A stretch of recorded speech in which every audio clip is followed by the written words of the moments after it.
4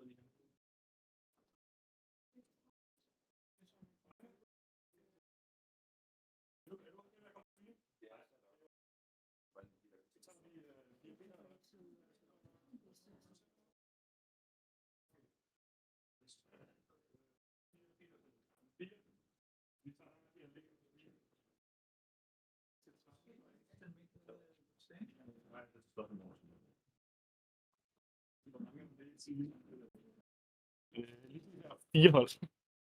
Så vi ser, hvad der sker.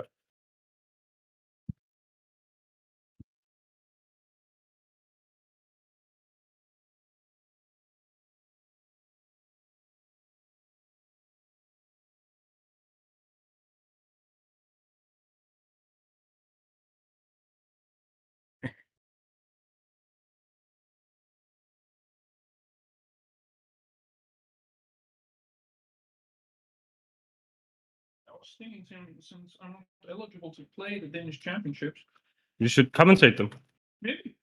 It's not a bad idea. I like the idea of having English commentators.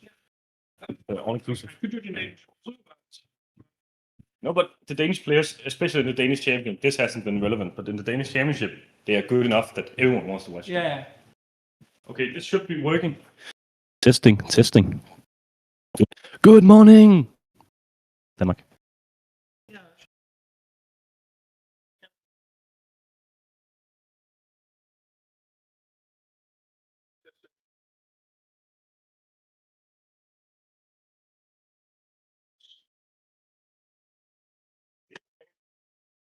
Make sure everything is tested properly before.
Hello?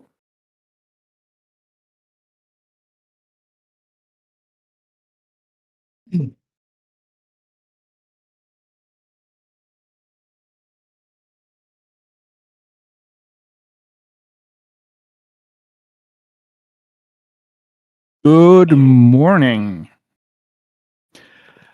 and welcome to the playoffs of the Easter Cup, playing in Hotel Marina in beautiful Vedbæk, just by the Danish east coast.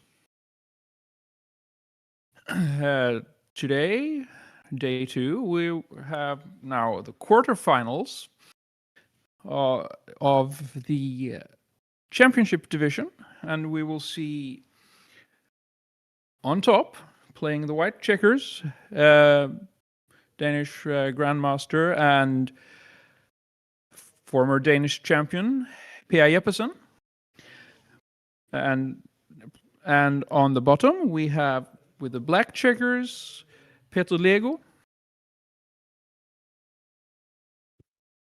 So we are in the first game. We're playing, I think, 11-point matches, And we see here a situation where both players have escaped one checker, and we're looking at a kind of prime versus prime developing with only one checker back. So not having an anchor here also means that you could get attacked. So there's always the blitzing element of this priming battle. Also, we see that Pia playing white has a solid 4 prime and is behind in the race, so she has better timing and stronger prime structure. And now a 5 prime slotted from the back, so this is a really strong position for Pia. But there is a blitzing threat now. And double 5 from Peter. He goes blitzing, but also extending the prime.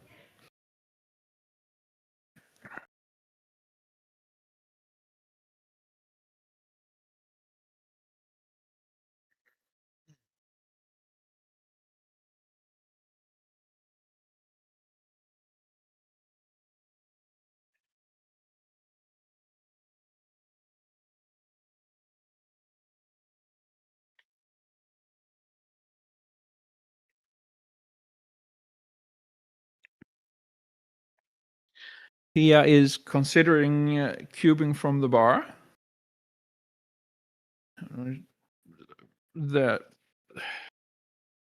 And she sends the cube, instant take. Now, if she comes in and hits, that would probably lose the market. And she comes in and hits. And now she wants to make her 6 prime, but she can't cover. But she doesn't want to leave the ace shot. Double 4 here. Now Pia's in a really good position. She decides it's time to jump out into the outfield with a back checker or to the bar point. And Peter enters, but has to blot his 8 point. And now we see double 4 from Pia, which lets her make her 6 prime. So things are looking really grim for Peter here. But if he can get an anchor, he might have some contact value, but timing doesn't look that good for a contact game plan.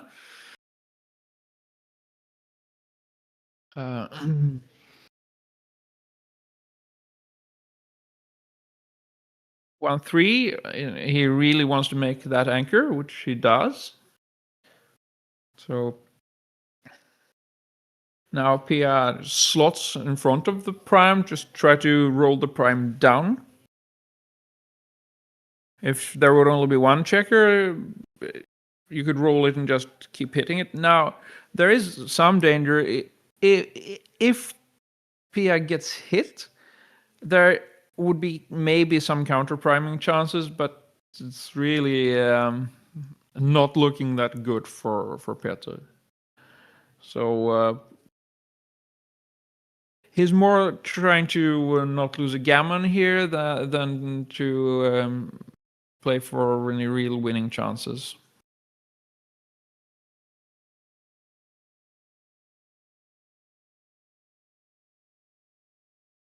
So now Peter plays all his checkers into the home board. So now his 6s don't play.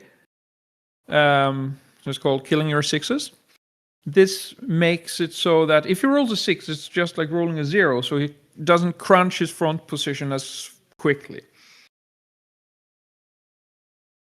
And now Pia is starting to bear in and breaks her 6 prime.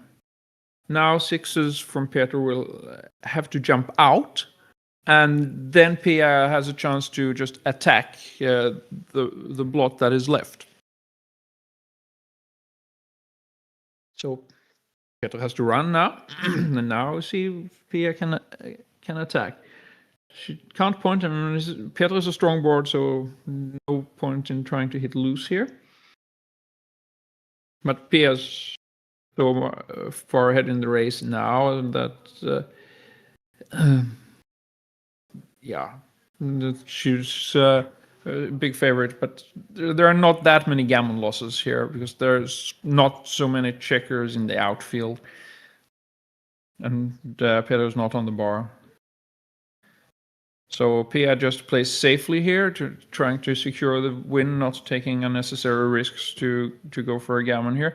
So she clears from the rear and tries to maintain flexibility and also, not leave shots, but if possible, keep an even number of checkers on the highest point. Now Peter has to run, and this should end up as a single win for Pia. Should be no problems getting off the gammon, and Petra's not going to win this.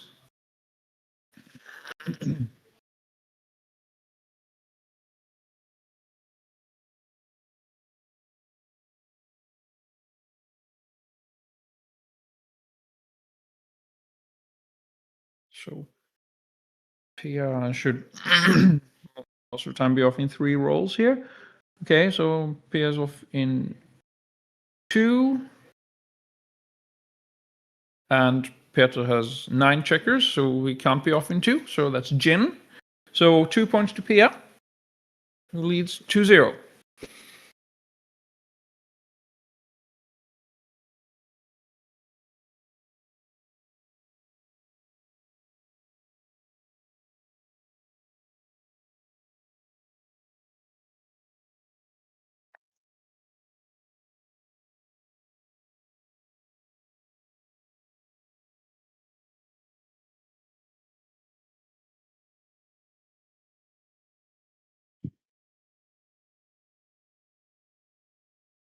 And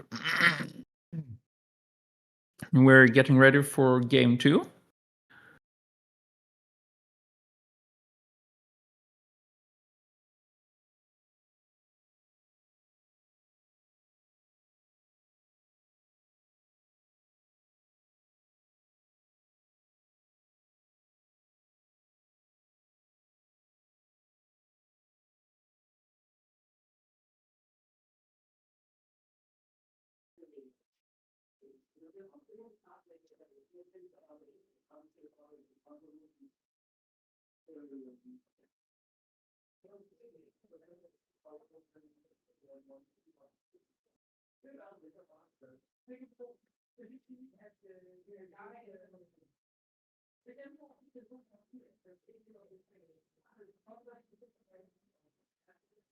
Apparently, the players are taking some kind of break.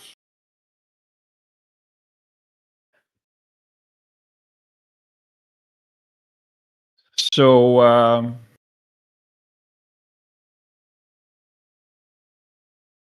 we're playing 13-point matches, and now we have the scoreboard clearly visible on stream. That's an advantage. So we're live on day 2 from the Easter Cup, arranged by the Danish Backgammon Federation. We're playing in Hotel Marina in the beautiful town of Vedbæk. It's halfway between Elsinore and Copenhagen. And we're overlooking Öresund here. Just a good sea view and quite a lot of sailing boats also seen throughout my commentator's room window. The weather has told people go in, roll your dice, and play backgammon because we have some rain today. So when you have some rain, it's a perfectly good excuse to stay indoors and play backgammon.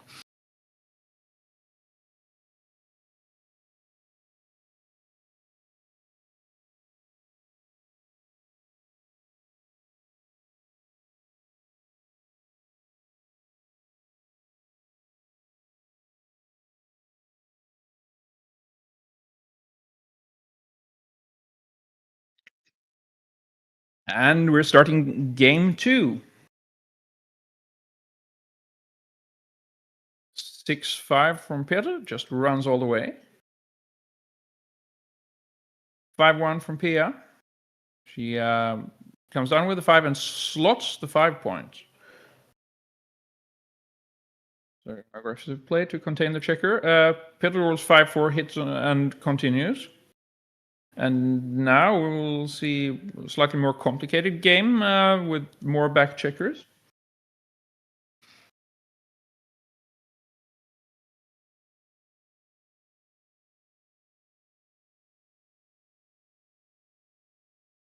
Oh, 6-4. I thought that looked like 6-3. Okay.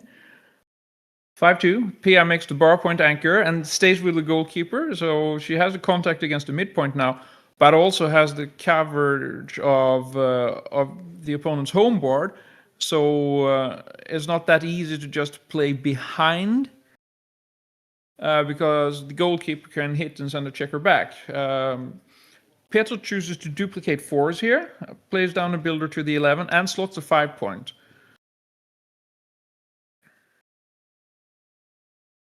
So duplication is a way of reducing the number of good numbers for your opponent by making the same number play well in different places and avoiding to give other numbers that play well. So, I mean, if you diversify your opponent's number, say that the 3 and the 4 plays well, then that's already 20 good numbers. Whereas if 4s play well, it's just 11 numbers. If you don't count combinations like double 2, that could also work as a 4. So we're seeing Pia developer front structure, keeping the goalkeeper and the bar point anchor to maintain contact with Petr's midpoint. And Petr's just building his board now, trying to get things safely home. And here's a cube, instantly taken by Pia. There's enough contact value here. So when you're playing a holding game with a goalkeeper, the goalkeeper can become a liability because it can be attacked, but it also generates some value because you can get more contact than from just the anchor. But generally, you would win more games, but also lose more gammons if you play a holding game with a goalkeeper rather than a pure holding game. So now we see that Petr attacks the goalkeeper and goes blitzing. But Pia enters right away. So quite good for her. Be a problem. 6-1. Possible picks and passes. He doesn't have a good ace, so he doesn't want to. What's necessary? Double 4. So that clears the midpoint. And now we're looking at where is the last 4.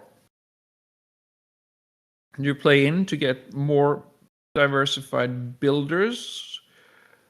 There's also the possibility of a point switch, because in this situation, the lower points are more valuable for the attacking side than the higher points because there's so little contact left. So you want the opponent often to come in on a higher point if she comes in. But this seems perfectly fine. Maximizing builders to make the point. Looks like 3-2. So he can't make the point, but he can play in and now duplicates 2s. So choose to enter and choose to hit. So it's only one number, double 2, that would hit instead of, if there would be another number that hit, you would have 2x and x2. So that would be 2 numbers. So that minimizes the shots. Pia stays on the bar. And now Petr is bearing off, trying to remain flexible also and safe. The hole on the 2-point can become a problem because now you have to clear lots of points over a gap. That might be somewhat problematic later. That's why the point switch earlier was a serious consideration.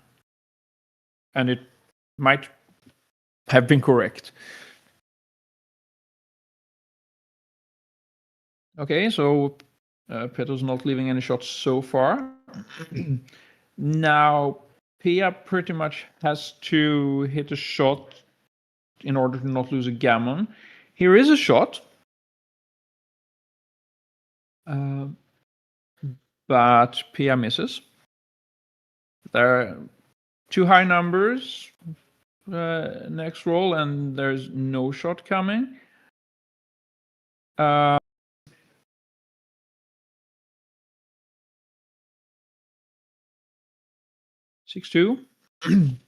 No shots. Now Pia is staying here, and she really wants Petr to roll an ace here so she can get a shot.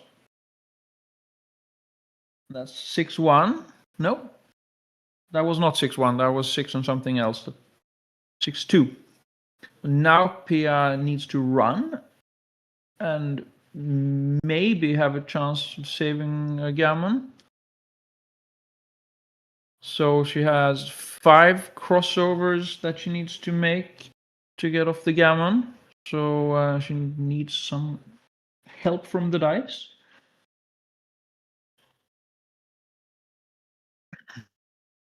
So now Petr's off next roll, so Pia needs a double, but double 1 is not enough, and that is not a double. So Petr wins a gammon, and the cube is on 2. So we have 4 points for Petr, who now leads 4-2. And in backgammon terms, we like to look at the away score, because that's the most relevant for us. We're looking at 9 away, 11 away. So we have a lot of backgammon ahead of us. 4-1 comes up, down, and splits. 3-1 makes the 5 point. Strong roll. 5-3. We just keep developing front positions. 5-3 here hits in the outfield. 4-5 here.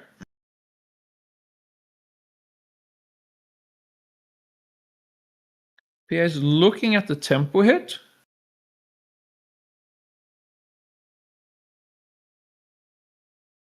Sure, that is right here, but normally you want tempo hit if your opponent is threatening a lot. And okay, Petr's a good prime position, but there are not that many good numbers. There was, of course, the blot in the outfield, so the hit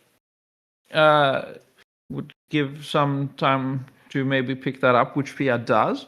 So now we're looking at Pia with more checkers back, and Petr rolls a double 5 coming in. So Pia had a little bit of a blitzing formation, blitzing threat, but with the anchor now, the blitzing plan is gone.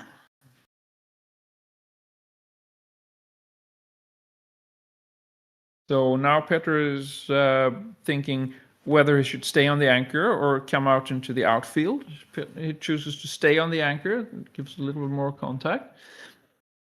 Now, Petr is ahead in the race, so he should consider whether he should just come into the outfield. But he's coming down and unstripping the 8 point, so he gets some more flexibility to develop his front position this way. So yeah, both plays have some merit. 6-5 from Pia. She's looking at just running out with the goalkeeper.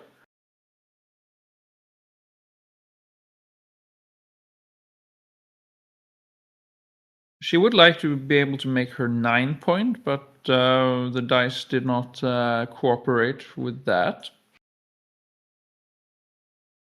So she just runs out the back checker because she's not that far behind. And since Peter still has his anchor in her home board, she doesn't want to stay with the goalkeeper. Normally, a goalkeeper is if you're more behind in the race, and if your opponent has already escaped the back checker. So if you're in a one-way holding game, not a mutual holding game like this.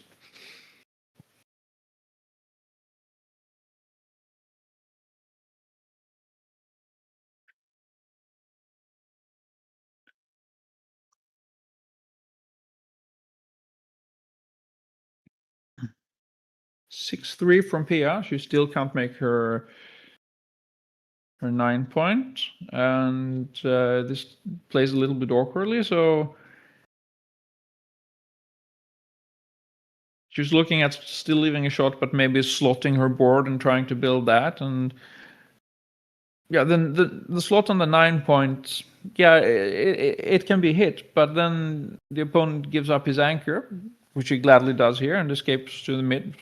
So now he has only one back checker, and there are still 2 blots in the inner board, so it's hard for Pia to attack. But on the other hand, she's far behind in the race, so getting more hit could just lead to more contact. But in order for her to have full value of her contact, she needs a strong front position. So that's why she now covers her 4 point.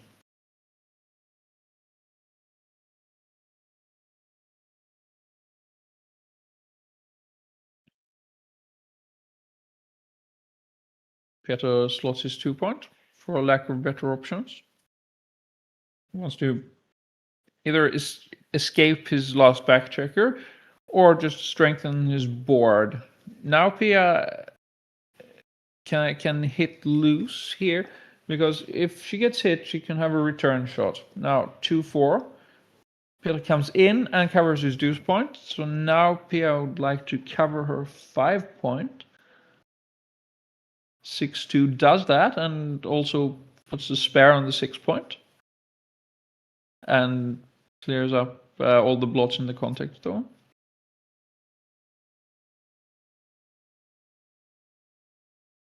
Now Peter's getting a spare to his 6 points, slots his ace point.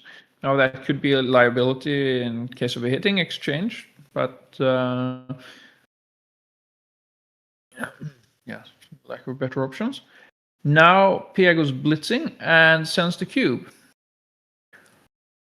So Pia is behind in the race, but she has a very strong board. So even though she's behind, she's going for the blitzing plan here.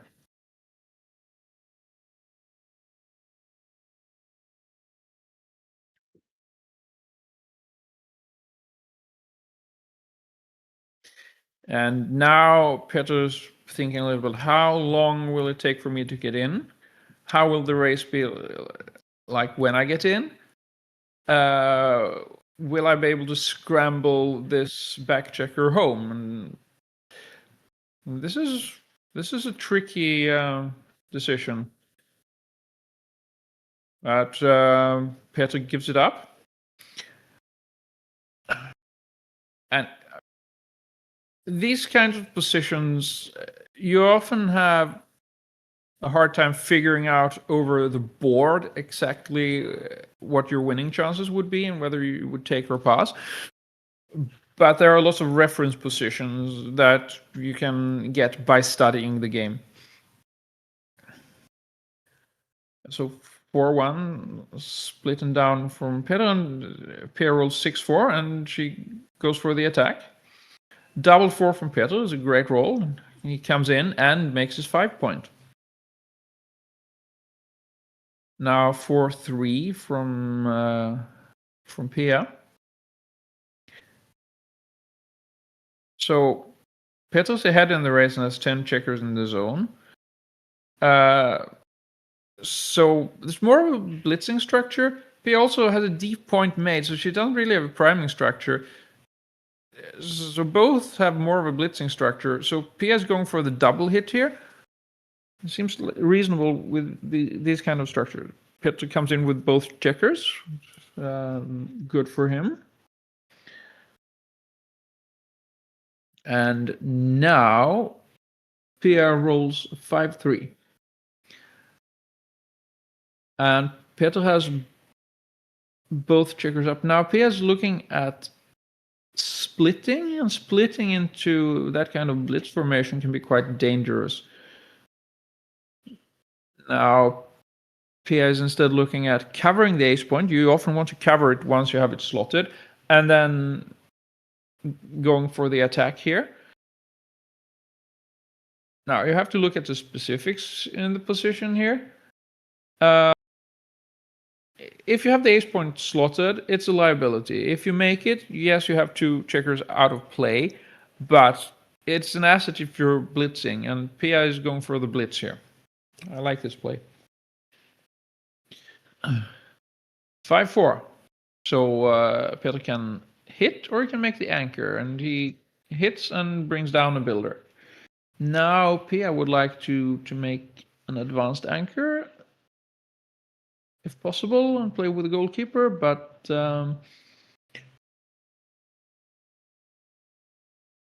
she just has to come in and come out, not leave additional blots. Now Petr is considering whether he should recube here. Now Petr has a strong position. He has some priming potential, but because he has the higher point made. But the stack on the 6 point makes it more of a blitzing position anyway, and just a triple shot on the bar point for Pia's blot on the bar point.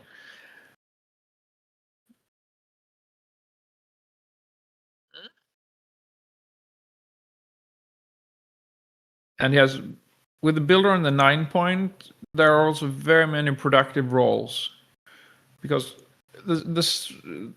he has a spare on the 8, he has several spares on the 6, and they have a different distance of 2, and then with the checker on the 9, you get distances of 3 and 5 that also play productively. And the 9 point in itself is not a bad point. That looks like a 3-2 from Petr.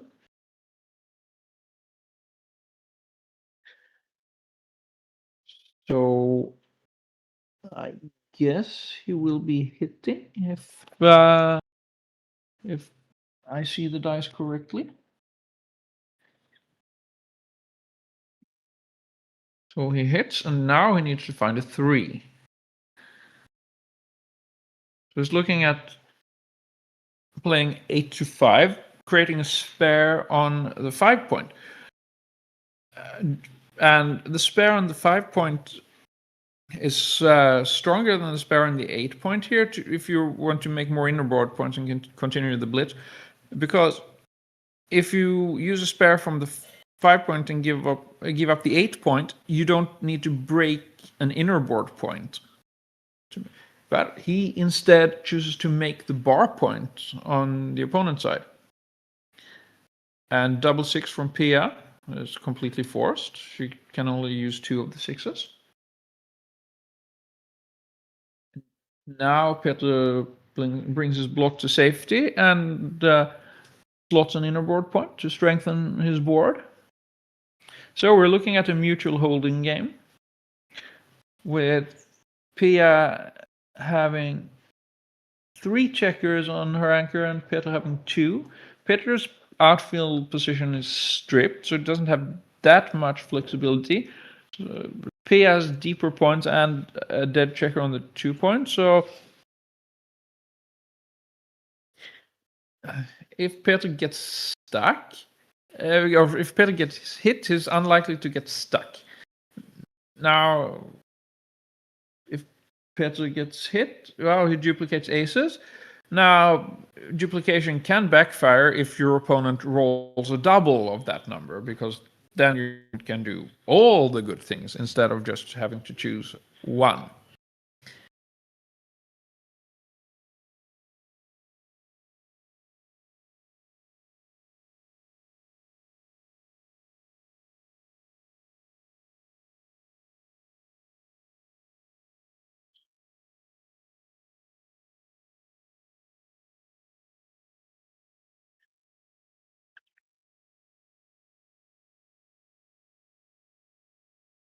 So Peter's on the bar. He has a 4-point board, but one dead checker. And Pia has 9 in the zone, but effectively 8 because one checker is dead. And she's considering a cube here.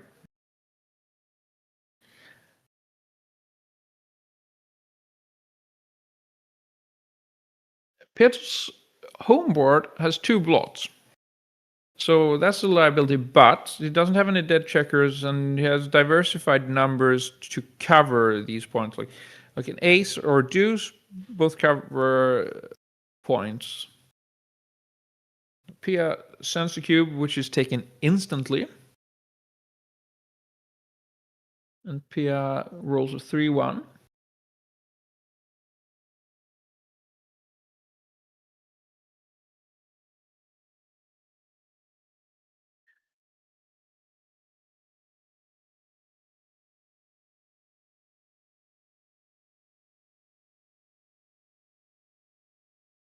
And Pia is bringing down a builder.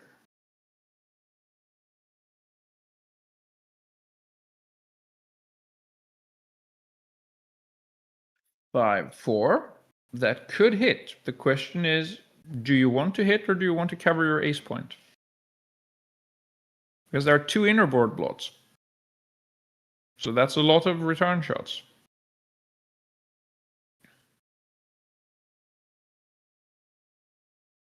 So Petr's looking at just covering the ace point.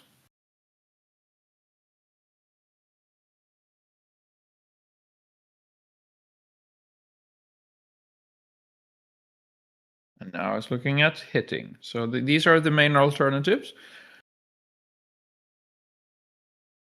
Yeah, to hit or not to hit, that is the question. Someone should write a book about that. Oh wait, someone has.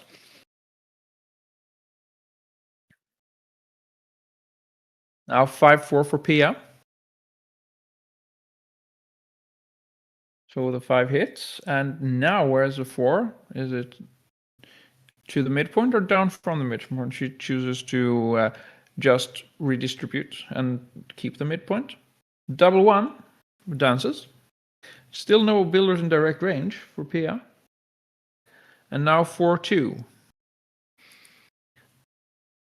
She lifts the blot, or considering lifting the blot.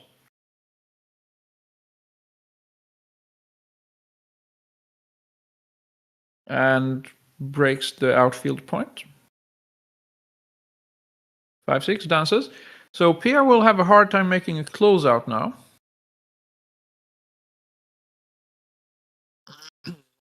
But if you're blitzing, you can also just race things home without getting a closeout, which seems like the main plan here.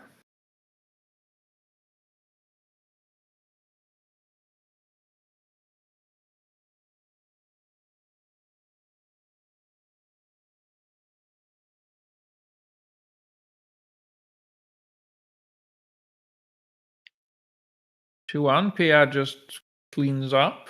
No blots now. Double 5 from Peter. He's looking at making his 3 points, getting a 5-point board. The back checker can't go all the way because it's blocked by Pia's midpoint. Now it's just looking at playing around from the anchor. So Pia has a very strict position and a spare on the midpoint, so there will be some difficulties bringing this home without leaving a shot. If Peter would just stay on the bar point and strengthen his board now, he would have 2 points being held by only 1 point. Oh, yes, Pia has a spare on the midpoint, but otherwise her position is stripped and inflexible, so that could leave some shots if he wants to play for shots. And that's what Peter elects to do. So Pia rolls a 6-4, and that hits loose. So there are plenty of return shots from the bar. 11, to be exact. Peter hits and comes out, and now Pia really wants to 6. She doesn't get to 6, but Peter doesn't have any direct covers. So the question now is this a recube, or should you just take a roll? Now he can consider whether he wants to make the point, or if he just wants to lift the point, lift the blot. Well, first we have a recube, and now Pia has a tough decision.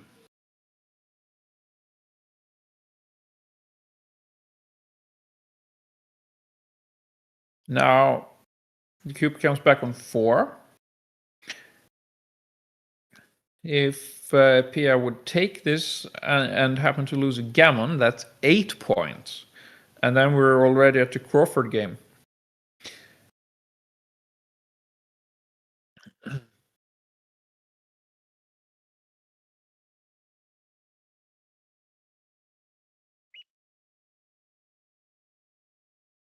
But she's also trailing, so one thing that speaks against Pia here is that she has 2 dead checkers, so even if she hits, it will not be that easy for her to win the game.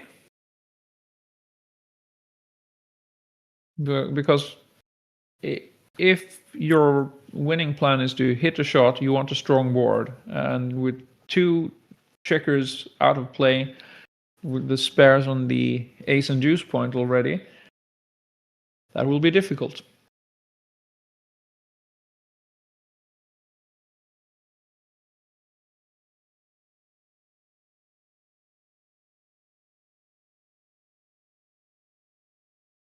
Look, we have Pia Jeppesen playing white here, considering whether she should take or drop this 4 cube, and she's playing against Peter Lego playing black. Pia drops. Seems like a very reasonable decision.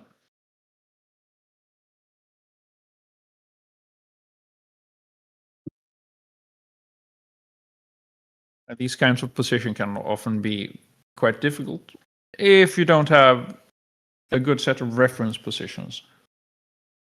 So Peter leads 6-3, and we're playing to 13 points. 6-4, splits with the 6, comes down with the 2, standard. 6-2, normally you would, when you hit with a 6, you would normally split the back checkers, but Pia is trailing, so she's going a little bit more aggressive here. Peter rolls 5-4 and makes the golden anchor. The opponent's 5 point, his 20 point. Now Pia hits in the outfield. Tries to go running. Peter comes in with double 5, and he blitzes Pia off his ace point.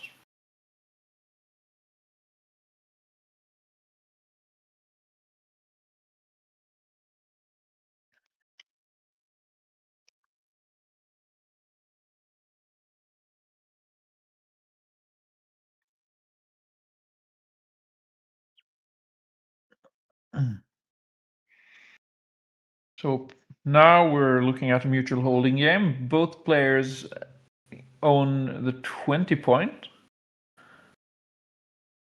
Peter rolls a double 3, making the bar point. It's a good landing spot.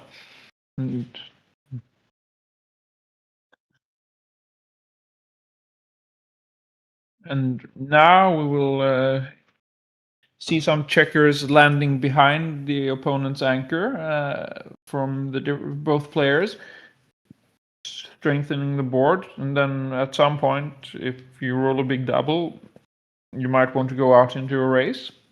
Otherwise, just strengthen the board, and then so that you would be ready in case there would be some hitting exchange. 6-2 from Peter. He just plays safe, makes the lower points, and then he has more checkers in range to remake the 4 point.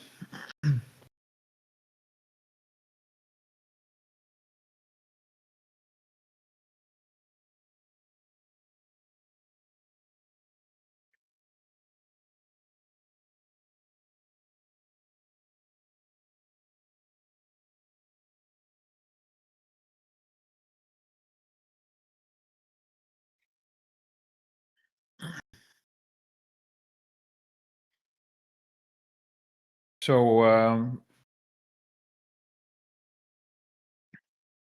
Peter a little bit ahead in the race, but Pia has better outfield control.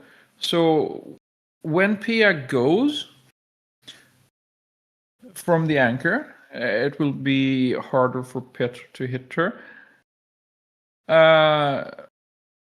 Now Pia rolls double 2. She strengthens her board and blocks 6s from Peter's anchor.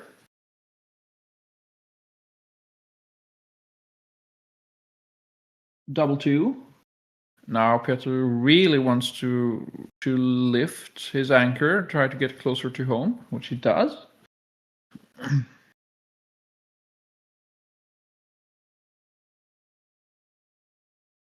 Pia strengthens her board and diversifies builders for more inner board points. And now we are looking at a shot leaving number. So Peter just minimizes the shots here and also gets closer to home. 5-6 does not hit.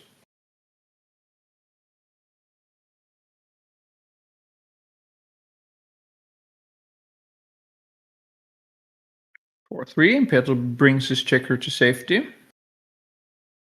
And now Peter will be counting the race to see whether he should cube. Now, there's less contact value here since there's no midpoint that needs to be cleared, and the point of contact here is only 5 away from the anchor. So you need a little bit less of a racing lead than normal here to cube. Peter decides that he should just take a roll. Rolls 6-5, it's a good racing number.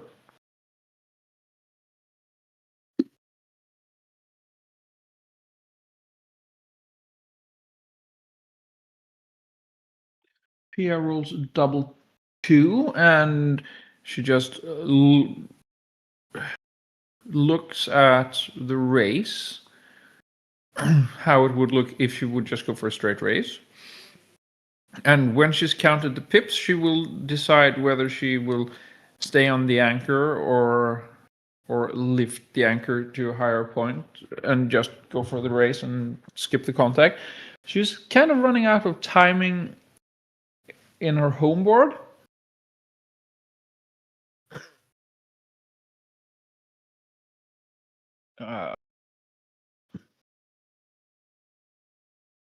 So she can't make a new point, and she could switch points, but then there would be some dead checkers.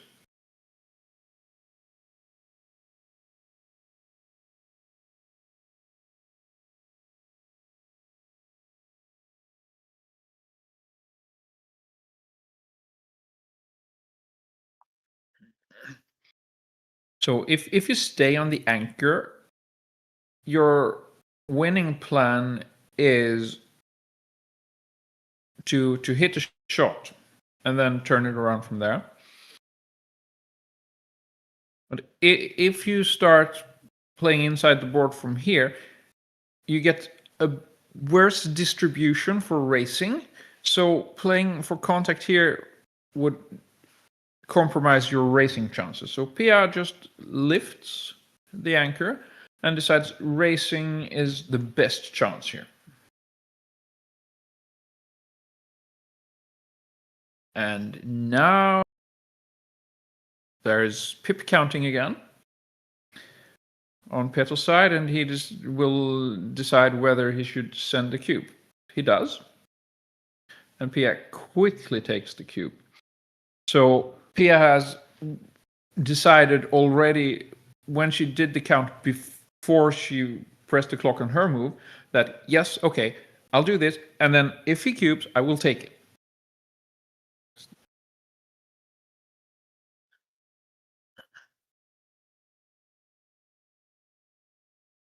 Now the race is looking pretty good for Peter. But the distribution is not optimal. He has some weakness on the 4 and on the 5 and 3 points. So if he rolls 5s or 3s, he will start developing gaps, and then he could miss later. Pia just gets all the checkers in. Normally, when you bear in for a race, you want a triangle structure with more checkers on the high points and then fewer to the middle. It's the most efficient if you want to bear in and off. The most efficient racing, or bear off structure is just 7 on the 6 point, 5 on the 5 point, 3 on the 4 point. But that rarely happens. That you get it optimally, especially if you've been playing a holding game. Then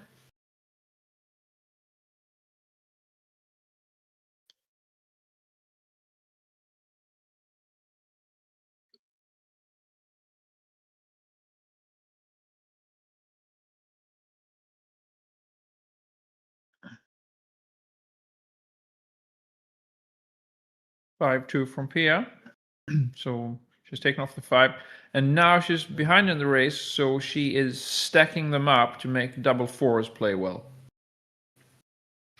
So generally, if you're far behind in the bear off, you want to stack them up so that doubles work well. And Pia's rewarded because she just rolled a double 4. 6-1. Now we're looking at how to maximize the bear of chances.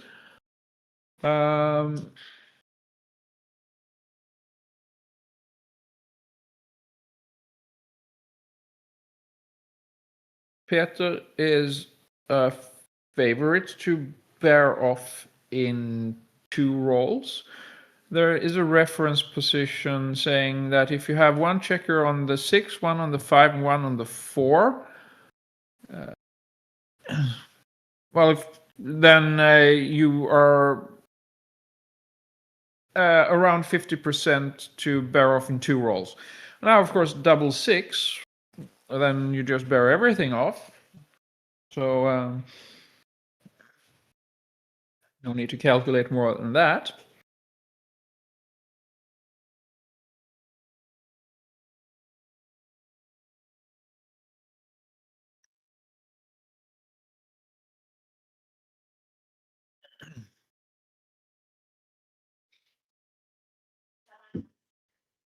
And one of the players just notified me that they are taking a break. The score is 8-3 in favor of Peter.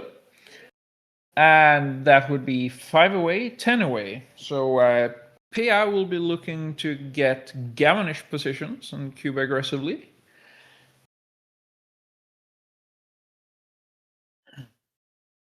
to try to win many points in one game.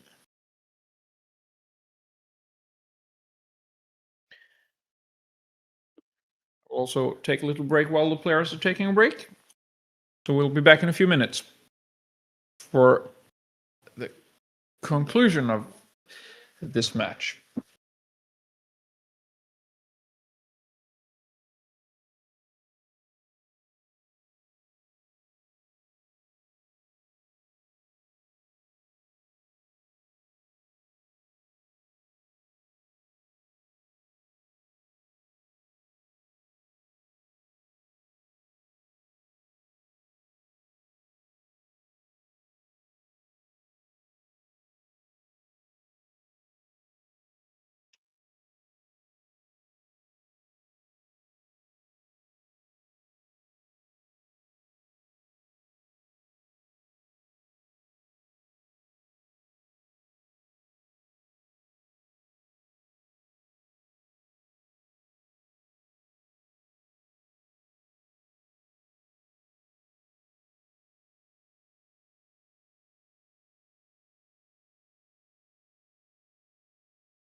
The players are still on a break, but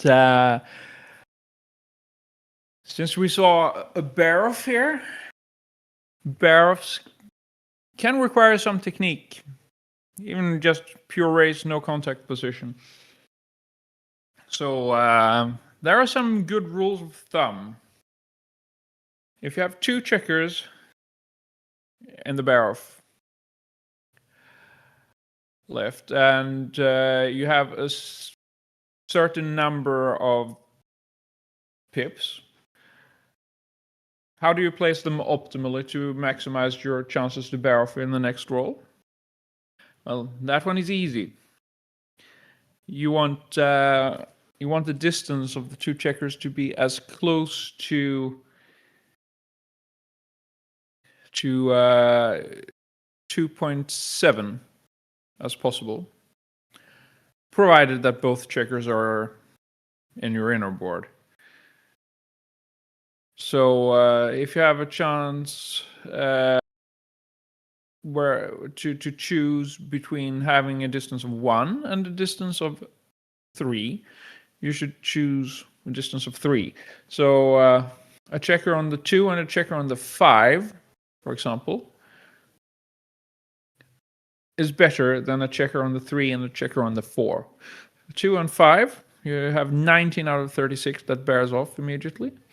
3 and 4 is only 17. The players are on their way back to the board, setting up for the next game. Peter is leading 8-3, or 5 away, 10 away.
The players were there.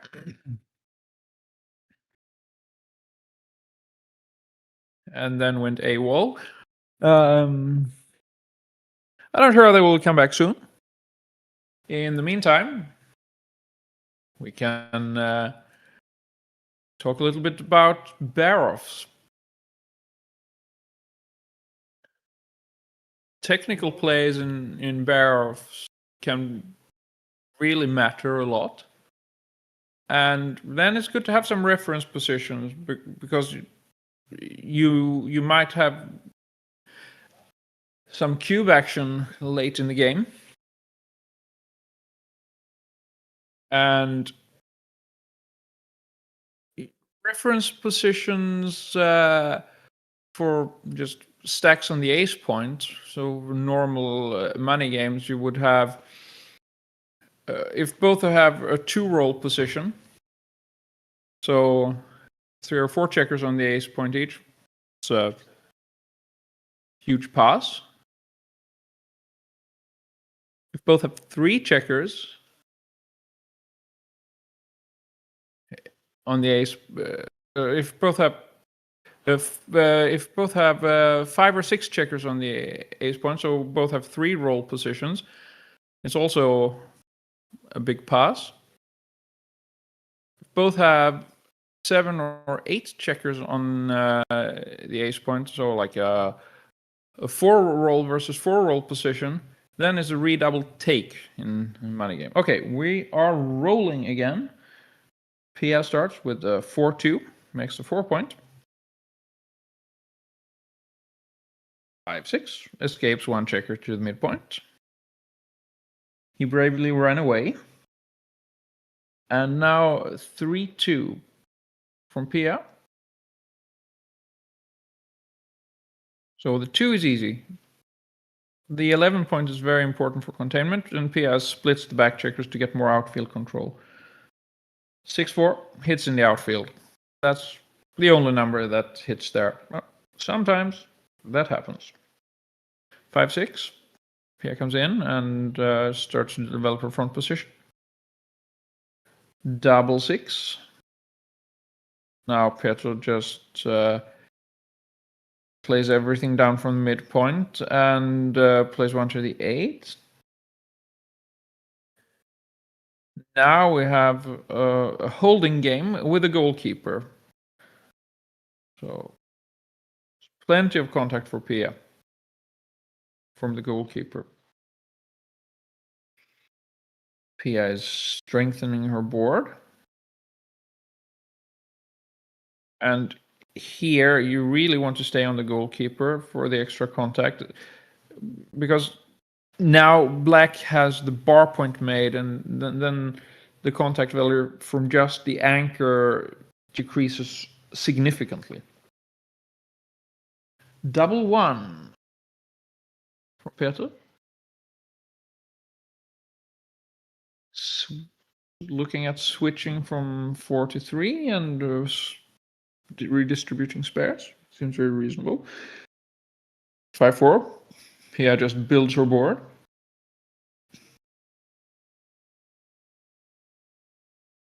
6-5. And whack that goalkeeper. Minimizing the contact zone. Pia dances and Peter immediately sends the cube.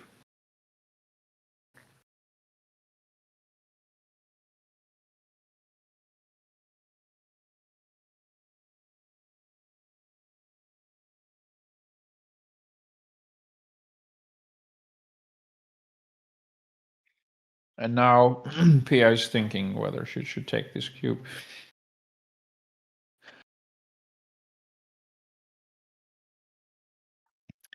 So she has to think, how often will she turn this around? Because then the cube can come back at 4, and then things can go quickly.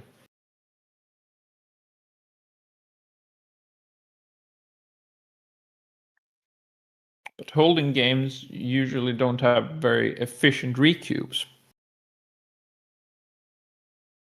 Especially with the bar point made, but now we have the extra blot, so if that comes in on a 5 point, Well, you don't have extra contact. Now the ace point is made, so you can't stay back. And if you don't come in the 5 point, you run the risk of just getting blitzed again, and then there could be some gammon losses. In regular holding games, without the goalkeeper or without a checker on the bar, gammon losses are not very common.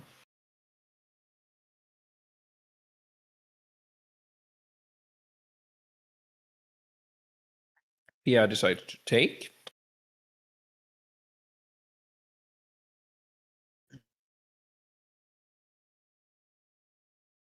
And Peter rolls, looks like 6-2.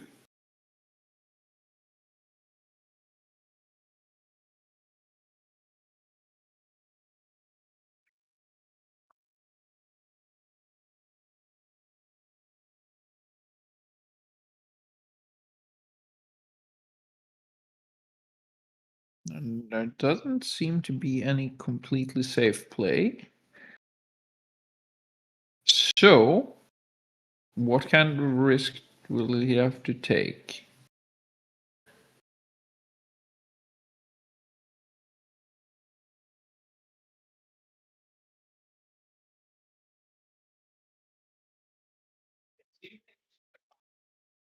This plays with only one blot, but there's still the midpoint to clear. Now this also leaves one blot, kills one checker, but it minimizes shots because it's now just 2, 6, 4, 6, and 5, 6. 6 numbers that hit, so it's 1 in 6 to get hit here. And it maintains the 8 point as a landing spot.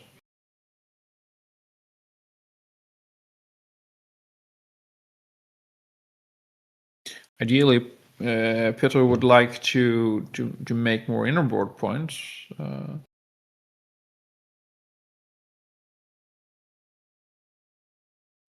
This leaves 2, 6. So there's a few more shots, but doesn't kill any checker. 5-3 hits. And now Peter would really like to come in and hit, which he does. Double 3, and then makes an innerboard point and redistributes the spare for more flexibility. That was the best possible roll. And now Pia dances, and there are more blots to be picked up. That's one blot picked up.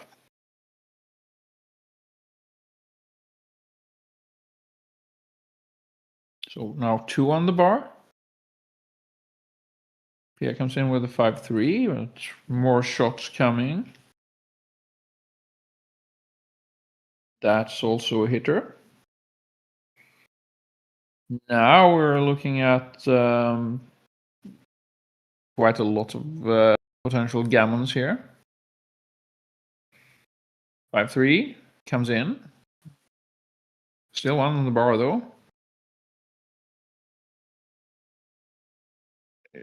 Okay, Peter is considering making the point that can leave some return shots. There's also completely safe play, but this will lead to more potential risk later. 2-3 comes in and comes up, and now there will be the problem of clearing points against contact.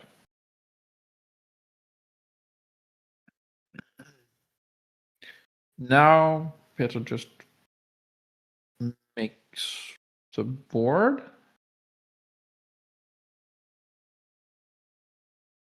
Or looking at playing a checker to the ace to save a 6.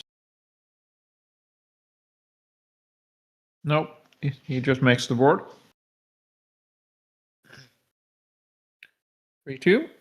Pia plays the checker down so that it's in range of the open point in her inner board.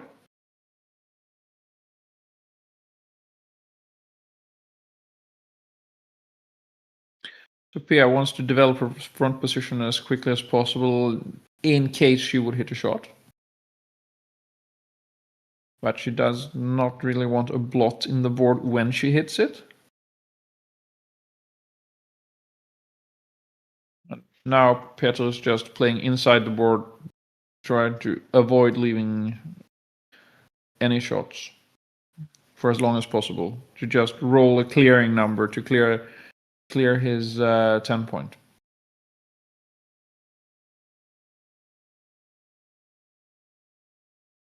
Pia is slotting and just bringing checkers around. And Peter rolls a double 6, clears the problem point, and now there's very little contact left. So now we're just looking at Pia trying to run off a gammon rather than win. There are some freak accidents that could happen, that she could hit a shot like a 6-5 followed by hitting. And now it's just 6-1, 5-1. That would leave a shot. And anything without a 1 just clears the 6 point and breaks the contact. Let's try rolling again. 5-4. Just breaks the contact completely. Now just Pia wants to run as quickly as possible to get off the gammon.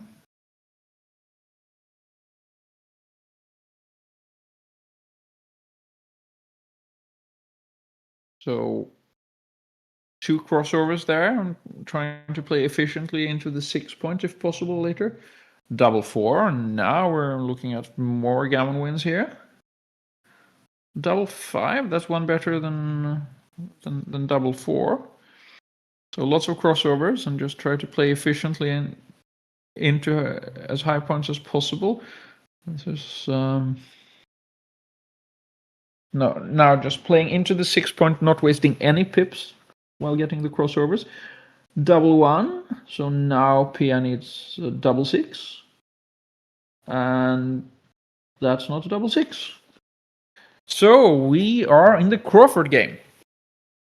So the Crawford game is the game after a player reaches 1 away from the winning score. And the Crawford game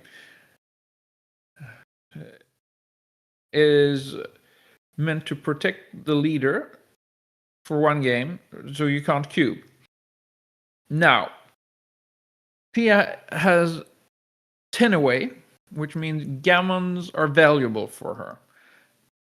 We're still not at gammon go. So the gammon value is high, but it's not extremely high like in gammon go, where the gammon value is 1. But it's a bit elevated.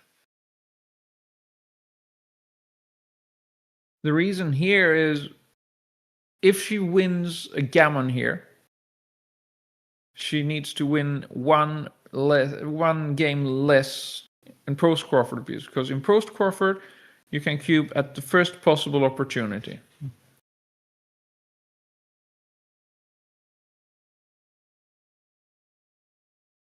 So when you actually play a game, you will win an even number of points. So if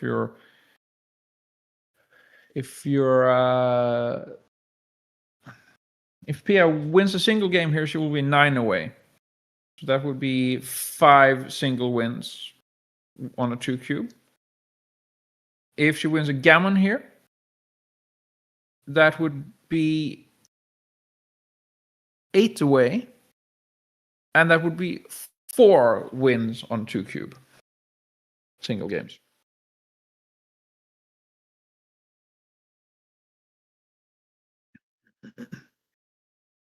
Peter comes in and hit from the bar here. So Peter has a stronger board, but more checkers back. There's some blots in the outfield, so Peter would like to hit that as well. Pia comes in and makes the point in the outfield. That is a great roll. So now Peter has a stronger board and will try to play again with contact against Pia's punch. Pia's not very flexible here. So she really wants to make some more points to be able to play a little bit more flexibly. 2-1. Somewhere, but she doesn't want to leave in direct range. So now it's 7 away, so there's only 6 numbers that hit. And that's a double 6 from Peter, so he's catching up in the race.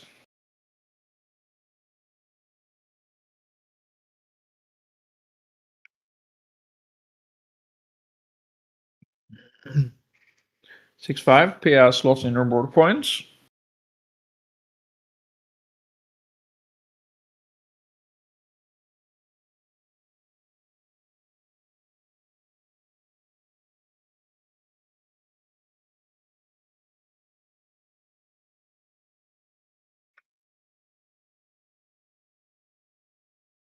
Six, 5 again from Pia.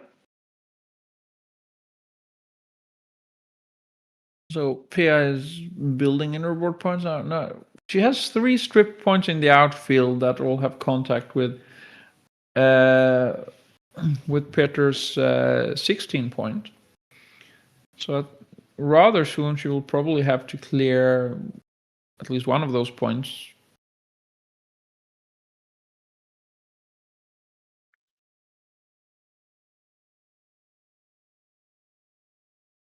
Looks like a 3-2.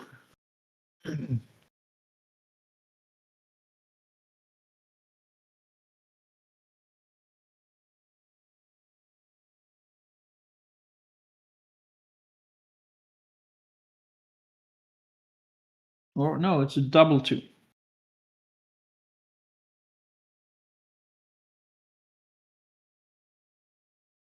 Peter plays in and slots.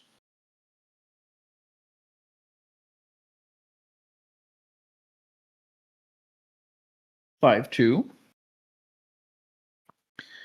Yeah, first covering the 4 point and then is just playing 8-3.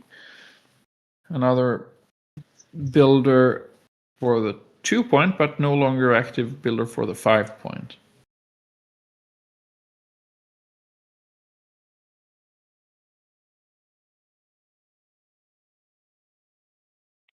Five, 4 from Peter. So he can either clear the midpoint, or he could consider just making the 2 point and slotting the ace point.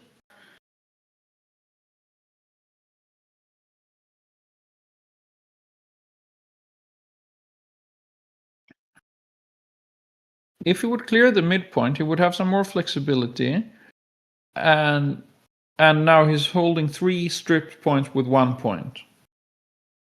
So it will be more uncomfortable for Pia to play this. Pia just makes the deuce point heavy.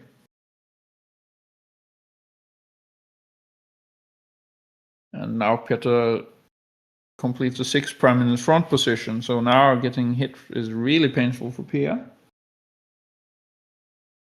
That doesn't leave a shot. That's a double 5. That's a great roll. Moves a lot of pips and minimizes the contact zone.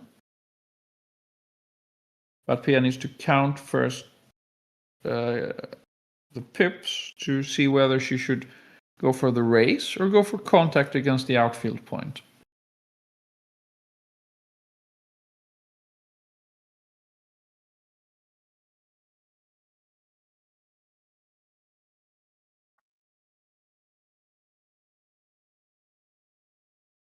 Either way, getting rid of some outfield point there will give more playable pips without risking leaving shots. And still early in the day, and I'm not playing, so I'm a bit too lazy to count pips now. We will leave that to the players.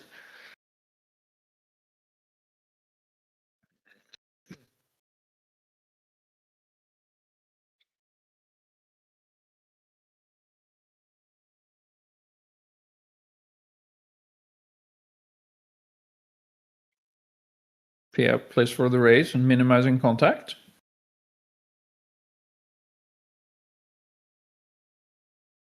And that's 5-6 from Peter, who just breaks the contact. Well, he puts up the move breaking the contact to count the raise. Well, yeah, and he goes for the race, and now he will never lose a gammon. So even if he loses that, he's not that unhappy.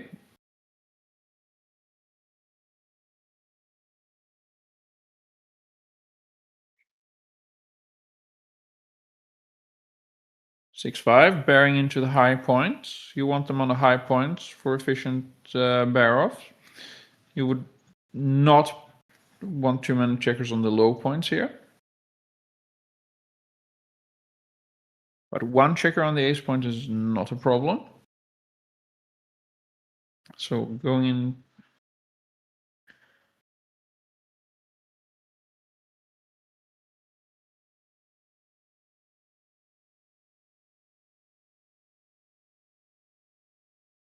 Yeah.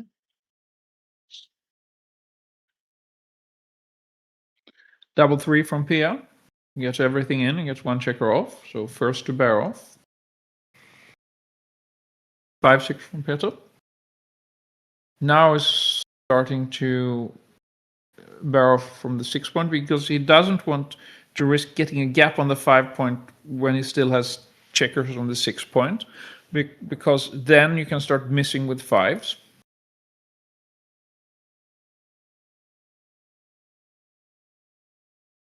Double 2. Let's take 3 checkers off.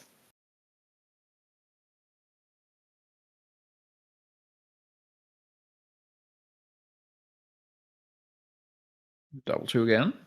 Takes 2 checkers off only. Now we start seeing gaps develop on both sides. That means some numbers will miss.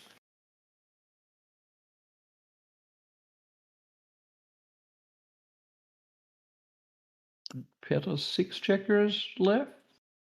So does Pia. Now Peter misses. Only gets 1 off. So if Pia doesn't miss, and Peter doesn't roll a double, and then Pia should win this. But Pia can still miss, and Peter can still win roll doubles. Now Pia misses, and that's really bad news for Pia, because now she needs to roll a double. She does not, and we congratulate Peter Lego advancing to the semifinals.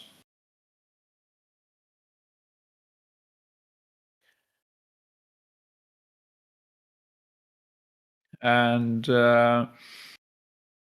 we will be back later. I don't know exactly when, but you will see that on screen, and I will tell you when I know. So we have one semifinal ready, and we will make sure to have some good matches for you.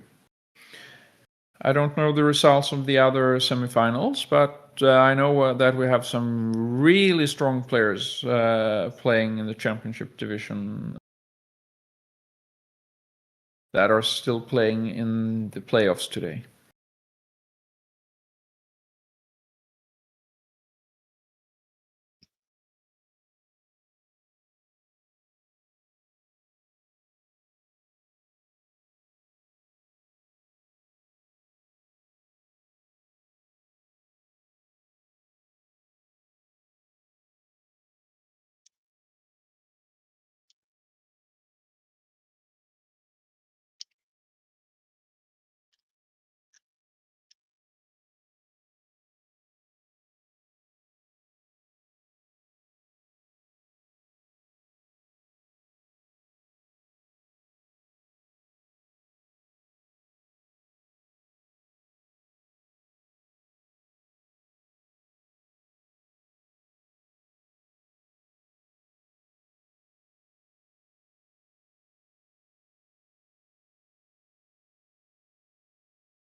Ja, absolut. Ja. Men det er nogle holdturnering i det. Nå, jeg vil ikke være her i gang. Eller hvorfor? Covid-19. Ja, okay. Ja. Jeg ved ikke, du ikke med. Ja, det var jeg jo. Ja, det er det. Ja. Ja, Ja, det er min fodboldspejl. okay.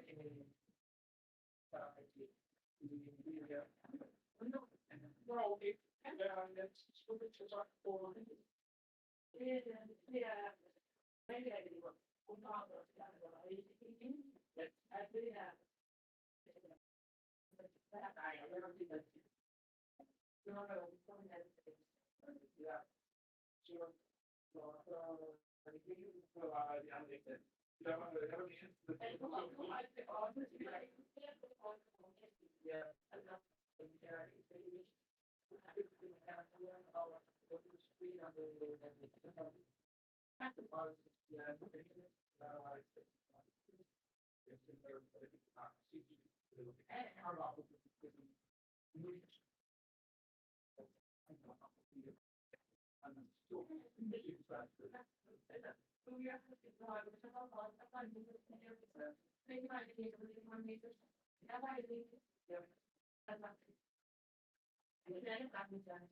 That's it. Maybe this is a so the stage side.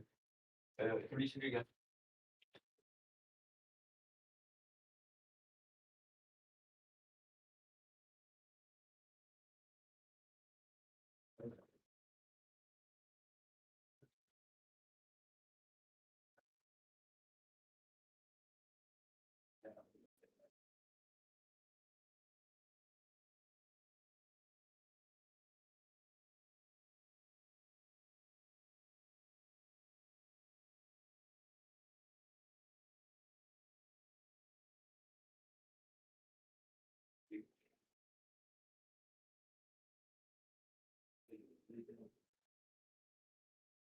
gerne tilbage ind, men det er bare mere også det, der selv svar, hvor jeg gør det, så gør nogen ikke rigtig klar.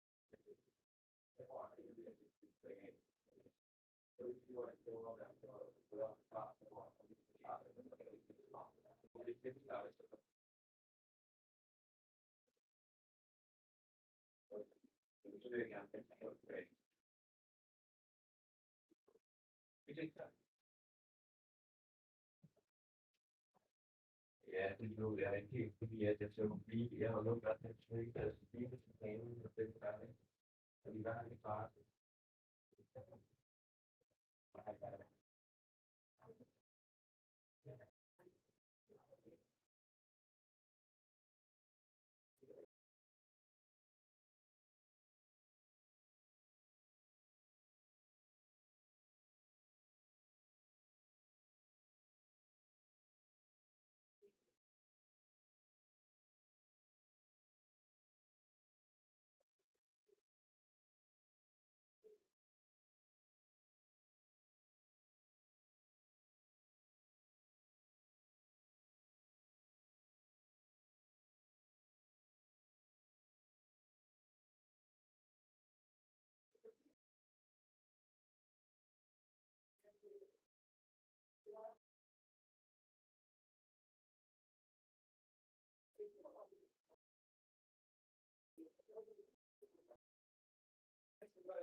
Nu var jeg på den næste år.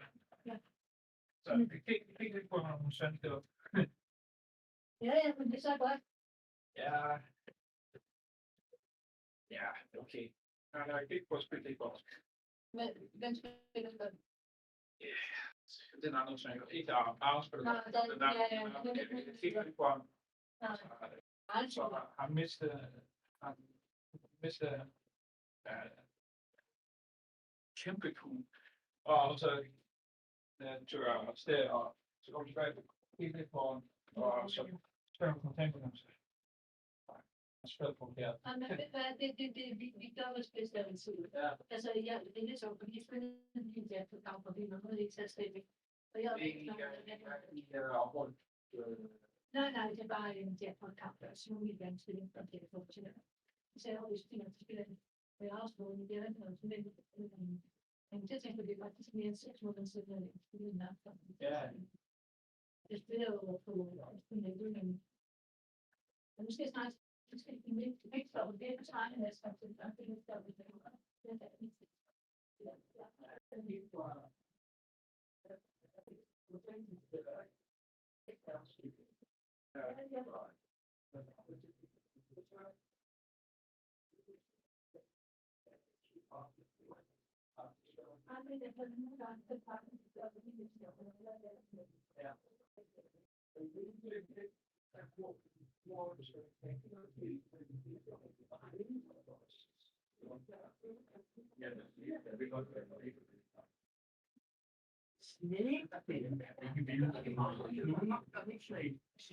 Vandet det faldt langsommere, nej, det faldt til 3, men var ej.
Ja,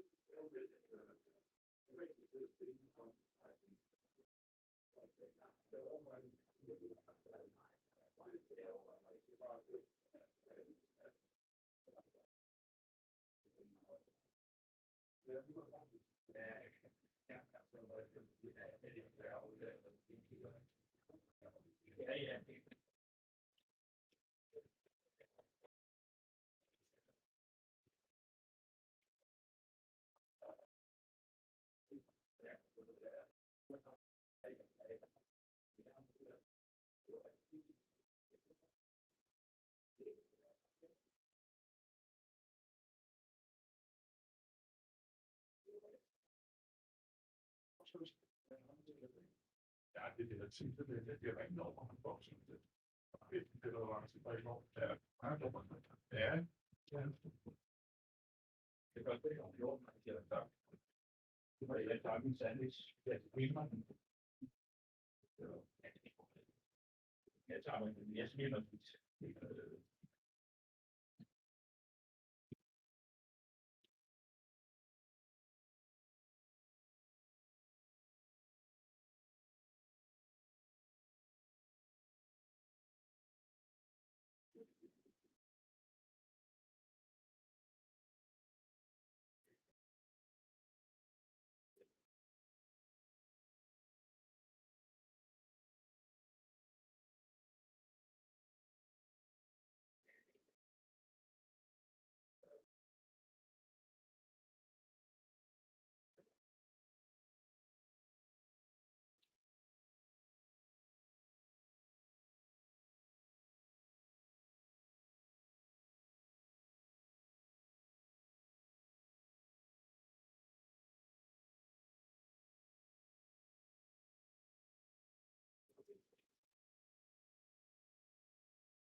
Forandringer, actually.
Jeg har ikke besluttet om, at som efter det, jeg skulle ind til sagen.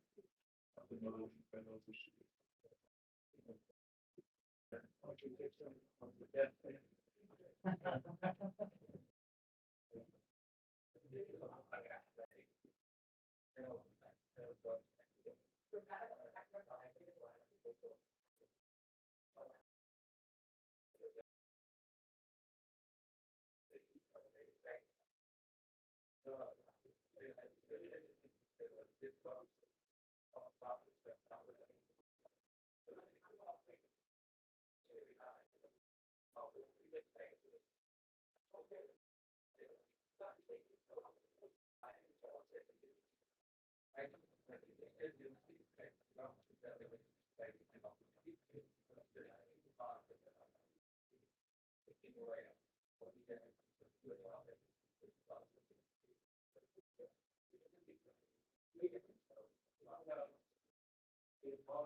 Så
Welcome back. In a few minutes, we will have a new match for you. We will have semifinals of the championship division. And it will be a match between Peter Lego, who you saw in the last match, who defeated P.I. Jeppesen. And he will be playing against a really strong player, Sten Mikkelsen, who is in the Danish Backgammon Federation Super Grandmaster, and in BMAB, one of the highest titled players.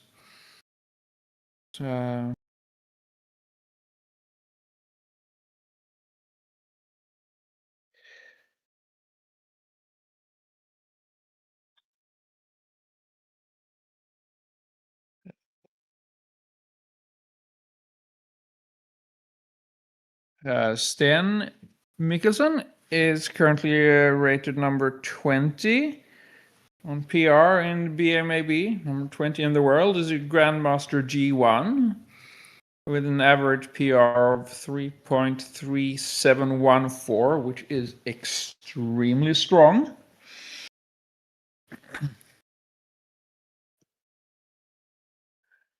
So we can look forward to seeing some really good backgammon. We will be starting this semifinal in a few minutes. Estimated starting time is 2 p.m.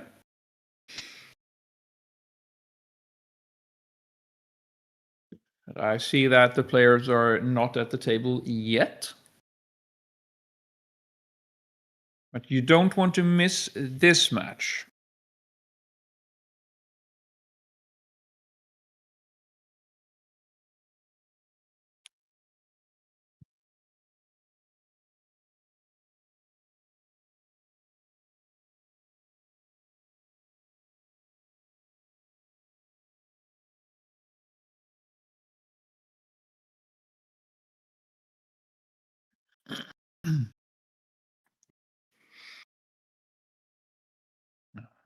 Peter Lego will be playing the black checkers on the bottom of the board. And he's there setting up his checkers now. Sten Mikkelsen is still not there, but he will be playing the white checkers on the top of the board.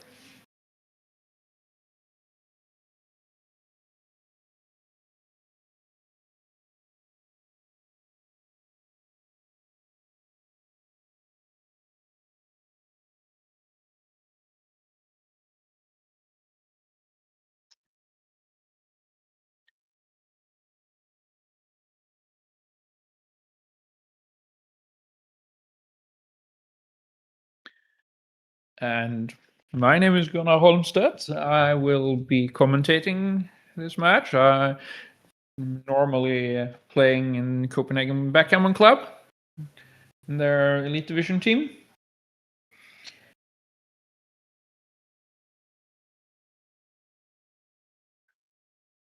And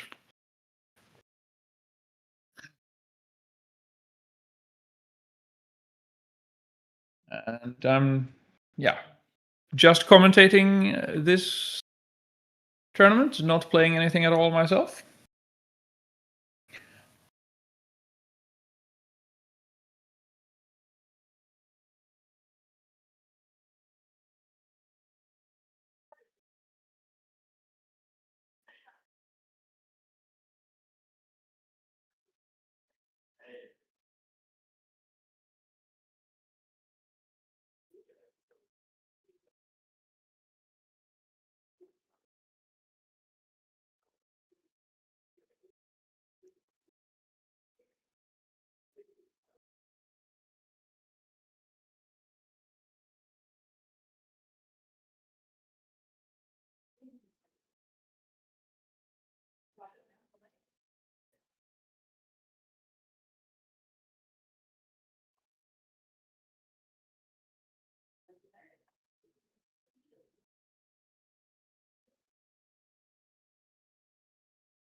And we're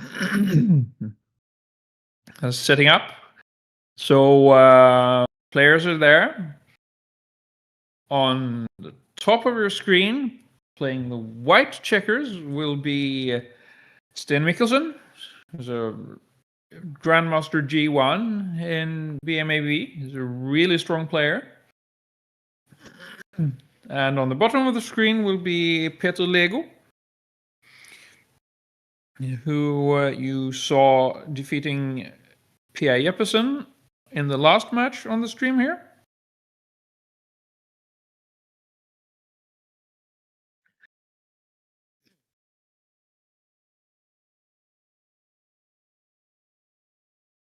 And Peter Lego is playing for Roskilde Backgammon Club.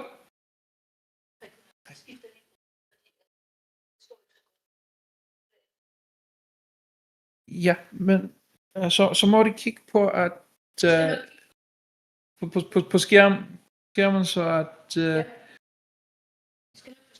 ja.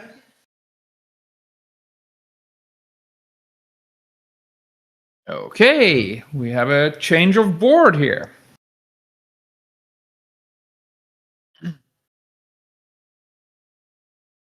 So we will now instead have white and red checkers.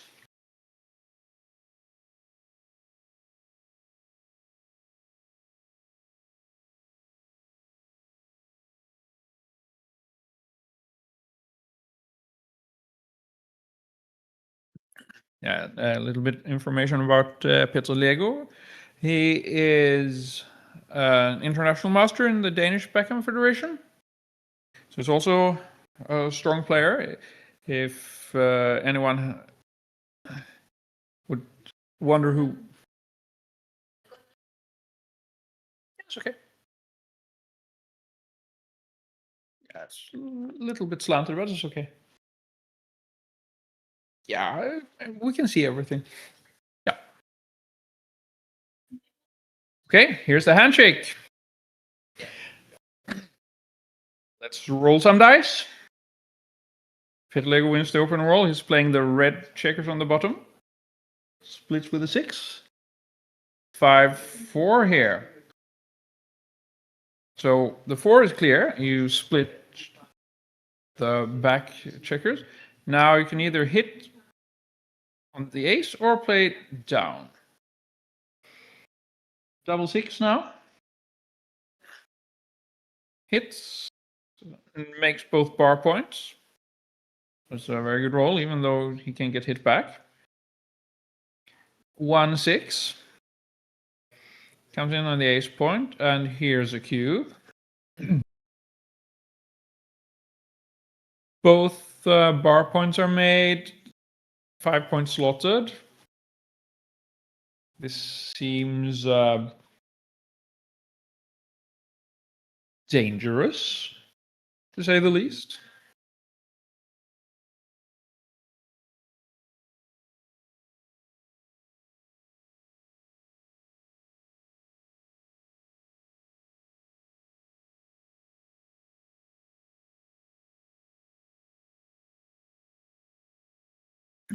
I would drop this because you don't really have much going on. You have a plot in your... Consider passing it anyway. Yeah, I would pass this. You don't have much going on. Your opponent is starting to prime you. You can't counter prime. Your opponent has already escaped. Good pass by Sten. And we're off to game 2.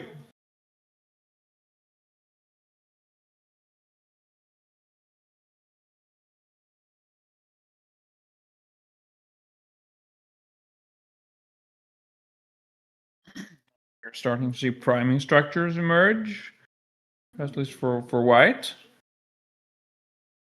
White steps up. Has contact now against the outfield checker, but red hits in the outfield.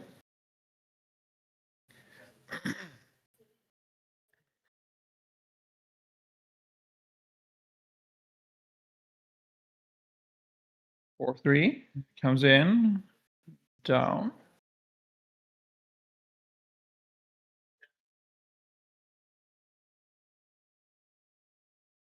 6, 4 for red.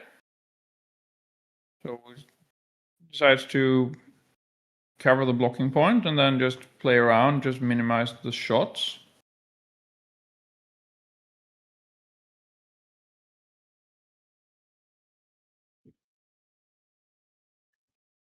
It's like double 2.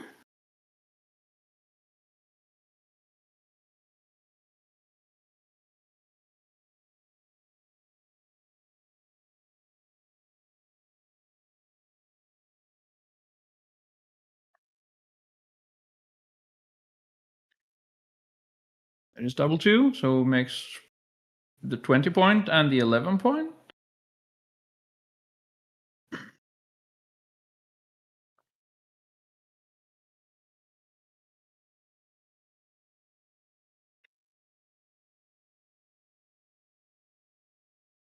Or no, it just slots the 8 point. Yeah, slots the back of the prime. It's quite thematic with this move.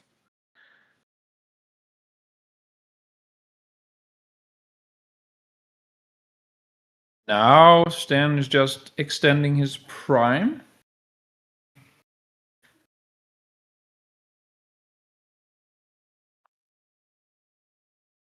Three, 4 steps up, and now you need to find a 3. Just unstack your heavy 6 point. Creates an inner board block, but not much else. 5-3. That hits off the edge of the prime and makes the point. 4-5, dance. And now we're looking at potential cube action. Stan decides to take a roll. 5-1, closes the 5 prime. So only one checker behind, but this is a very strong position. 3-2, needs to come in at the edge of the prime, and then where's the 2?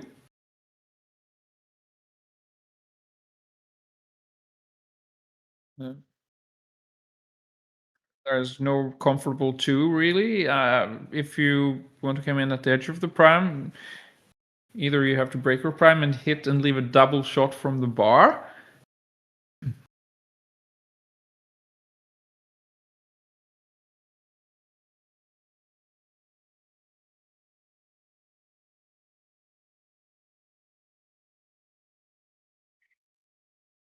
He chooses to come in with a 2 and not leave the double shot, but now he's not at the edge of the bar, edge of the prime. So now he will need 2 dice to jump this prime. He still has a 4 prime of his own with 3 checkers behind it, but here comes the cube.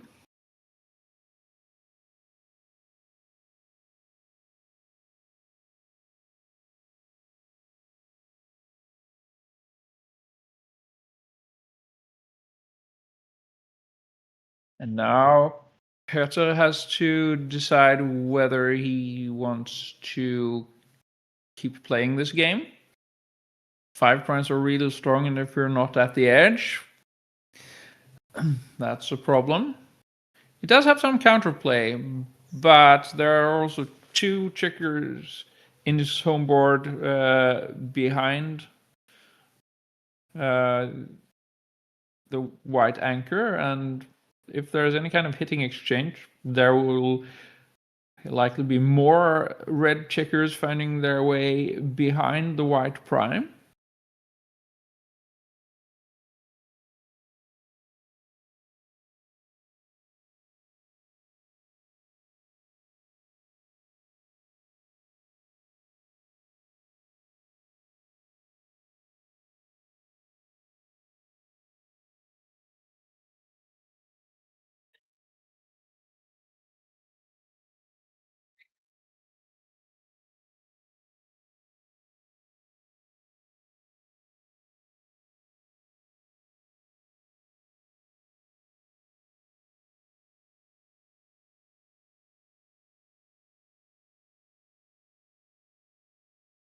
And that's a take. Now 2-1.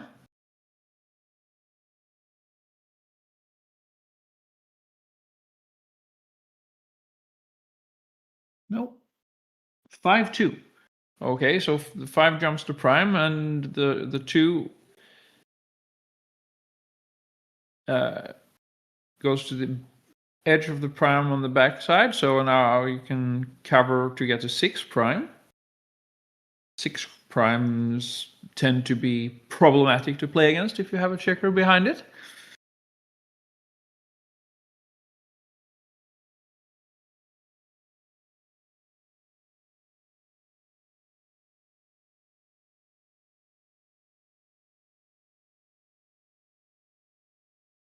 This looks like 1-3. Hard time seeing the dice here.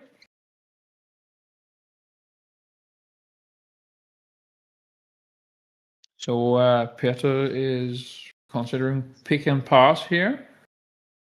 Try to just get some kind of tempo. He's also considering just stepping up, but yeah, now 3s just hit loose, 6s hit loose. 6s are duplicated though. To actually just close the 6 prime, which is probably a better idea. At 6-3 would just make the prime endpoint on head.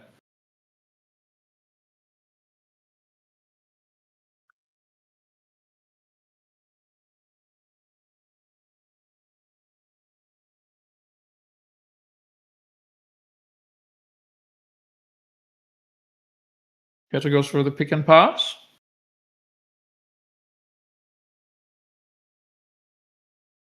And Sten dances here. So could give some time to create some counterplay or to step up to the edge of the prime. 6-3 hits and covers. So here's the counterplay. 5-2 enters one checker. 3-6. That builds a board. So 3 covers, and then you think about the 6. And decide to play with fewer blots.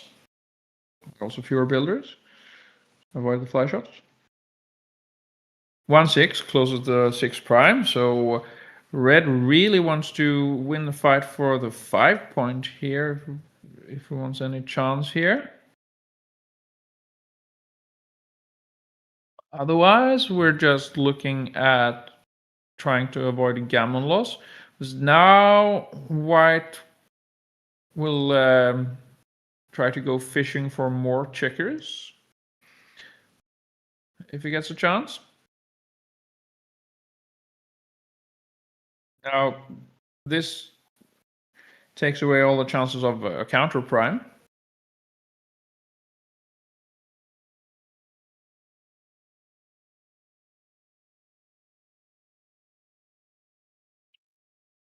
For 1, just does more checkers vulnerable.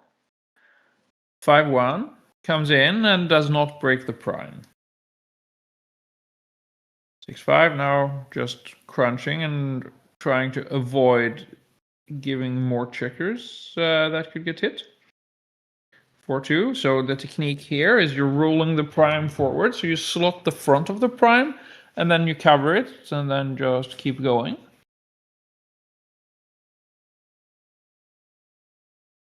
And red doesn't really gain anything by hitting the slotted checker at the front of the prime because you can't jump the prime anyway. It just gives white more time, and red will then just deteriorate his front position further.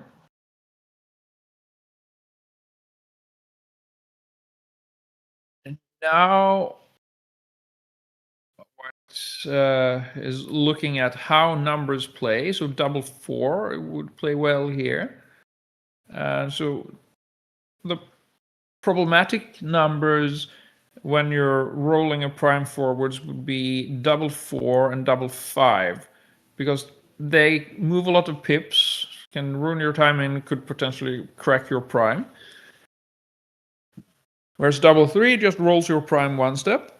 6-6 rolls your prime 2 steps.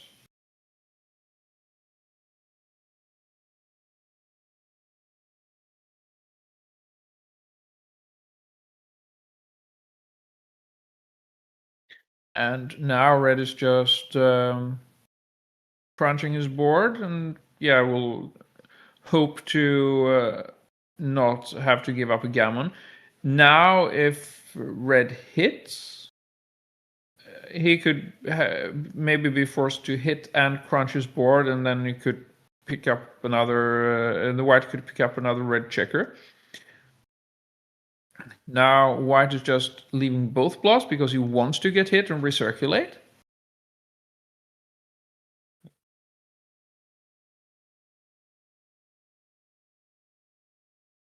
And now red gets in and hits, and this is good for white because now he gets more timing. So he can put checkers in better places again. And red crunches further.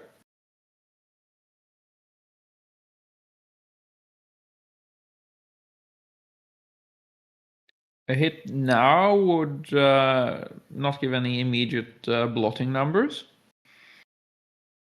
because all the red points in the inner board have spares now.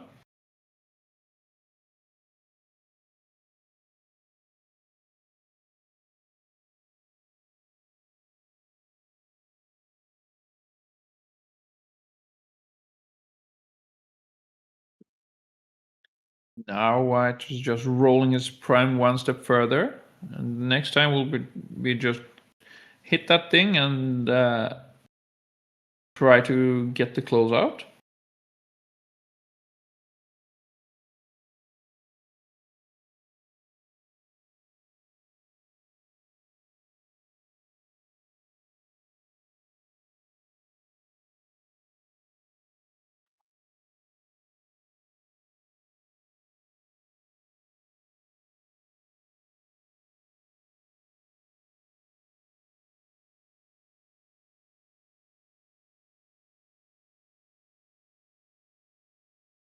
So now this is about positioning the checkers in the baron so that you can attack in a good way. 6-1, that has to hit. Now just redistributing builders. You can get hit. 1-6 would be very good, but if there are still return shots from the bar, that is not a hit, so it's a dance. Here we have the closeout, and now you're looking at trying to get your checkers on high points so you can keep the closeout longer. Normally you would want to spare on the 6, but that was not possible here.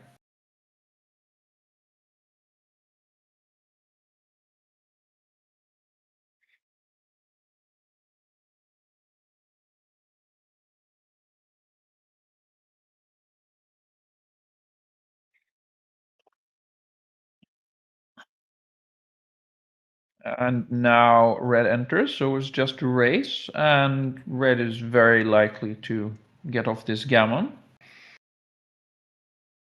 But also does not win very often.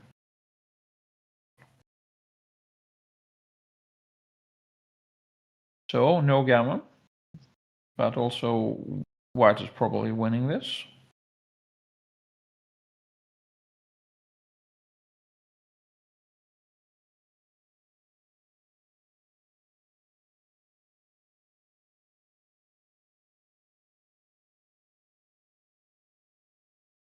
Three one, so that's almost a two-roll position. So 2-1, 2-1, that will not take everything up, and that's it.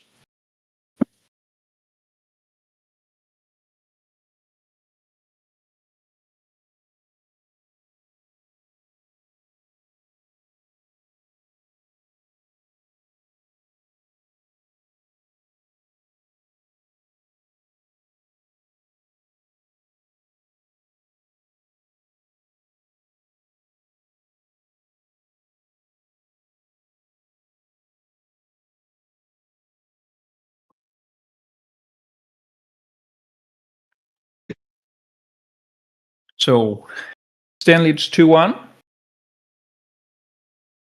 And we are now playing with dice that are easier to see.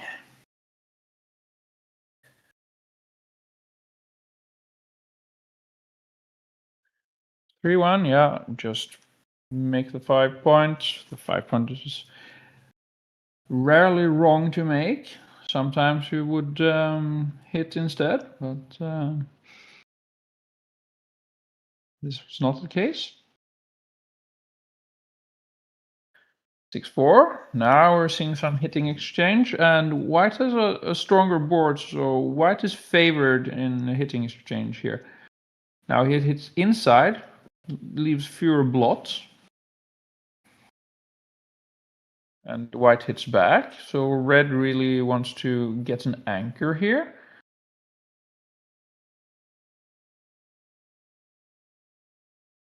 Now he has an anchor, so we can take a little bit more risk, because an extra element of safety will not get closed out. 6-4. Now we have both players have anchors, and red has more checkers back. So we're in a mutual holding game.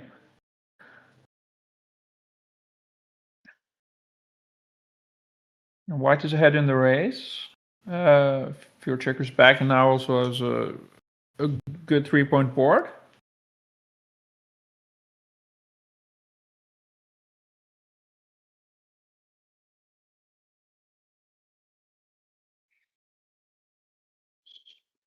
double 2 from Petter. Double 2s are often the hardest ones to play because you have so many options. So does he want to make the 5 point now with these checkers? Ideally, you would like to make the 5 point with checkers from the 6 point because we have a huge stack there, but he chooses to make the 5 point by switching from the bar point to the 5 point. So this unfortunately means that that there are some checkers on his 6 point that are currently unemployed. But he could later make points in his inner board behind the anchor. Well, there's no longer an anchor because double 6 lets him escape and now starts priming. 4-3 hits the hard way in the outfield and escapes the prime. 4-5.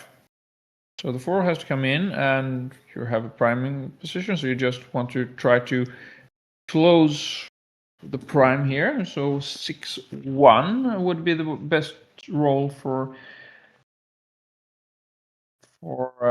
white next time. It has a 6 prime, and then red would be in real trouble. There are also options to attack the next roll. 5-3 for red. He makes a blocking point to prevent white from escaping. But there might be other options. Making an inner board point strengthens the position and makes it easier to attack. Strengthening the board there would take away white's advantage in a hitting exchange when both have 3 point boards. Now white has a 3 point board and red has a 2 point board, so we equalize board strength, even though there are some shots left here. It was impossible to not leave shots.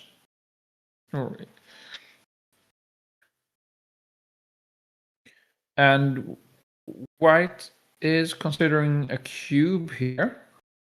3s hit, 2s hit, 5s hit, 6-1 closes 6 prime. So here's the cube, and that is quickly dropped. And Sten now extends his lead to 3-1.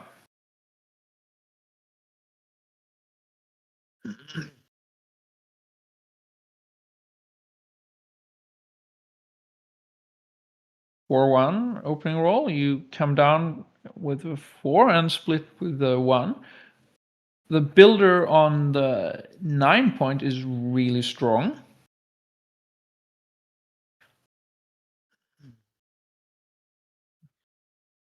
You have very many productive rolls. It's a much stronger builder than it would be on the 10 point.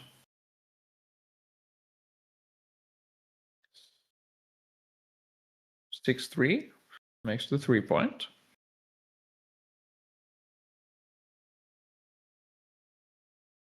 And 6-4, yeah, makes the 2 point on his opponent's head. And now 1-2. So white has a blitzing structure, so you don't really need to split into that. Because the threat is to attack rather than to block your opponent in for white. So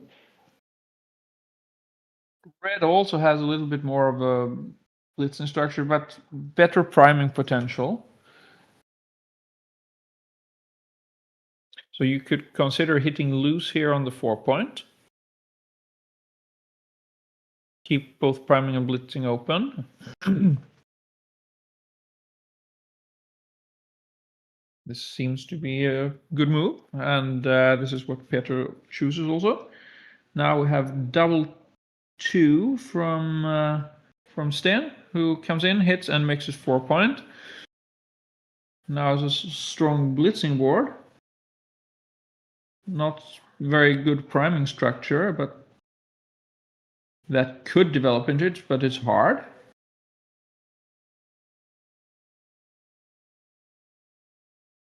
Now, red splits into a structure that's a little bit more of a blitzing structure than a priming structure.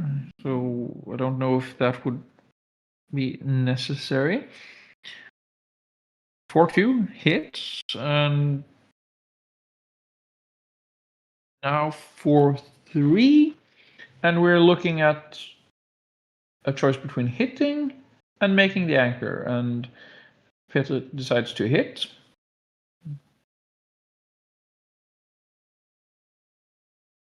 And 5-4 from Sten. So he decides to make the 4-point anchor and just play down from the midpoint. He could also have made the 20-point anchor rather than 21, but has a stronger board, so having that gap can give some more contact. To one stronger board, just hit loose and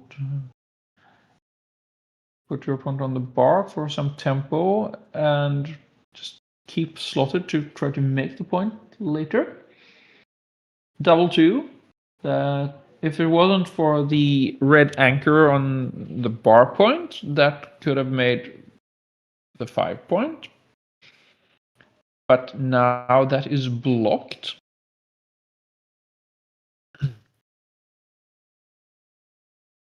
So there are not that many playable 2s because it is blocked in many places.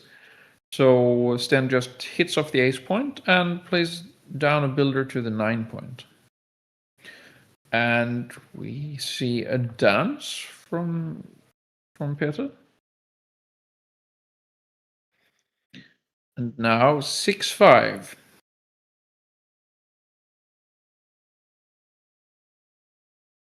So there are some different options here. You could run from the back, or you could make the inner board point, but you're blitzing the opponent is on the bar, so it makes sense to make your inner board point. You make your 3-point. 5-3 hits back with a fly shot.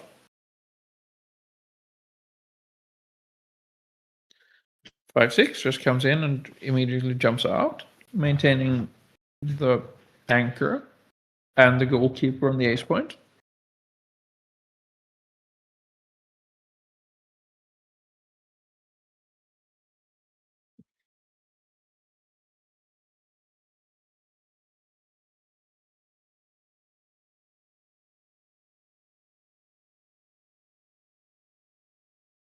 Six 4 now from Sten.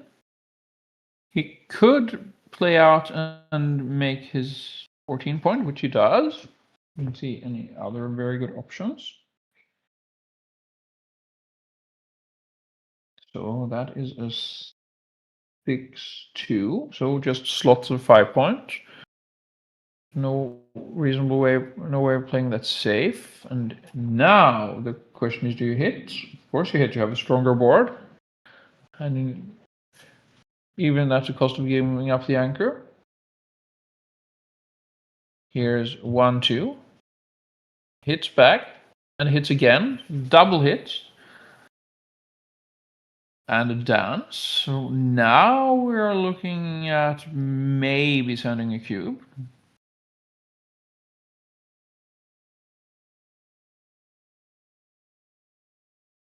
So Peter sends the cube and thinks, okay, this is Sten's problem now.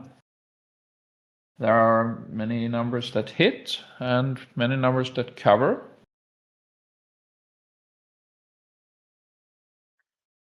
But Sten still has a stronger board. So that's worth something. The question is, how much is it worth? Not enough, according to Sten, who drops this cube. And we going to the next game. 1 point to Peter. 2-3. 6-1. Standard makes the bar point. 6-4. This should just run out.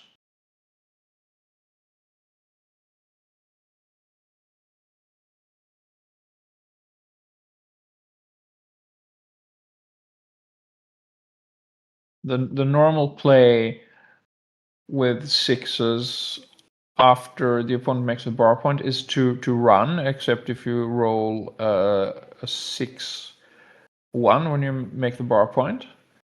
Now Sten instead choose to make the 2 point. So that's a reasonable move, but it's not quite the best here. Double 5.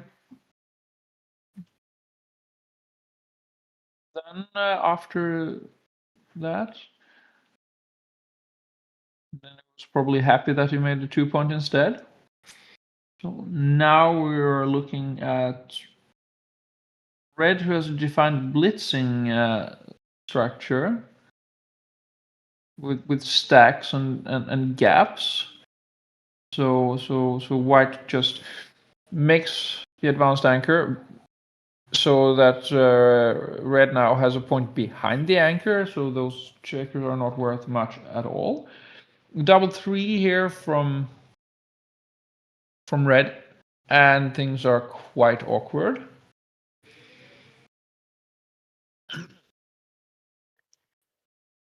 And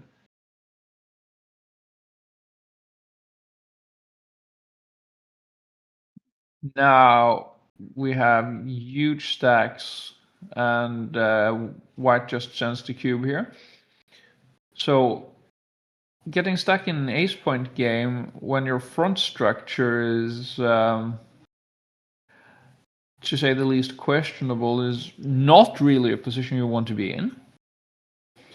So even though there is no checker on the bar, the front structure of red combined with the lack of development in the back. Ja. Det er bare fordi, at der er nogen, der har klaget over, at man ikke så godt kan se tegningen. Det er anti-glare dice. Ja, ja.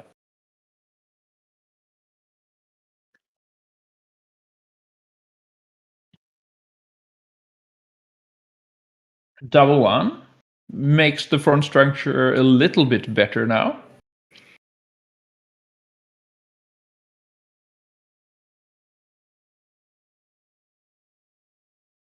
And 6-3 just primes the back checkers in by closing the bar point. Now 2-4, you really want to split and get out here. So it makes a run for it. Now 2-1. So there are some different ways of playing this. You could double hit, or you could make the 5 point on head. Both those are reasonable alternatives.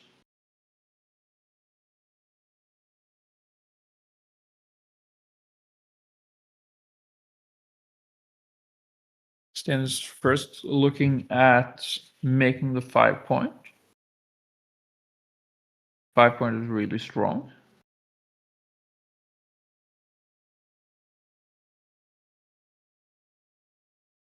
But now red's front position is a bit better than before.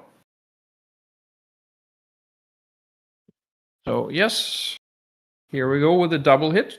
2 on the bar, and then hope to close things. 3-6 enters when hits, but only enters 1. Double 6. And now red is thinking whether you should send the cube back, but take should be pretty easy. White is an anchor. There are some blots, of course. But white is a decent structure and he has an anchor.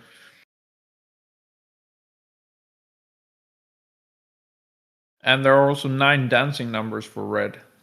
So red takes a roll, comes in with the ace, and comes out with the 6. So now the back checker is actually primed. 5-3 again. And now we have a cube decision again for red. Now there are more direct shots and not on the bar. And white quickly passes. So Peter, playing red here, takes the lead, 4-3.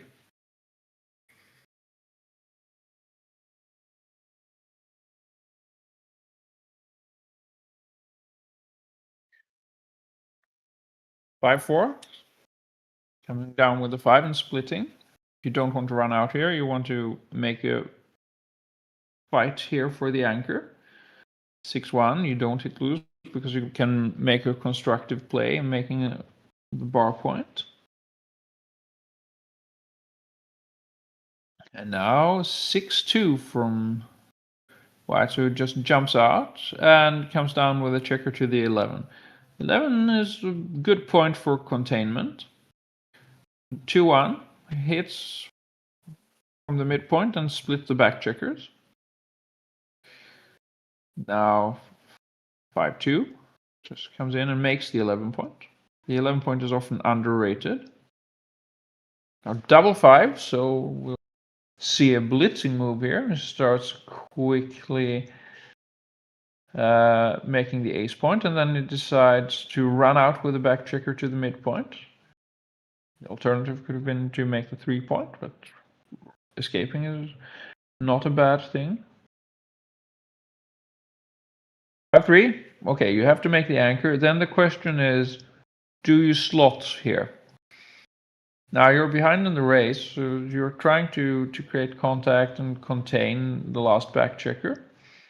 If you get hit, you can just enter lower and get some more contact on the other side of the board, your opponent's side of the board.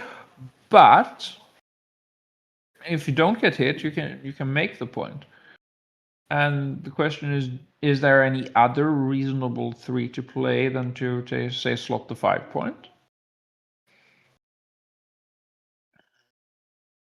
And Sten doesn't find anyone, so he slots the 5 point. Double 5 again. That moves a lot of checkers. It is looking at some different options. Whether he should make the 3 point or whether he should slot it, and if he makes it, he has to leave a shot in the outfield.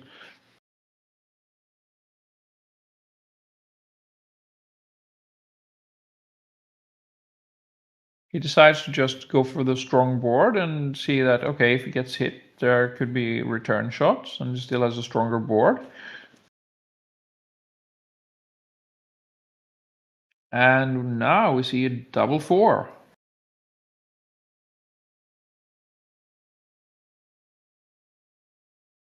So Sten uses the first 2 to make the 5 point, and then starts thinking about what other 2 4s he wants to make. So he makes the 4 prime.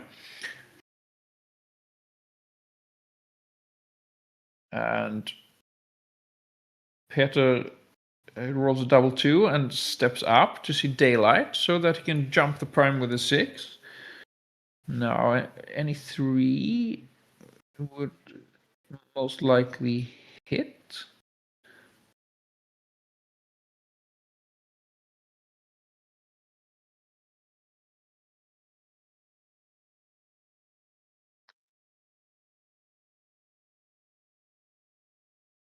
Now, Sten is contemplating a cube here.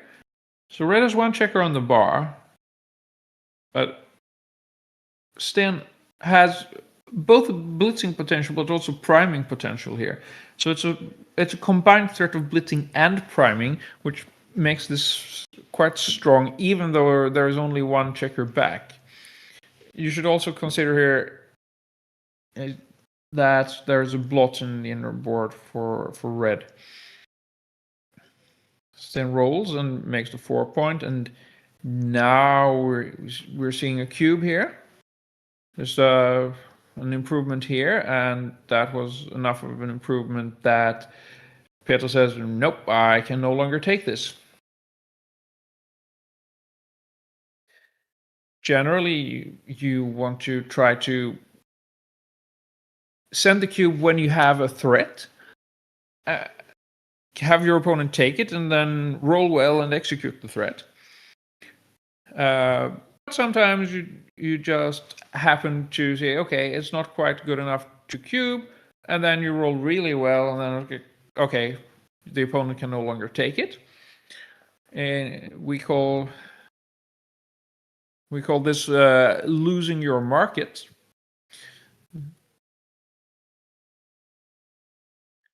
Because it's a transaction, I want to give a cube, and then I need a buyer for the cube.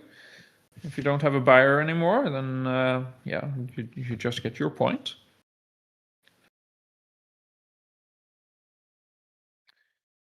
Six four for Sten, hits in the outfield. And now we're seeing a quite stacked position for red. And now, best possible anchor you can get under these circumstances. So that's definitely a roll that you don't want to re-roll.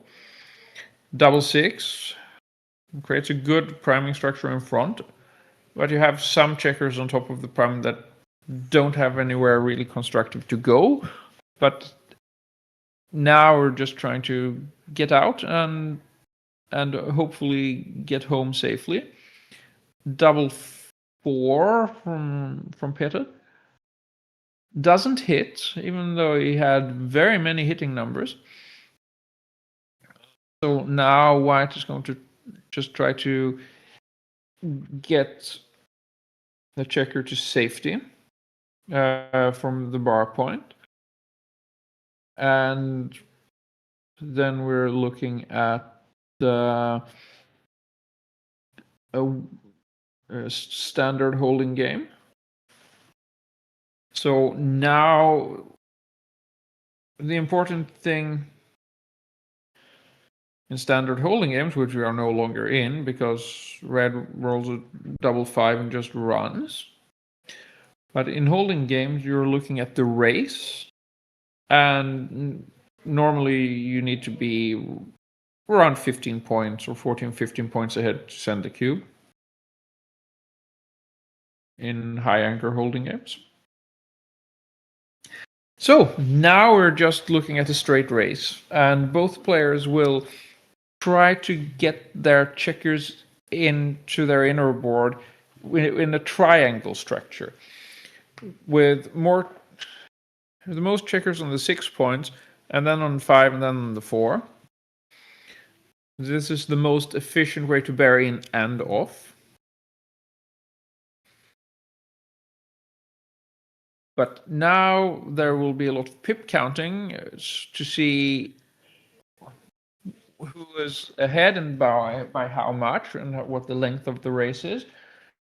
And then they will apply their racing formulas to see when they would consider a cube. Here we have another double five from red, and now we are probably going to see a cube, especially after 2-1.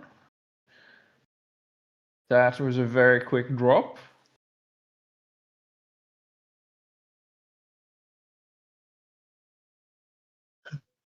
Uh, 17 points, 17 pips swing in the race can end the match very quickly.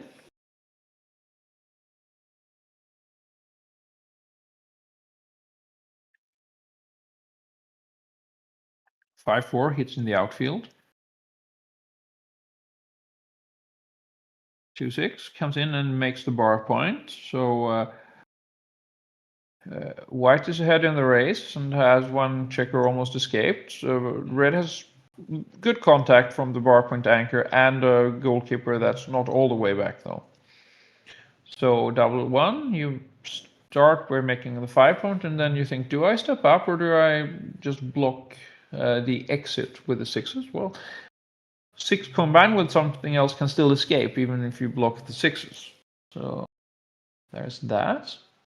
6-3 hits back though, and brings down a builder to the bar point. 6-4 hits the hard way. It's a fly shot. Double 5 also hits the hard way. So they are playing with precision dice, and they are probably called precision dice because they never miss.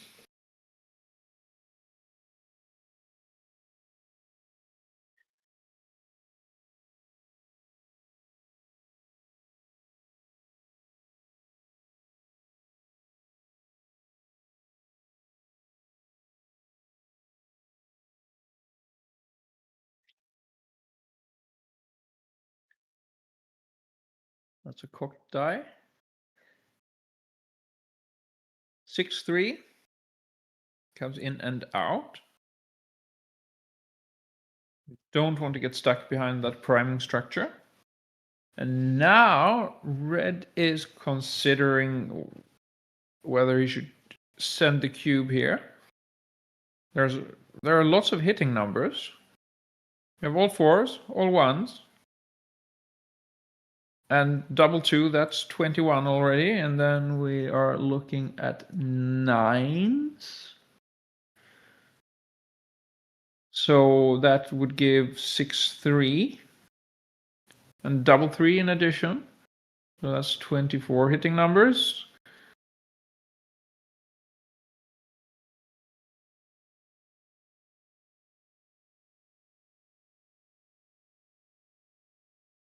And getting hit here and getting stuck behind that prime could be quite painful. So white is simply trying to get home safely. It doesn't have any structure. So the thing white is going for him is that he only has one back checker. And if you can get that to safety, then you could maybe create some structure.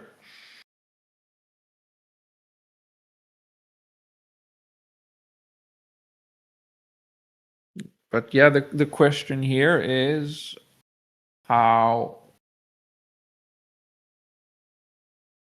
much do you get from just the shots here? So it's a very volatile position, so that calls for a cube. You need volatility and also strong position.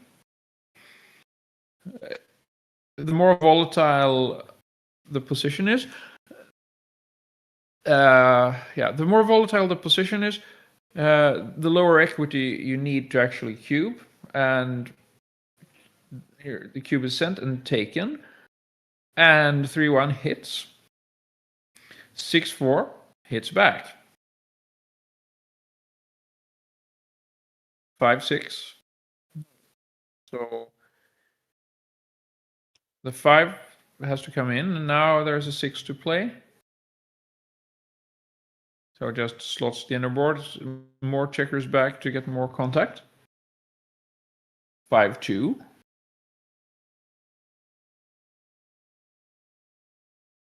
Now, considering red's front position, it's a bit difficult to play flexible and take some risk because the price you pay for getting hit is quite high. So we have a very stiff position for white, but hopefully he can develop it and make some more points.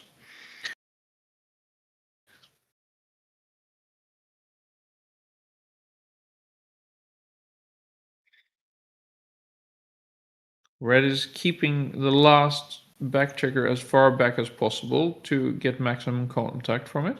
5-3 is a good roll, makes an inner board point. Now red brings around one checker to get builders for the 4 point, which is the next point he wants to make. 3-2, just plays safe. White really doesn't want to take risks now, considering how strong red's front position is. So you might see some so-called ugly plays here, just to not give shots. 5-4.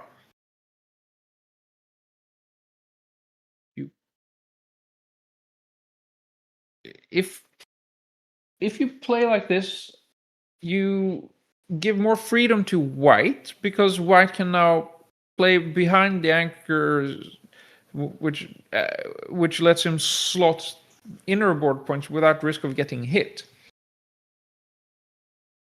And with such a strong front position for red and a very inflexible position for white, contact clearly favors red. So we should probably stay back.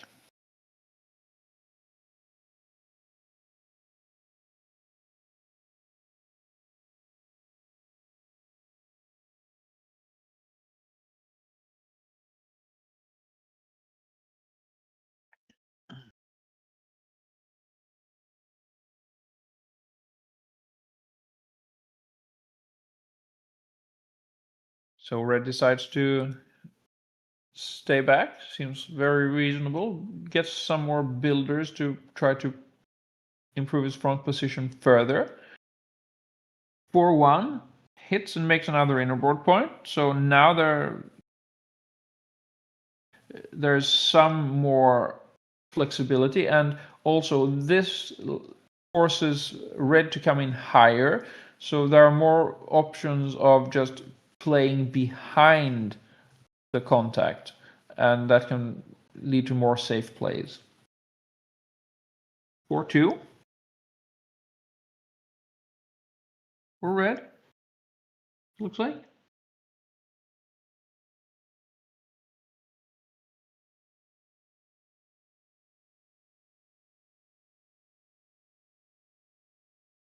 So he just covers the ace point and now has a 5-point board. So there's a very heavy price for getting hit now.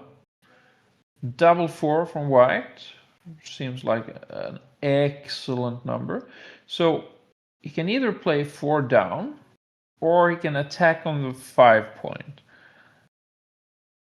But that doesn't attacking on the 5-point, making that point does not let him clear the midpoint.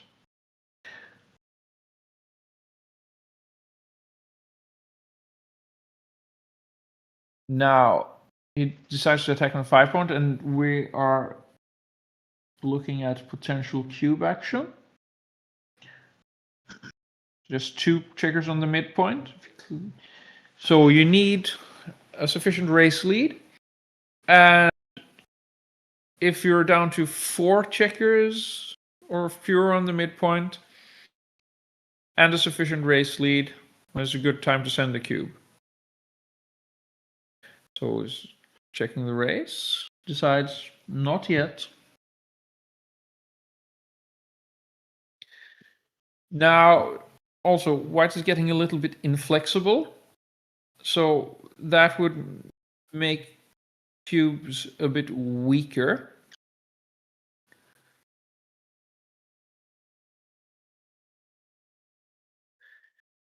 Now, you should also consider that Sten is holding the cube, so he needs to be a little bit more careful. He wants a little bit stronger position before he sends the cube back than if it's from the middle, because he just gives up sole access to the cube round, and now the cube comes back and is quickly dropped. Now that Sten managed to clear his midpoint safely with a sufficient race lead.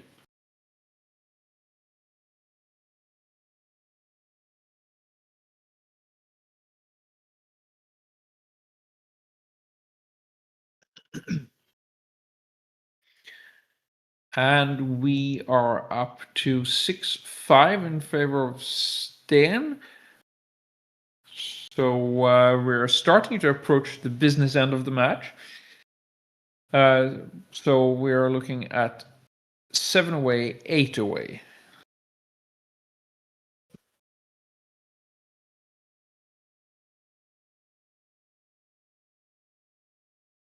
And it seems that the players are taking a break.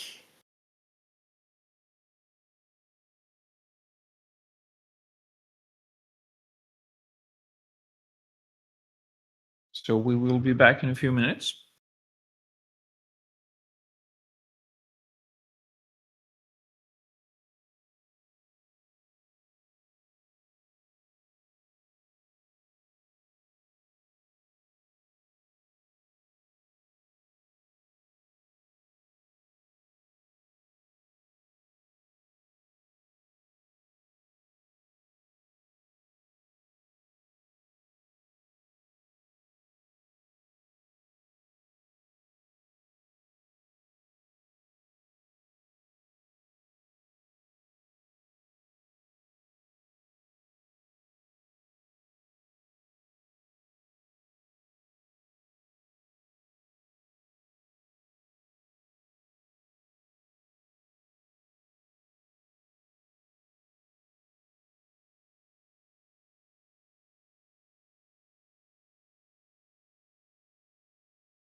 And the players are back.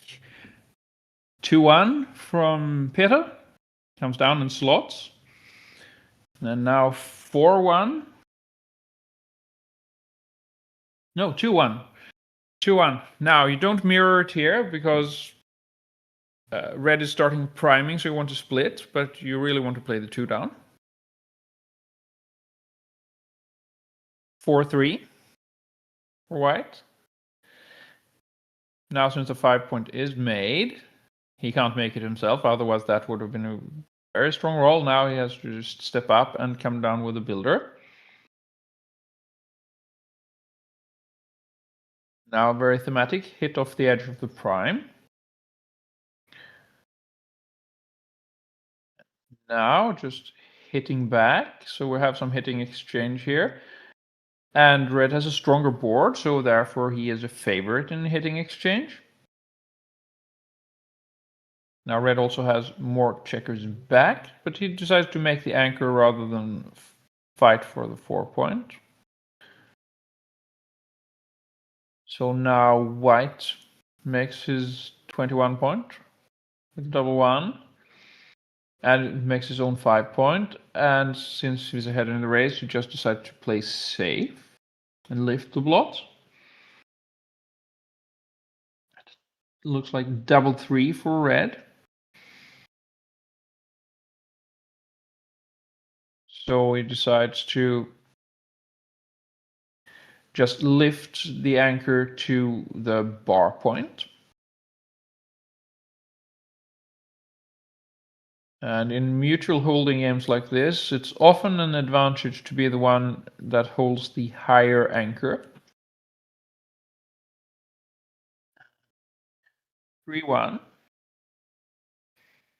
Decides to take some risk because there's an innerboard blot on white's side. But white hits and covers. It's always nice to do several things at the same time. And now white has a stronger board, so instead of hitting and leaving the anchor, he just decides to come up and reinforce the anchor. Red, that is. 3-1 for red. Now he decides he will get moving again because now there's an innerboard blot on white's side again. And 2-6 for white here. Now he can hit, but there are quite a few return shots if he does, both against the innerboard blot and against the midpoint. 4 though is duplicated to hit the innerboard blot and the outfield blot. But if it was only that, it would not be so risky. But now there's also aces to hit the blot on the midpoint. So now we're looking at just quite a few more numbers. But on the other hand, white has a stronger board. And this is not that easy to play. You could play off the 8 point, or you could even make the 2 point. He chooses to hit and come in.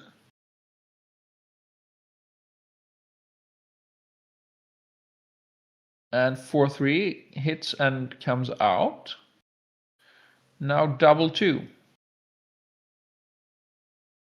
So the first 2 has to come in, and then you have 3 more 2s to play. This is often the hardest roll you have because there are so many options, so many checkers that can move. So it comes up and just plays down to the 9 point, minimizing shots, and also puts the checker in range as a builder for the 4 point. Now double 5 from red. So we are looking at moving into a one-way holding game. He chooses to make the inner board point instead of going to the midpoint and get full freedom.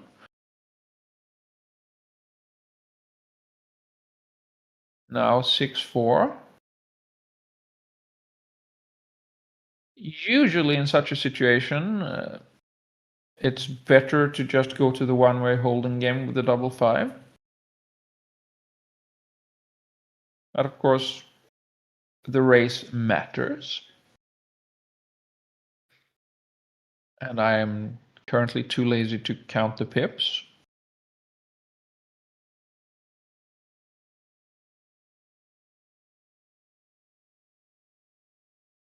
Six-4 just plays in behind the anchor. Now red has 3 strip points in the outfield, so there's not that much flexibility left. Double 2 comes in with 2 and slots the juice point. Now double 3, and red is playing down to prime the anchor and also break contact with his back anchor.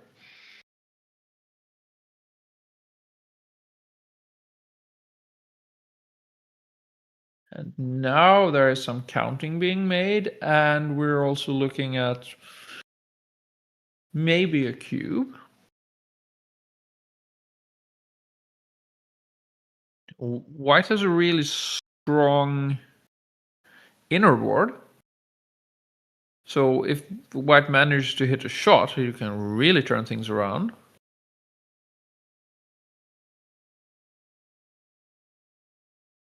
If white gets cubed, which he doesn't, if he would hit a shot, he would probably be too good to redouble.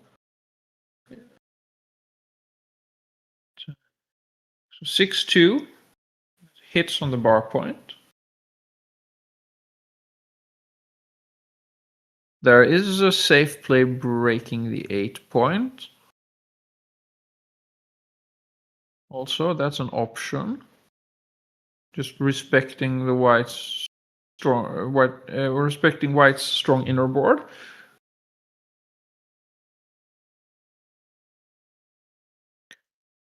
Peter opts to go for the hit.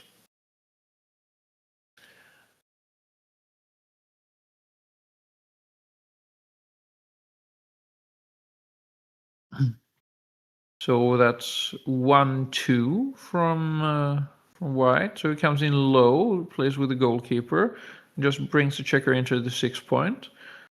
It's often a good place for spares on the 6 point. It's good for the race. Okay, now we see a cube from Peter. So we don't have a midpoint to clear, but there are some blots. But the blot on the bar point also functions as a slot for a priming point.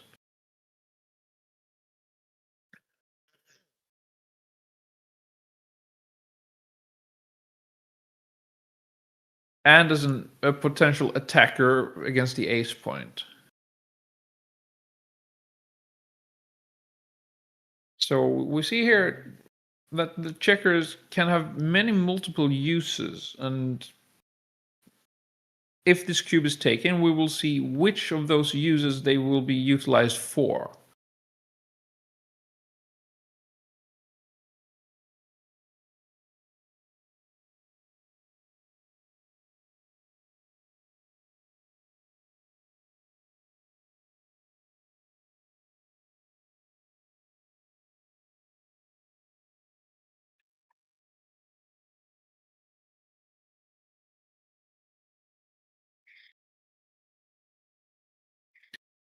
So in this situation, white has some equity in the form of contact. He's behind in the race.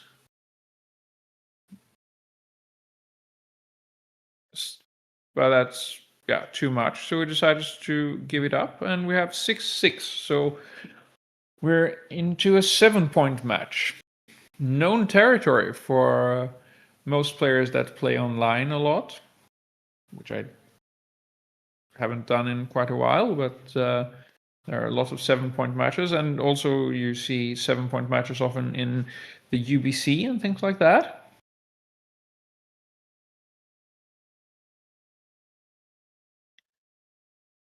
So 4-2, 4-2, and then 5-2, and then now both players have priming structures. So you come down and you want to split.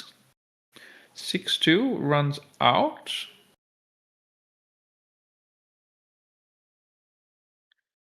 Double one. Instant 4 prime. 5 with a 5th point slotted from the back. But of course, that can get hit, and it is hit with a 5-2. 4-2, now just hit back. 3-5, comes up and makes the point. The precision dice don't miss. That's why they're called precision dice. So 6-1 just cleans up some blots, makes an anchor and slots the new inner board point. 6-4 clears the last point here and gets moving. Leaves only fly shots, but 6-4 is duplicated. 6-4 is actually was rolled twice. First on the wrong side and then on the right side. And now we're looking at double one. So the first two are clear. Now the question is, do you hit and then where's the last ace? Or do you come in and just make the 5 point? 5 point is quite strong, but you are still stuck behind the prime then and not seeing any daylight. But you will leave quite a few return shots if you hit. So he decides to play safe and just strengthen his front position and go for a counter prime.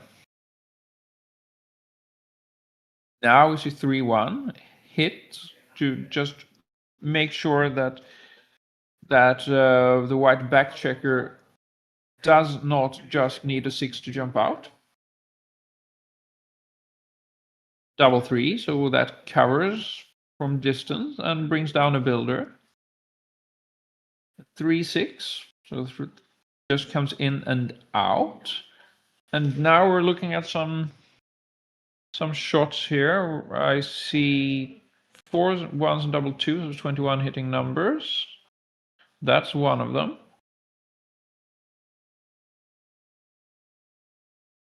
White still has a decent priming structure, so and 2 checkers behind that prime, so that's some counterplay.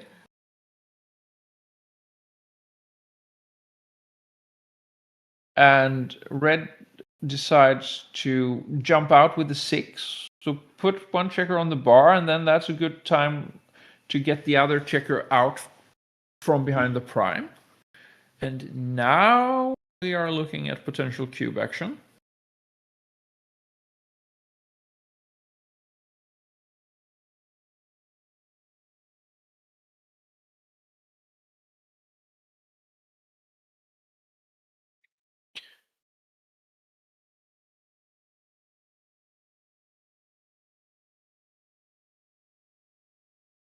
There's the cube.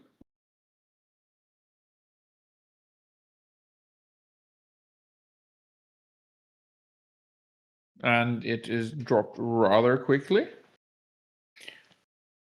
In situations like this, when you can win quite a lot of gammons, if you win and you have a really strong position, you should think, is the position too good? Because you might end up in a situation where it's like you can just take a roll because it's unlikely that the opponent can take even the next roll. So that's something you should consider in such situations. Not necessarily saying that it is, but you should consider it. 5-2-4-1. Usually you just play 13-8 there.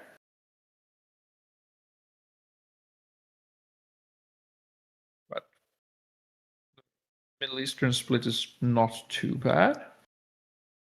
4-6 for white.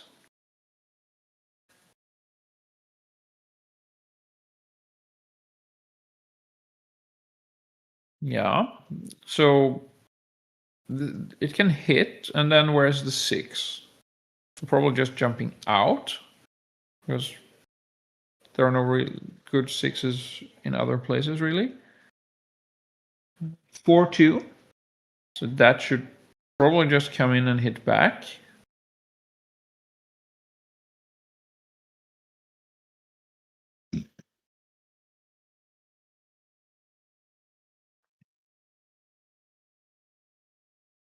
He's looking at making the 4-point anchor, but hitting is probably just better, considering all the white blots in different places of the board. 2-2, so that comes in, that hits, and you should just make the 4 points. It's a really good roll. Does everything you want to do and then some.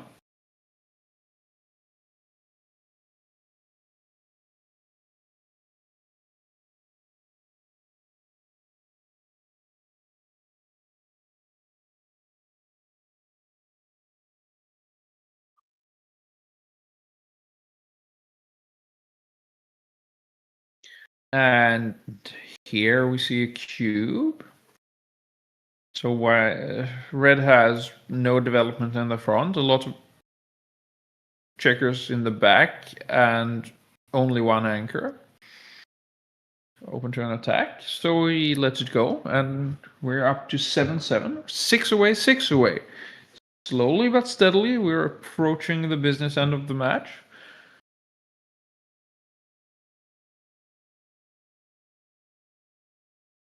So 5-3. Yeah, you hit and make a point. You're doing several good things at once. Like such a roll. 4-2, just developing the front position. And now white plays around to the 9 point. 9 point is a very good place for the builder. And red has a 6-5. It could escape, or it could come down and remake the 8 point. But if you come down and remake the 8 point, do you split?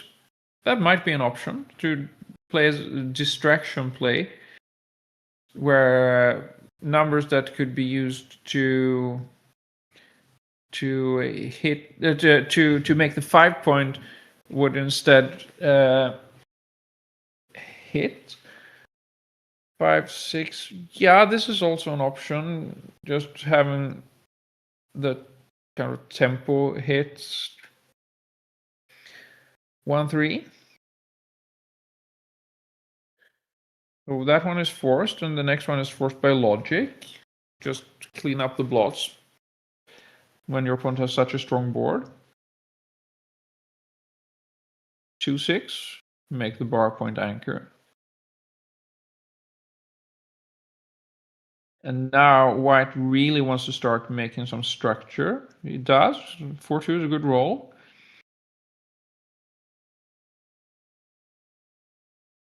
So red has more checkers back, but he has a stronger front position. So red is looking to play for contact here, but he's actually just decides to run out all the way.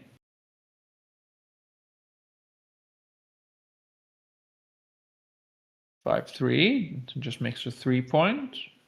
Just strengthen the board, and then you're in a better position when you actually hit shots. Or just better position if you just run out and so that there's a higher price to pay if your opponent takes some risk. So 5-4. Red is trying to create some structure here to contain the last white checker, or attack, but the checker is quite safe still at the ace point. So if you're not really getting primed, then the safest place is on the ace point.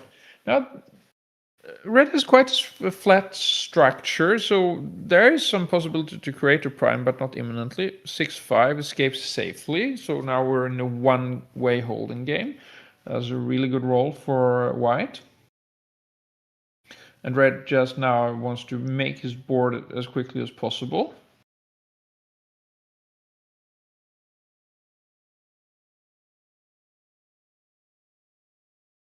And Sten is counting pips, I think, to see whether he should send a cube, but also now he will probably just keep a running differential pip count.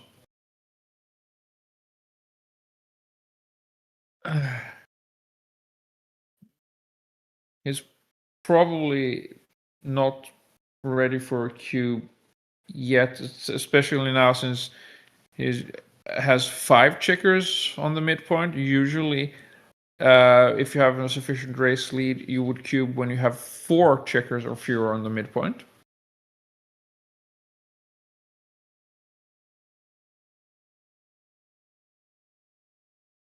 Six-4. So now he has 4 checkers on the midpoint. So now we could maybe see a cube if the race lead will be great enough. 5-3 is a really good roll, makes a strong board, and here's the cube instantly taken. These are standard positions. 5-3.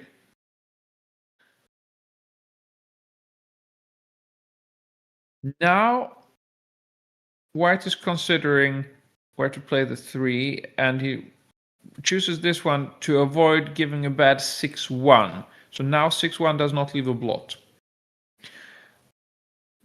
So in holding games like this, especially bar point holding games, 6s, especially 6-1, can be tricky to play if your 8 point is stripped. Double 5 just clears the midpoint, and now we're into pass territory. So Sten is very happy now that he has gotten the cube in. And now the contact is minimal, so it's almost a pure race. There are some scenarios where you would end up hitting a shot on the 8 point here, but those are very rare.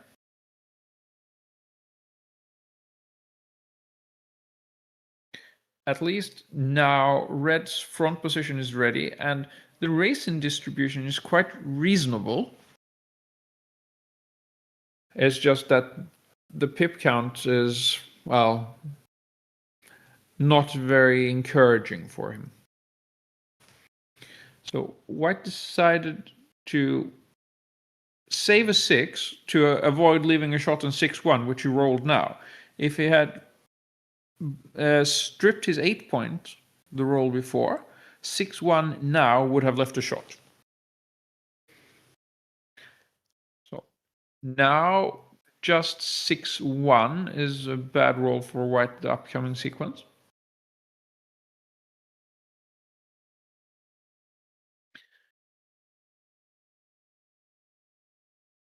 Roll 3, that breaks the contact and starts taking checkers off. As you saw with 6-1 before, it's a number that is quite often worth taking in consideration in holding games. Often 6-1s would be the numbers that be the number that could leave a shot.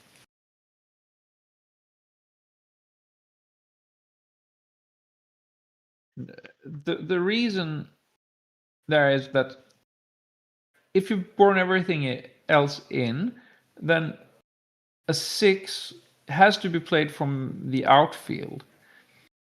That's the only number you can't play inside your board. And that way you can get forced moves. And those forced moves can leave blots if you have a strip point and roll a 6-1.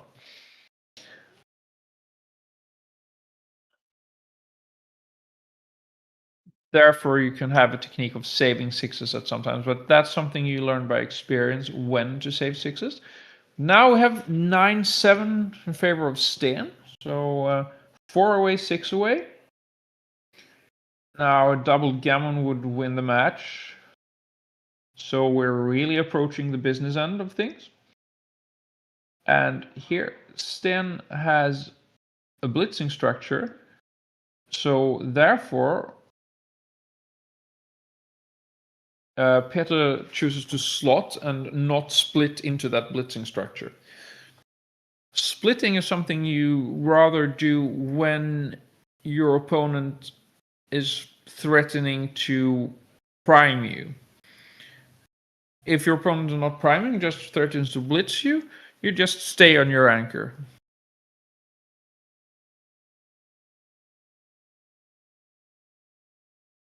(6-1) from Sten. So is considering switching to priming game plan, giving up the 8 point. The 8 point doesn't work very well with the deuce point, but the bar point is a good blocking point. But he's also just considering playing safe, just have one blocked back, which he does. If you've escaped one checker already, you usually want to play a little bit safer if you're ahead in the race, because there's a lot of difference having to escape one checker compared to having to escape 2 checkers. Now Stan switches to more of a priming structure, even though he has 2 point made. This looks like a 6-5. So we should just make the 3 point.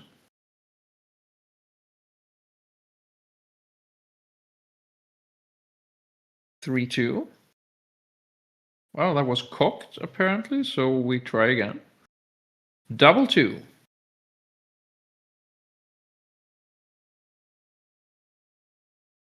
So the back checker can't move.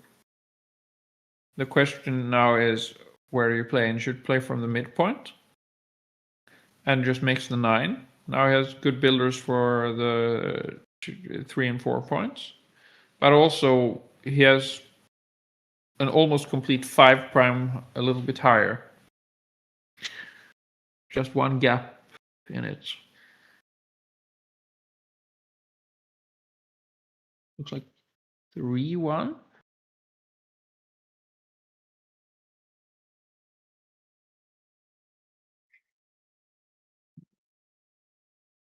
Now red is getting more primed than blitzed because white has a flatter structure and no stacks and starting a blockade. So now red is looking at just splitting here to try to make an advanced anchor maybe. But there's also this move which creates another spare and makes it easier to make points. Now Stan just makes the 4 point. And there's only one gap in the prime now, but red is counter priming. So an advantage here for Sten that he is only 1 checker back instead of 2 behind the prime. But that also means that Sten is vulnerable to attack if such opportunities arise. So Sten has a 4-1 to play. And he just plays it into the 4 point. No extra blots, and he stays back because if he steps up, he has a harder time coming out because coming out to the bar, if you're on the 24, can use a 6 or a 1-5. If you're on the 23, it's only 5. That gets you out to the bar point. And then to get to safety, you have double 5. But if you're on the 24, 5-6 gets you to safety.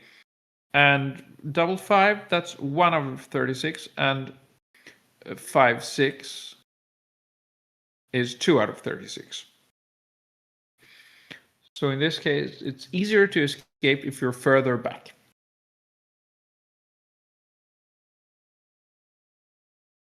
And you're less likely to get attacked also, because you're not in range of the checkers from the 8 point.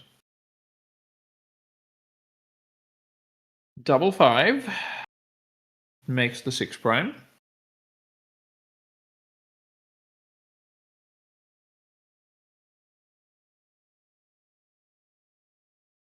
And now red needs to counter prime so that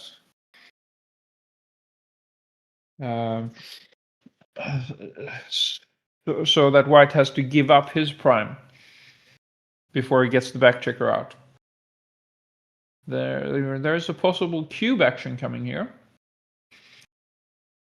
White still has some mobility before he needs to track something or move the back checker. But red could, on the next roll, close the bar point and make his own 6 prime.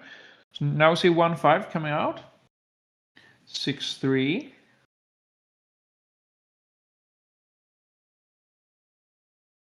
And now this is probably too good to double, so it just keeps rolling. So now red is going to be in a poorly timed ace point game. So you will start seeing the red front position crunch imminently. So we'll just try to now play checkers in, and then by doing so kill 6s. So that he doesn't crunch as fast. So when you're starting to crunch, you try to make the large numbers not play, because if they play, and then you just crunch faster if you have to play them. 3-2. Now he has 1 spare on the 6, so can have 1-5 to play before he needs to give that up. But the shots in the ace point game come pretty late, so he needs quite a lot of timing. So a well-timed ace point game wins a reasonable amount of games, but you also could lose quite a lot of gammons. Now Sten cubes, and this is a clear drop.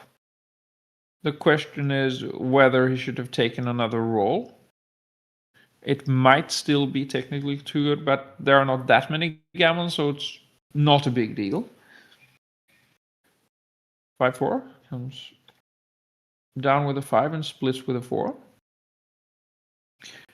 Now we're looking at 3 away, 7 away, so 3 away, 6 away.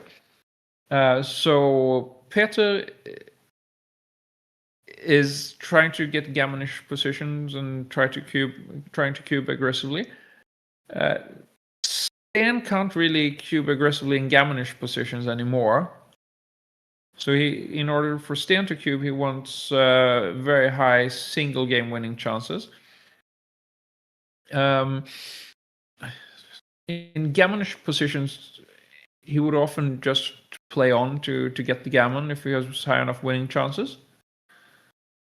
Because now the cube can come back on 4, and then there's no value at all for Stan's gammons, and also he gets more points than he needs.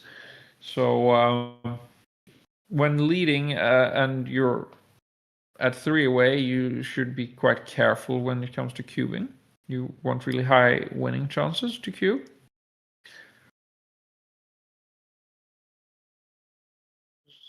The gammon value is higher on the center cube than on the 2 cube.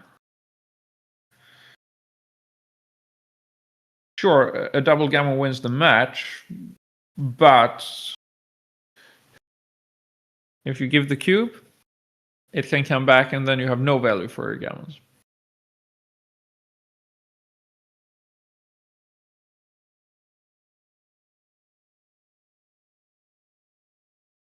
Now we're looking at one man back from white and 3 for red, but red has an anchor.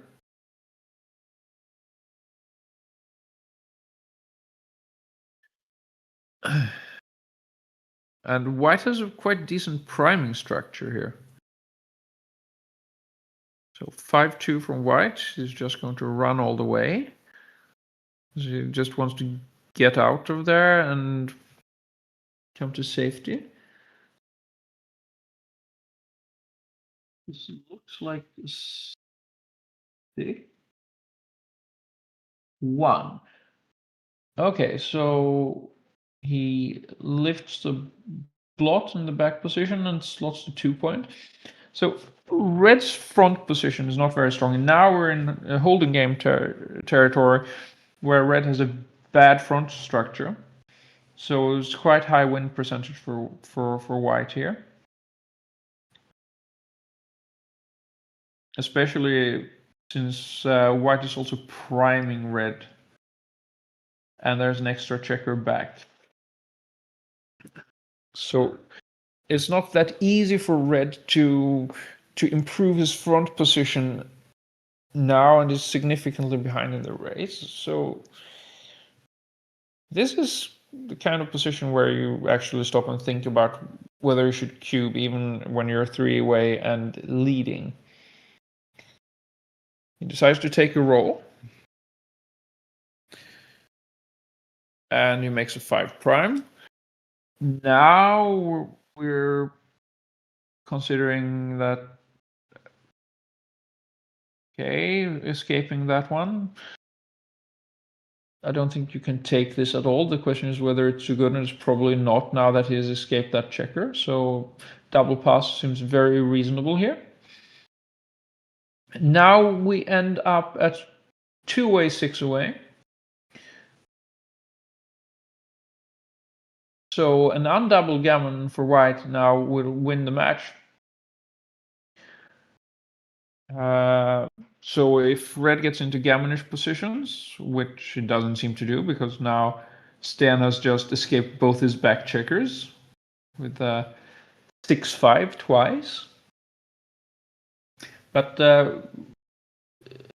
Peter wants gammonish positions now to get the cube in and maybe win a double gammon to get 4 points and level the score.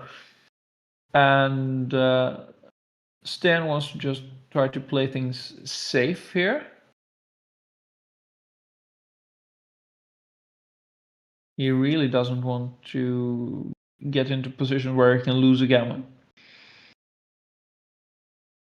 Now we're seeing red. Red has more checkers back.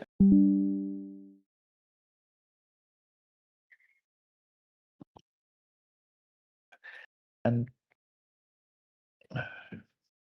the feed to the commentary room froze a little bit, so I'll try to catch up with what's happened.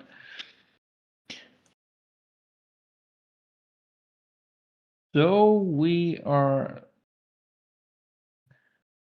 looking at a more developed front structure for white.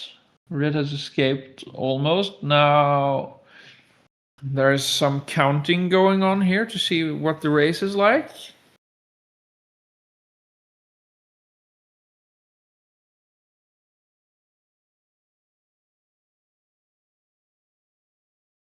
Three, 2.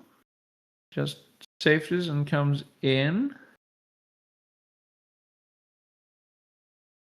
Double 1. So now Stan is trying to create a triangle structure to get a good bear off. So get more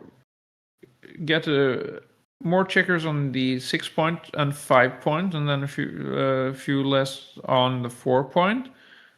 But generally a triangle starting at the high point.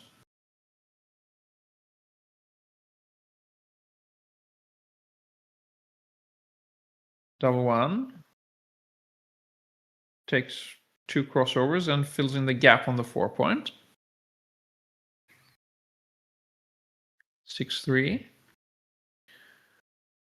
We start seeing a triangle structure materializing here. Stan is a very strong player and knows his technical stuff.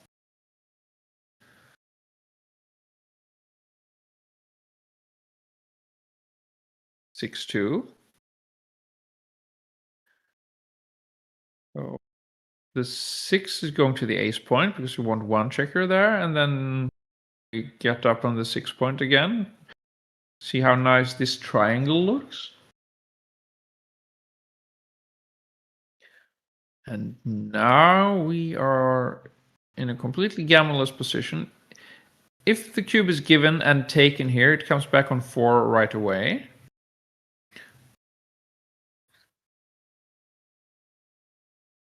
But Sten is counting here and using his race formulas to see whether he should send this cube.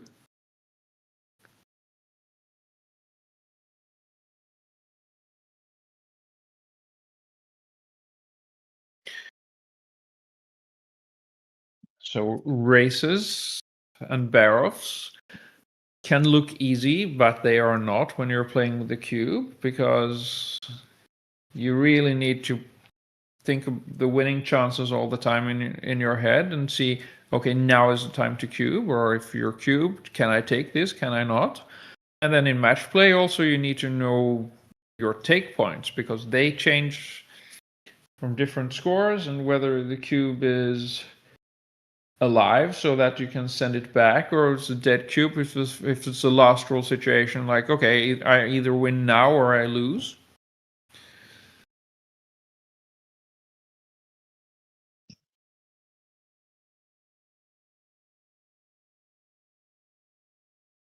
Here's the cube, instantly taken, and this will come back on the next roll. Sten plays both into the 3 point, and here's the cube coming back on 4. There's an automatic redouble, because Sten doesn't gain anything extra by winning 4 points compared to 2, while 4 points instead of 2 for Peter is huge. Now we're just seeing a straight race here. See if we can get some excitement. That's 3 of them. Now the question is, do you bear this one in, or do you play 6-5 to get better distribution? You're behind in the race, you kind of want to stack things, but if you have a stack on the 6 point and you start bearing off on the 5 points, those gaps hurt a lot. Sten, on the other hand, is ahead in the race, so therefore he wants a flatter structure to just make sure he doesn't miss.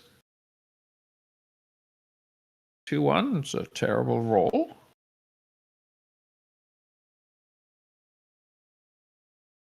But Sten still looks like a solid favorite.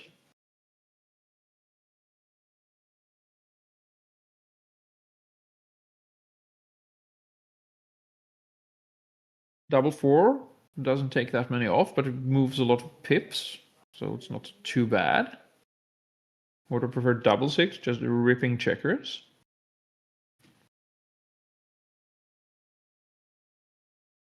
By 4, here we see the downside of having gaps on high points with checkers above them. You can miss and waste an otherwise very good die.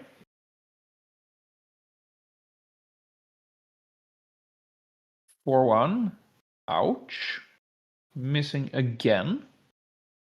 It's really not what you want to do here. 2-1, yeah, not many pips, so it takes 1 off, and now there's only a gap on the ace, and aces are not really what you want to roll in races anyway.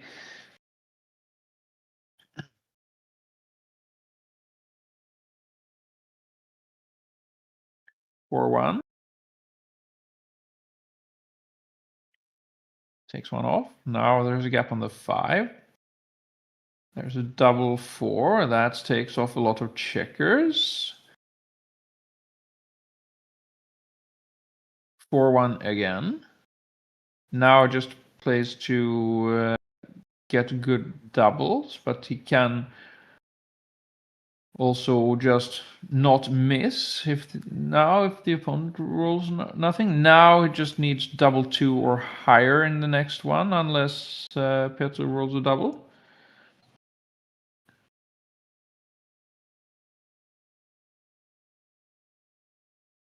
And Peter turns this race around, and we're up to 2 away. And this is a score where you can never go wrong, game theoretically, by turning the cube right away, because the opponent can always turn the cube right away on the next roll. But there can be some games like, okay, I'm not cubing, you're not cubing, and then you just say, well, here's a slight favorite, so I'll just wait to let him cube, and so on. But as soon as you are a favorite, you should probably cube this, or as soon as you can lose your market, you should definitely cube.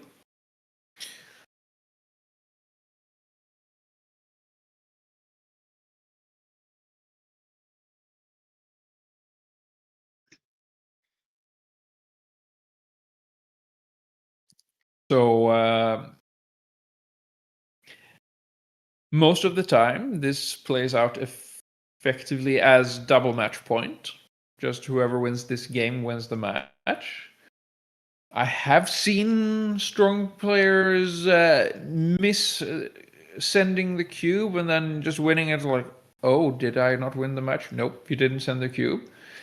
So you should probably just, if you are not really certain of what you're doing, you should probably just send the cube as soon as you can here. But we will see that in a little while. The players are taking a little break now. But you are going to be in for a really exciting game soon when the players are back. And they are playing for a place in the final here.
Tak.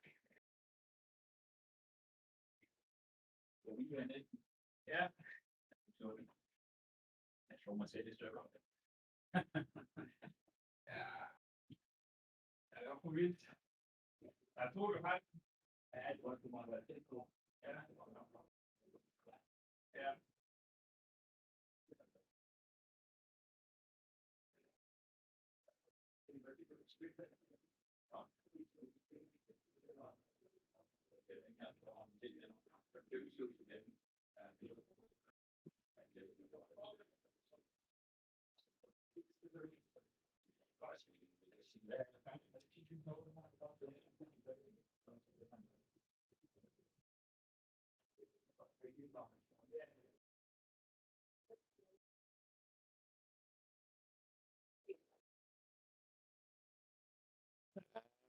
The players are getting ready soon.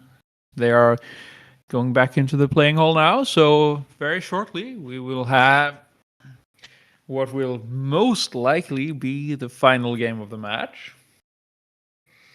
And here we go.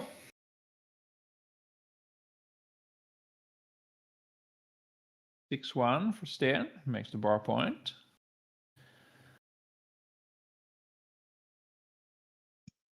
4-1. Blitzen comes down with a 4. So Stan is a favorite, who sends the cube. Double 1. Makes the 4 prime now, a great roll. And splits the back checkers and splits it all the way. Creates some contact against the 9 point. 4-3. Do you make the 4 point here, or do you make the 9 point and step up with the back checker? Those are the options. Peter's looking at making the 9 point to create the blocking point. And now is looking at the 5 point. It's a nicer distribution this way. So he makes the 9 point and steps up to the edge of the prime. 3-2. Just points on head off the edge of the prime. 2-4. Comes in, makes the anchor and comes down. Now Stan really likes a 6. He gets a 6. Plays 2 down. 5 prime, and Peter's not at the edge of the prime, so it's almost as good as a 6 prime. 6-4 here. Now, keep in mind, the cube is turned, so gammons and backgammons don't matter. It's all about winning this game. So there are some options here. Do you hit from the midpoint, or do you make the 2 point? This does not really give any good counter priming opportunities. And Stan is a very solid favorite.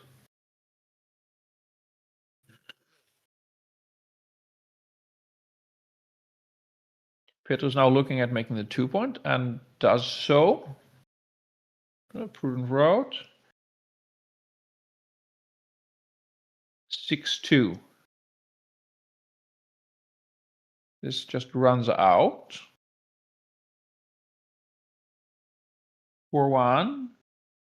Makes the 5 point. Starting to create some priming structure now, so have some counterplay. 6-4. Escapes all the way. There goes the counterplay. But now Red is just trying to make his board and get some good contact. There is still the contact option here. 3-1. Splits the back checkers, trying to make the anchor at the edge of the prime, but he can get attacked here.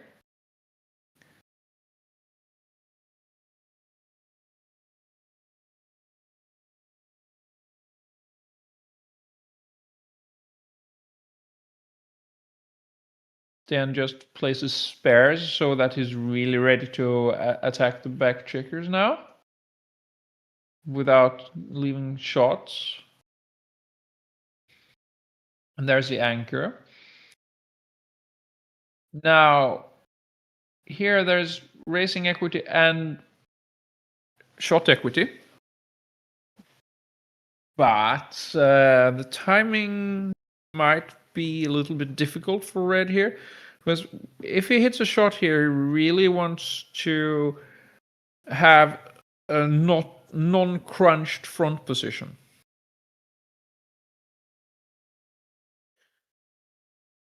And now it's a solid prime in front, so this will not leave that many shots. Stan has very good flexibility with spares everywhere here. So now he's just making sure that he will not give himself too many bad numbers. The race is looking really good, and the only number now that would let red access the race would be a double six, because there's a 5 prime in front of his anchor.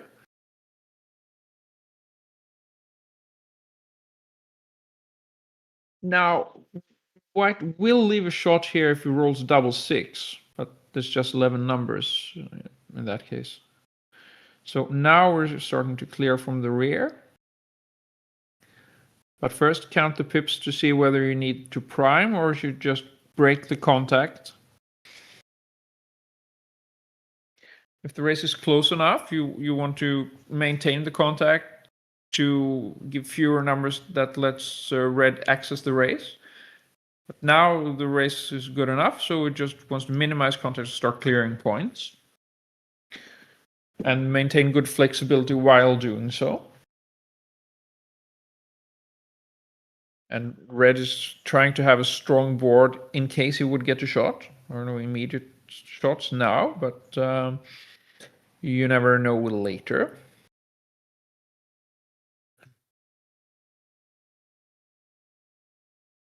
Now that we start playing behind the anchor, yeah, that strengthens the board, but you also get a little bit less flexibility when it comes to bearing in. And here's double six, so we're looking at a straight race. Should still be a slight edge to white, but nowhere near the edge before that double six. 6-5 comes in, and quite close now. 4-2.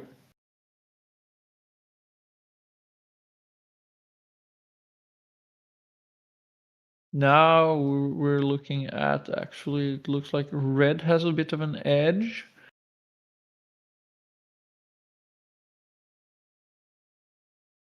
X3. No, yeah, red has a definite edge now. White is on a roll. That counts for something. Double 2 takes 3 checkers off. Double 5 is a great roll. Moves a lot of pips and takes 3 off. Now white is looking better again. 6-3 only takes 1 off, but fills in, so there's only a gap on the 5, so there are fewer misses coming.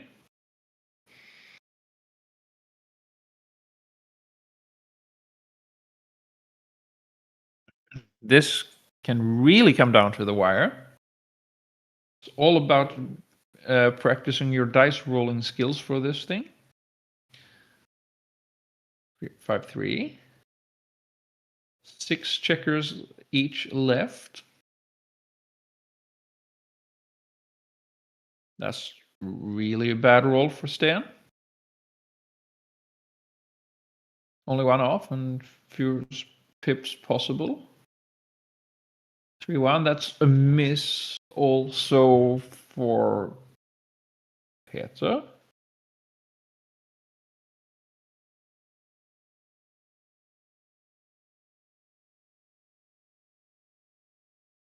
Now, these things can be interesting technically. whether you want to gap on the 3 or whether you want to take the risk of rolling a 6 and not getting full value for the 6.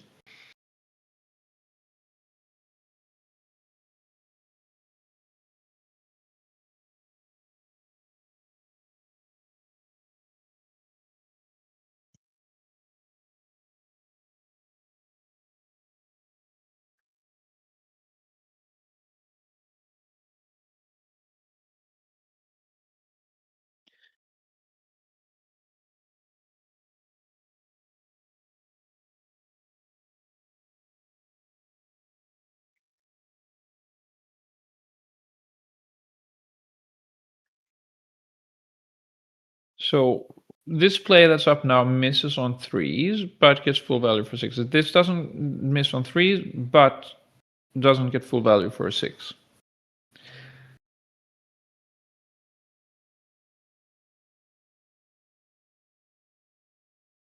Dan is not rushing at all. Second 2-1.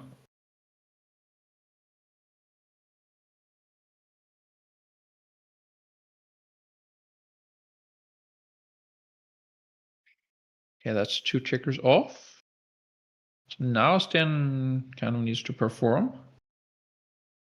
Double 5 is a really good one. Now we need some double here. That's not a double. And, well, it's not a big enough double. It's like double 2. So, Stan Mikkelsen is in the finals. So, congratulations to Stan. And we will see a final here in a while. This was a really, really tight match. In the previous game, it looked like Stan would have it, but Peter managed to turn it around, and also almost managed to turn it around this one, but not quite. In the end, Stan managed to find some good numbers in the Dice Cup.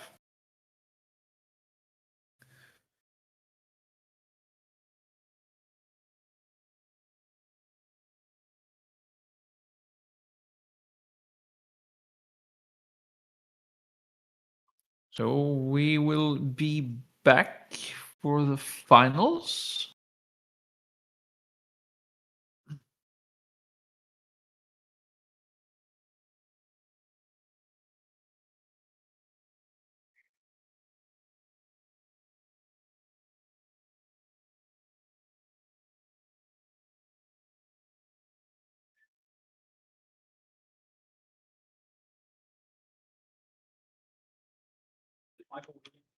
Jeg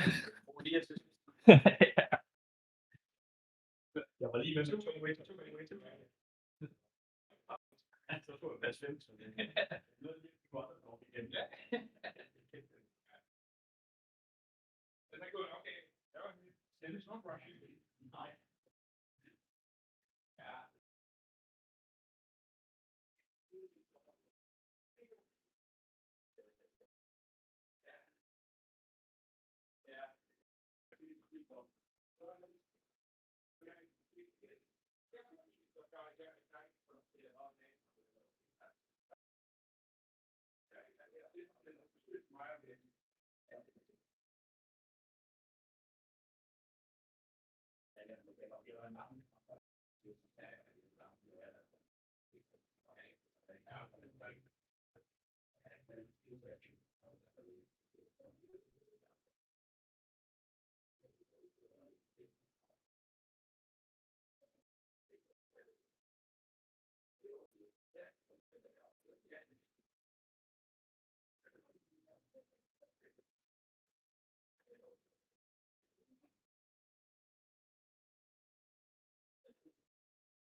det lige for en skam. For mig tabte vi i går. Jeg fandt på overveje det alt. Nej, men okay, hvor mange penge har du? Nej, jeg vandt. Okay, jeg tror, jeg vandt det.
Så skulle han ikke plads ind, og det sagde sammen, jeg var efter det. Så det kom.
I'll start finalen i det. Godt, okay. Okay.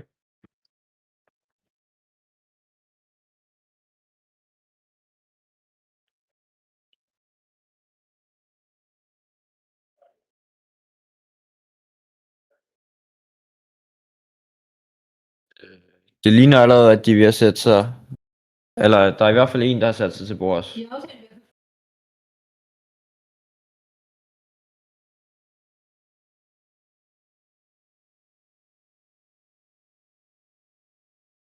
det er super godt.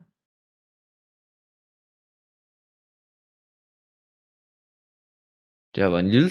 Det har ikke været en så stor turnering, men det har været en hyggelig turnering.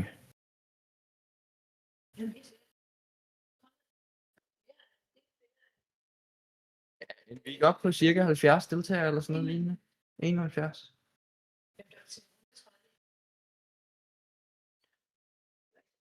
Nej, det er ikke så mange fordelt ud over 3 rækker i sådan en stor turnering. Ja.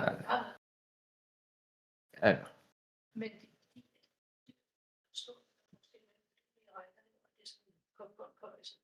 du skal sætte det rigtigt. 3.000 for eksempel. Du kan bare se. Ja, da Inge og Louise holdt det, der gik det meget godt. Det skulle være internationalt. Ja. Ja, ja. Se før i tiden, synes jeg bare. Hvis du kigger inde på nogle af de gamle gemmerne, så prøv at se nogle af de der artikler derfra, hvor man bare kan se, altså, hvor mange vi havde så mange events, og vi havde så meget. Altså, det var virkelig sjovt. Så det er godt at putte ind og lave alle mulige ting. Ikke? Fordi det der med at bare sige, men jeg skal også være med, så koster 5.000, men så kommer 500 mennesker. Ja. Men hvorfor er det, man spiller? Eller det nemmeste turnering med mange engagerede mennesker. Eller der kommer rigtig mange, ikke? Ja. Super. Okay, are we going tandem? Siger at det er der 17. Ja, de har sat sig til bræt. Det ligner, de er ved at starte nu.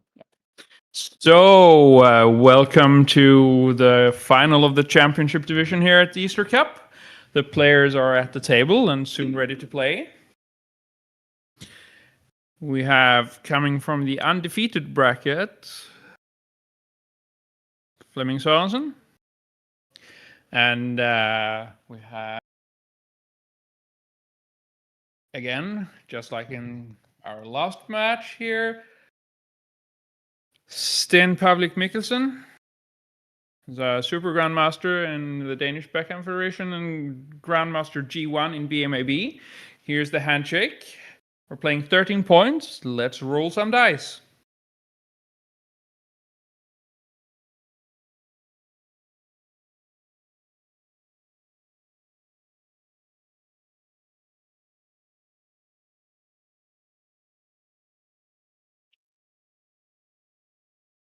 Six, 4 makes the 2 points.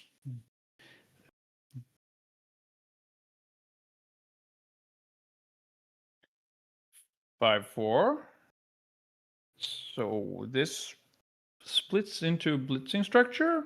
Normally you'd make consider just coming down.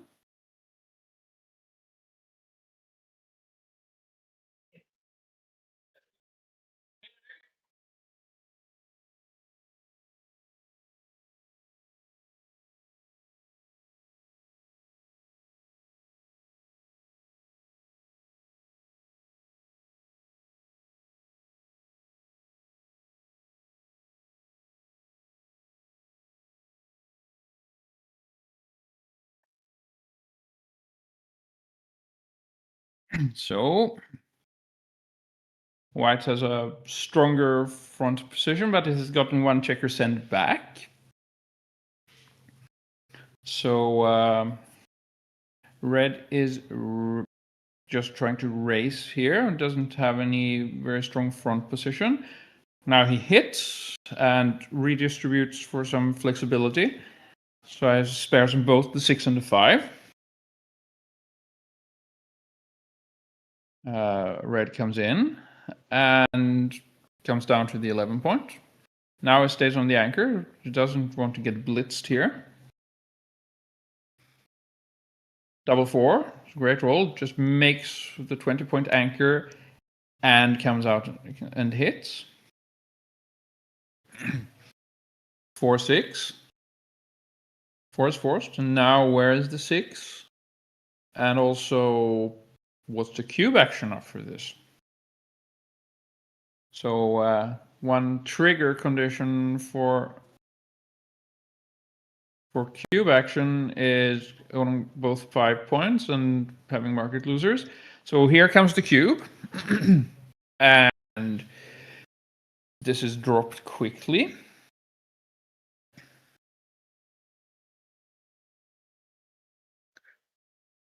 So Sten Mikkelsen takes lead 1-0. If we continue at this rate, we will be done very quickly. 6-3, splits with a 6, comes down with a 3. Yeah. Now 6-3 again, this hits in the outfield, all standard stuff.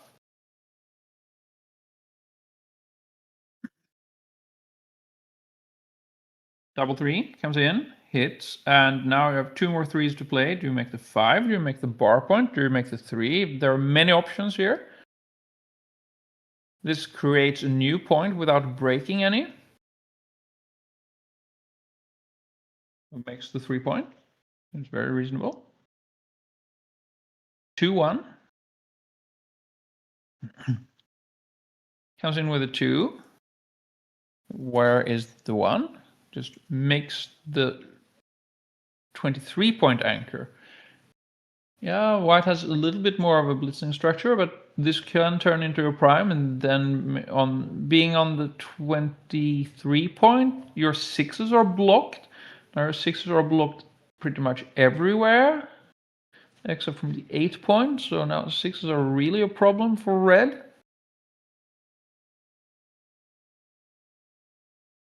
Five, 4. So 5 comes down, and where do you play the 4? Do you slot the innerboard point, or do you place the blot in front of the strip point, or the anchor? Now, if white hits, he has to break his anchor. So often you want to try to place your blots like that. White hits, gladly breaks the anchor and gets going, safetying the blot. Now 4-5. 4 comes in, and where's the 5? It's probably 13-8, but he can also hit loose on the ace point. With more checkers back. Yeah, this is a bit of a tempo play. But here's the cube. The question is, would it have been better to just play passively 13-8? Cube is taken by Fleming. And now 5-6 dances. Fleming has a lot of work to do here. So now the ace point is made, and now he can, yeah, the ace point could be made or it could hit. He chooses to hit. 2 on the bar. Now white comes in with both checkers. But red has started developing a little bit of a frontal position for priming structure, but there's the liability of the blots on his ace point. So this looks like a double 3.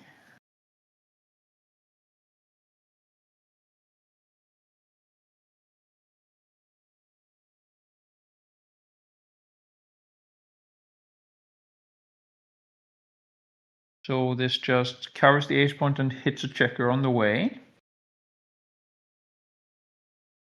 Now 4-3. So this comes in and it hits in the outfield. Hitting here doesn't give any direct return shots on his side of the board, and helps a bit protecting the blots in the opponent's board.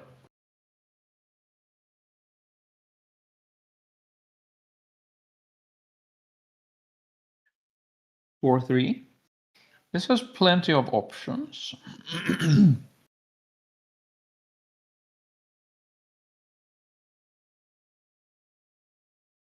So how do you approach this? You see, where do I have useful builders? Do I have many blots, and then I can clean up? And Sten creates useful builders and spares and cleans up his blots. So 1-6. 1 is forced, and now where's the 6? Does he hit, or does he come out to the bar point? He chooses to hit here. He has the ace point made and 10 checkers in the zone, so he goes blitzing. 2-3. comes back in, hits, and now there's a 3 to play. 3 could either go out to the bar or down from the mid. Probably down from the mid, because if you would happen to get hit, you have a better chance of making an anchor.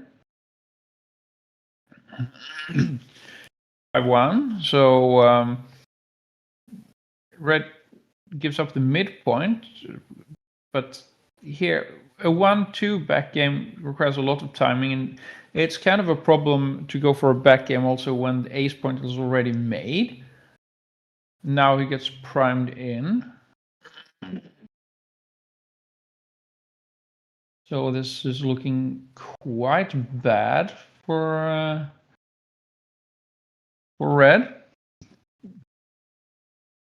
Now his hope is just to maybe blitz his way out of it, find some numbers to step up to the 21 point, and then come out and hit. Now 1-2 back game requires a lot of timing, and this is crunching already. 1 kill checker, ace point and deuce point made. Double 5 just crashes the front structure completely. So Fleming is just hoping now to be lucky and get off the gammon.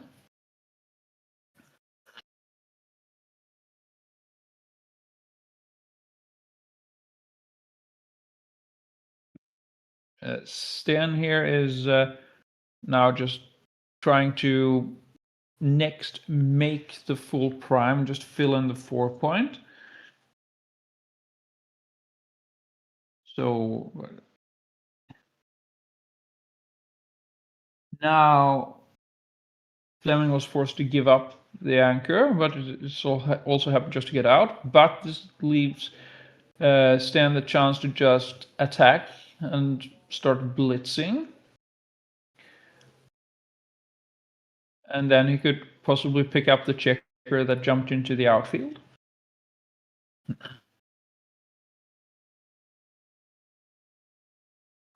This seems like a very reasonable move.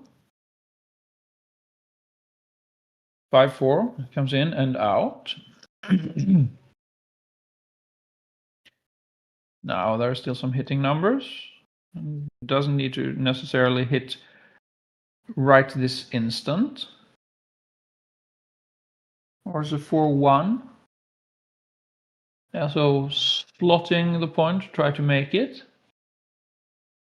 Getting hit is not that dangerous, because red's front structure is well, totally collapsed almost. There's no way to repair it.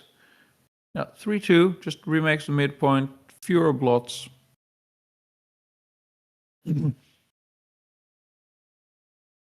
So we're looking at a 2-point game here,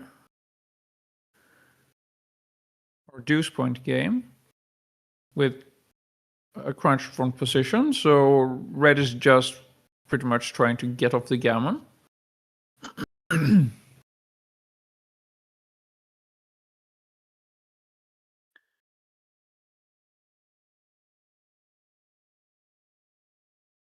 6-1. The question is, do you hit here? Because, yeah, you're not winning very much. But you might lose more gammons this way, just if you get blitzed out from here. But white dances, so this gives maybe some hope for red.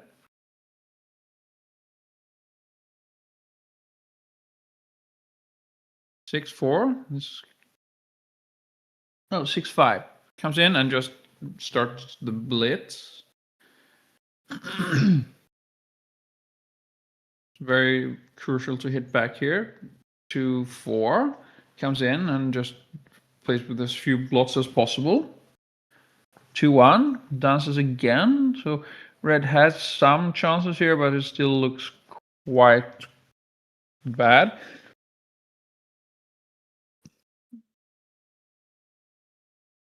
5-1 hits. That's 2 on the bar for white, but still a lot of work still to be done for red here to turn this around. But it is possible, especially just keeping white off balance long enough to get things around.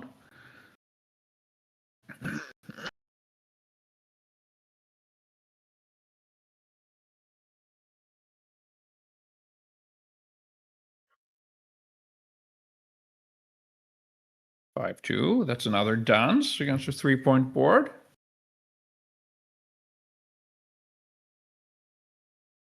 And there's a recube that is dropped very quickly. So yeah, low winning chances to start with, but a few good sequences for red, and it turned around. Just managing to keep white off balance long enough to start getting things around, and now the threat of hitting a third checker, then white would not stabilize in time. So we're off to the next game, 2-1 in favor of Fleming. So 6-2 after the 6-1, you just jump into the outfield.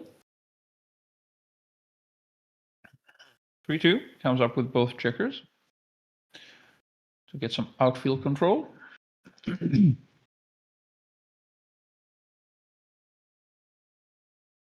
2-1 hits 2 checkers. There's only 3s and double 1 that hits. Well, that's a 3, so there is 1 more checker now behind the prime.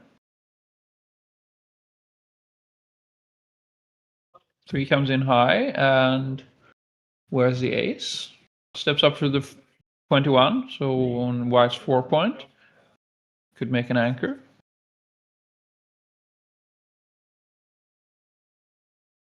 One 5 comes in low and just plays a spare to the 8-point. Double 3 seems like a very good roll. Start just going blitzing here, but this is also a blitz and prime structure. 3-6 dances. 1-6 comes in and now is stabilized, and red still has a lot of work to do. Double 5. So you come out, you make the 8. And it's probably reasonable to just come around the corner. You have more builders and you have less contact against your pawn structure. 3-6 just jumps out for lack of better options. And here's the cube. So red has a race lead, fewer checkers back, and stronger board, and is shooting at a blot. White has kind of a priming structure, it takes it. This is not a very comfortable position to take, but Sten finds to take anyway. Based on his priming structure and flexibility in this front structure. 2-3 comes in with a 2 and now needs to find a 3. Does he slot or does he come up and try for a 4-point anchor? He is going up fighting for the anchor. Double 5. Well, that's kind of a miss. Moves a lot of freight, but doesn't hit anything unless you would make an illegal move, which we don't do here.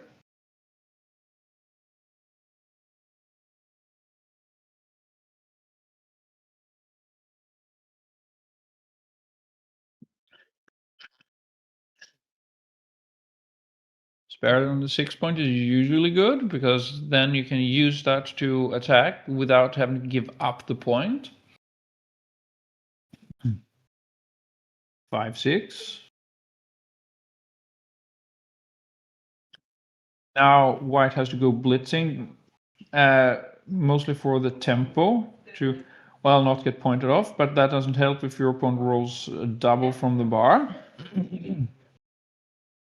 Come in and point you off.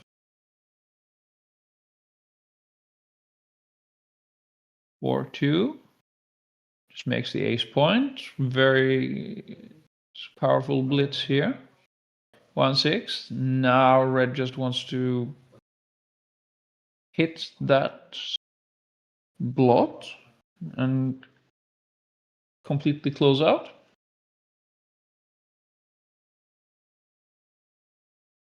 Now the question is, do you come down or do you play 5-2? 5-2 really deserves some attention here because it's easier to fill in the higher points when you're blitzing, because it's not as far from the midpoint to your higher point.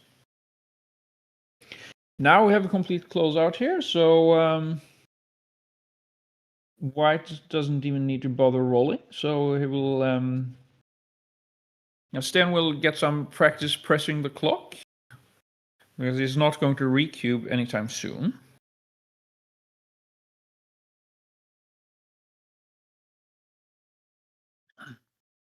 Double 6.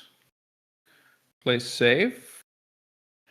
And now we'll see when white comes in. This is very likely to be a gammon, unless there's some hit coming.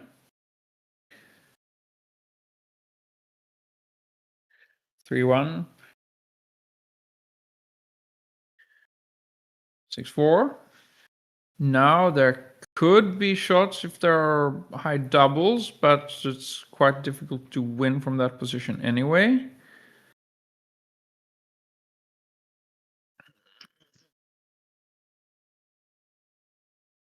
So this is safe. But there could be some backgammon here. Now, any doublet here wins a backgammon.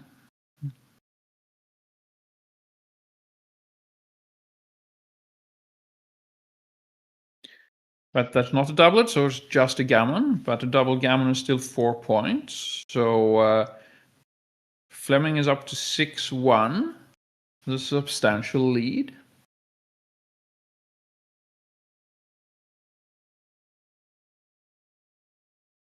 And we're off to the next game.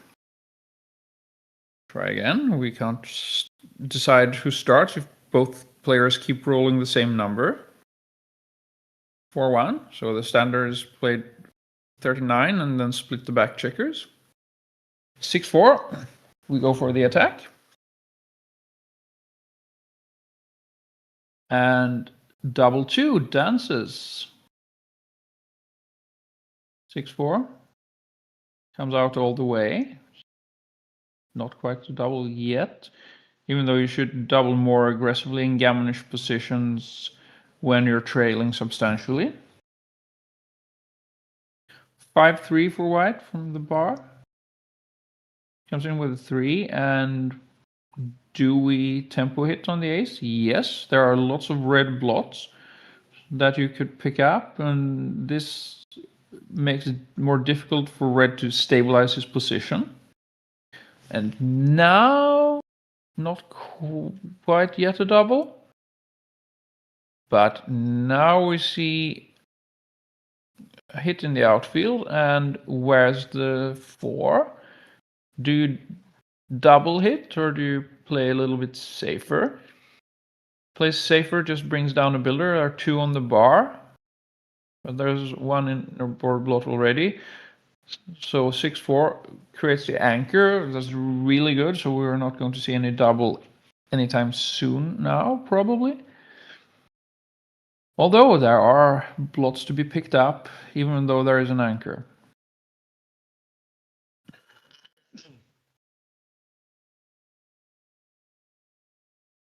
So 6-5. So there are some options with this. often you want to cover the ace point once you have it slotted, because then it turns from a liability into an asset, even though that locks up 2 checkers that you're not using for the rest of the game until the bear off. But you kind of don't want to get hit either, so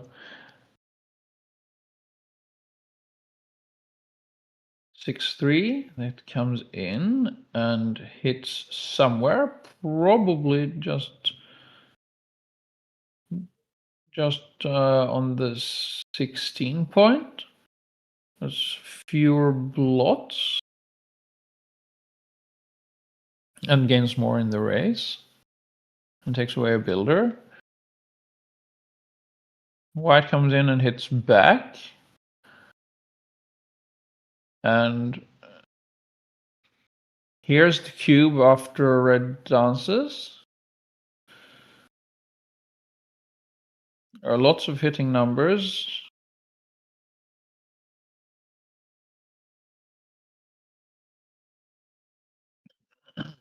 And it's ahead in the race.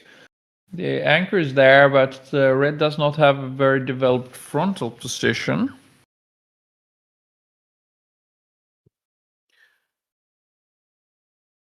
And even though this is a holding game, we're also seeing a blitz because red is on the bar. Red takes the cube and gets hit.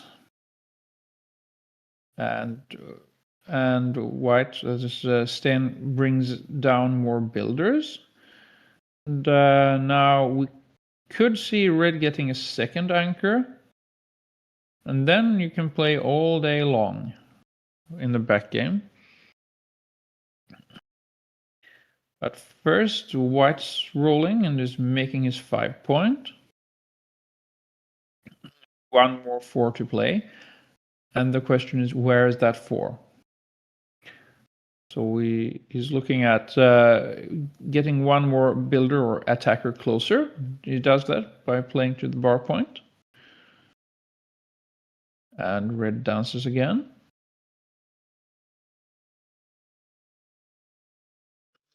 Now this can make the bar point, but it can't attack anything. And normally in back games you're priming 2 anchors, but now you have 2 deep points made, so there's not so much prime going on. So this will just be a matter of trying to get things home. You kind of want to prevent red from making the second anchor because if red makes the anchor, there can be quite a few difficulties to bear in now, especially with the anchors that high. Now we have the back game established, so now red is going to try to create a prime in his frontal structure and then create problems for white where white is bearing in. We'll see how the timing looks here. There's still some contact here. Also on red side of the board. So normally in back games here, you want to play very purely and make the points in order.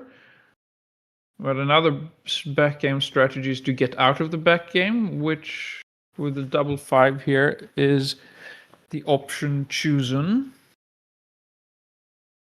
Because if you don't have the timing for a back game, that is really not where you want to be.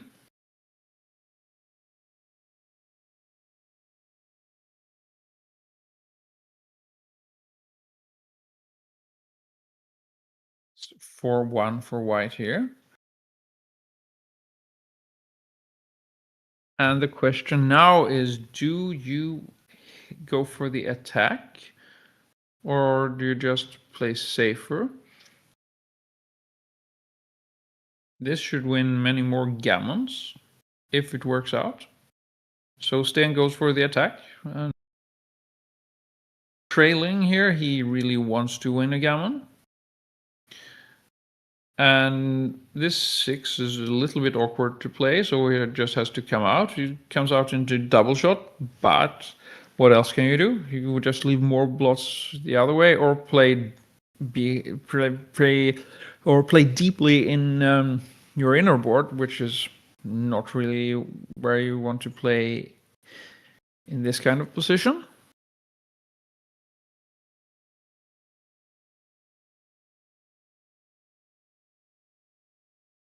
And now we're looking at a 5-point board. Red has an anchor, but a checker on the bar. So this could be quite a lot of gammons, even though red has the anchor. So there are lots of checkers in the outfield, and is on the bar, so he's not moving the checkers in the outfield.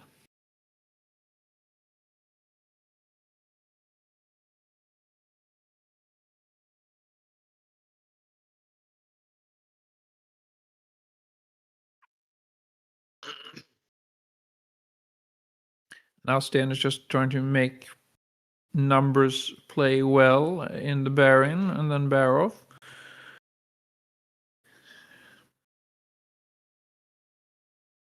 Finally, red gets in and starts trying to make a board. There's not that much contact left, although that reduces the flexibility a bit for white.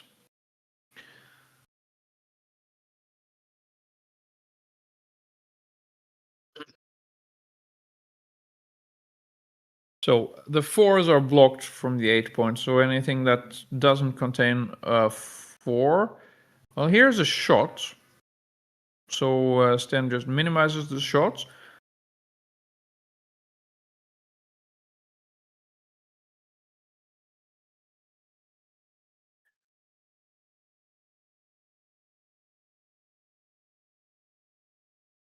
(5-2) doesn't hit the shot. Now it's going to be hard to find more shots. They might happen, but it's very, very difficult to get the shots now. Since now the forced numbers like 6s would just bear off instead of being forced to leave a shot in the outfield.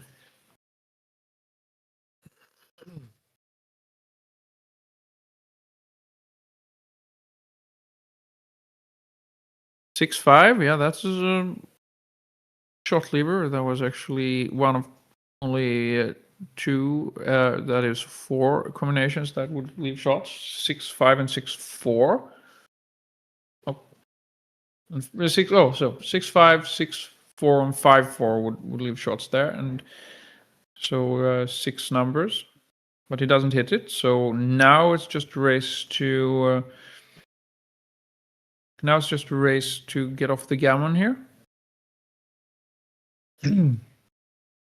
There are still quite a few crossovers to be made. So more often than not, white will win a gammon here, but you can never be certain.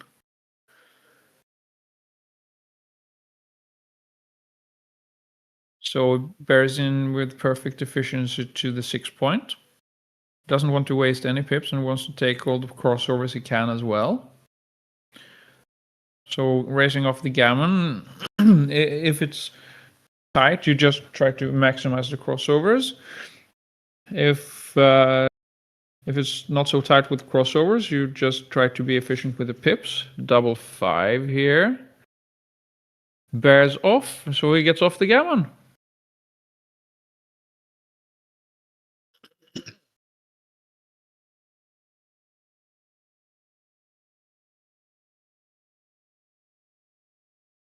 So Fleming now leads 6-3, so 7 away, 10 away. We still have quite some way to go. So 6-5 runs all the way. 6-4 now just makes the deuce point.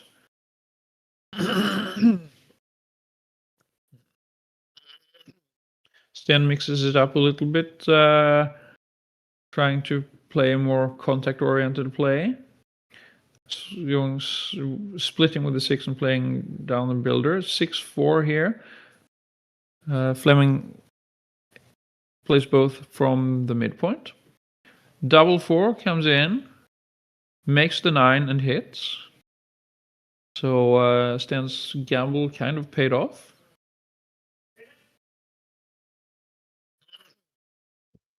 So 1-4 from the bar here. So if you come in with a 4, you will cover the bar point. If you come in with a 1, you're hitting something. So he chooses to come in on the 4 point and make the bar point.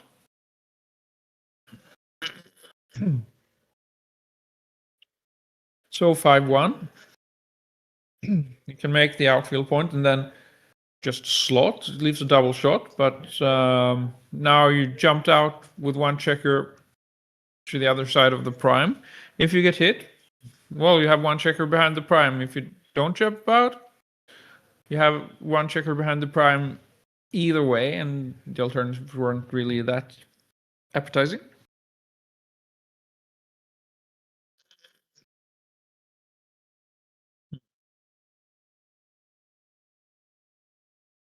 So, Sten is trailing now in the match. And he has a 5-point slotted. He has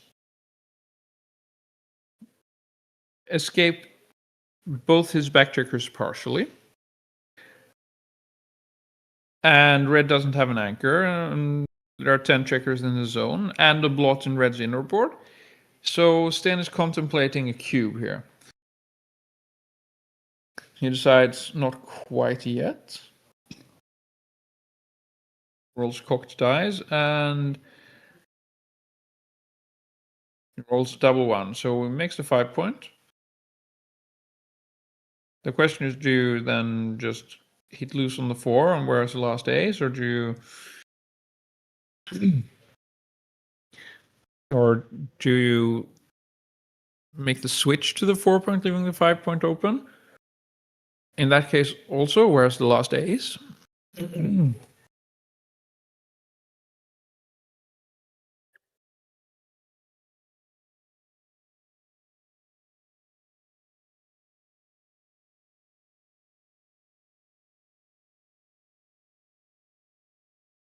So Sten breaks the 9-point.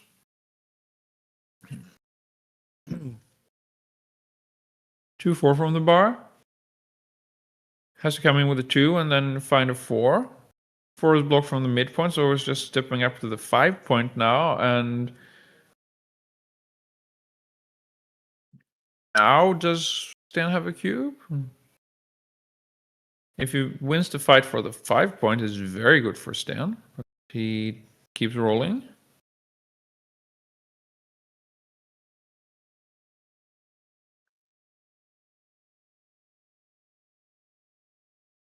Five 2 is not a very productive roll, but it just cleans up the blots and it still maintains the option to attack. So 3-2, that should make both 5 points. Now we're in a holding game, kind of mutual holding game. A normal holding game is when one side has escaped the back checkers all the way up to the midpoint. The regular mutual holding game is where the anchors on both sides are like in the opponent's home board or on the bar point.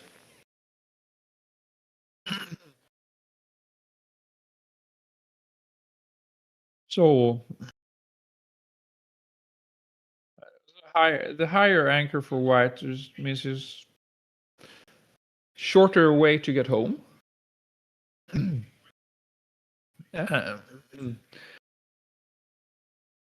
Also with a race lead, he can still have a little bit of a timing advantage.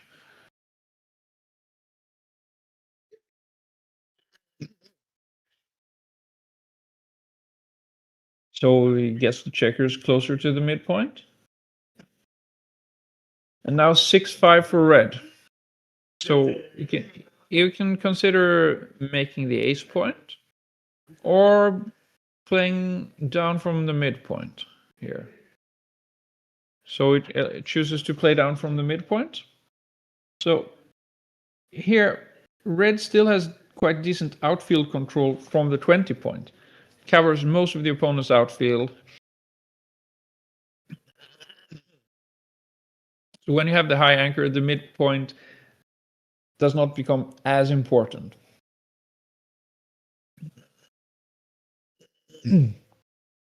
So now we're in the standard one-way holding game.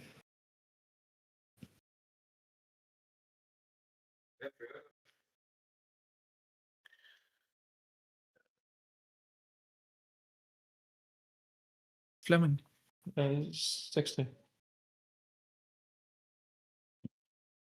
And now we're in kind of known territory. When Sten has enough of a race lead, he can cube. And that would usually be around 14, 15 pips, something like that.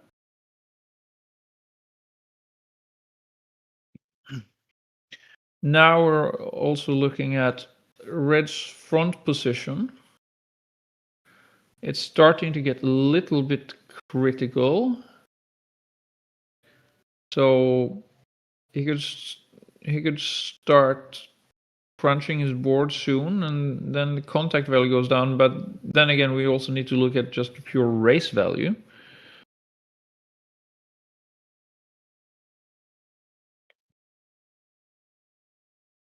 And the question also from red's point of view is, when do you start thinking about leaving the anchor? So here, Sten just plays 13-6. He has a blot in the midpoint. But okay. Here's when you leave the anchor. You roll a double 6 and just go out into a race lead.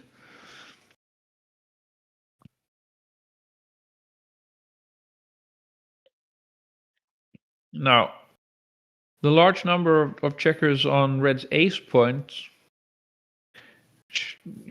lead to some inefficiencies when in racing. So if you just count the pips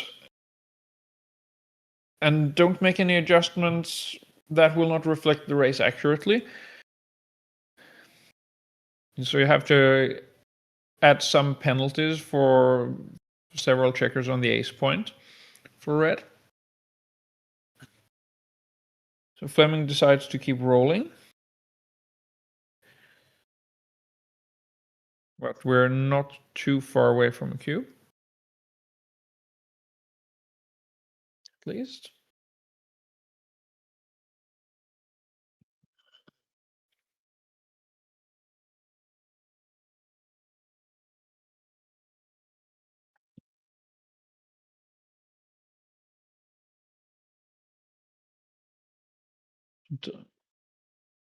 Double 3 takes 3 checkers off. Okay, it creates a gap on the 3 point. Now we have a cube. And Sten quickly drops it. So Fleming seems to think it's better to lose the market than to lose the game. And one of the good things with not cubing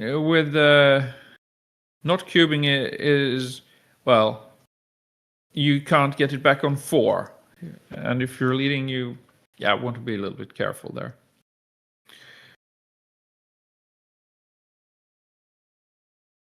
So 6-3 split and then a 3-1. Normally here you should just make the 5 point instead.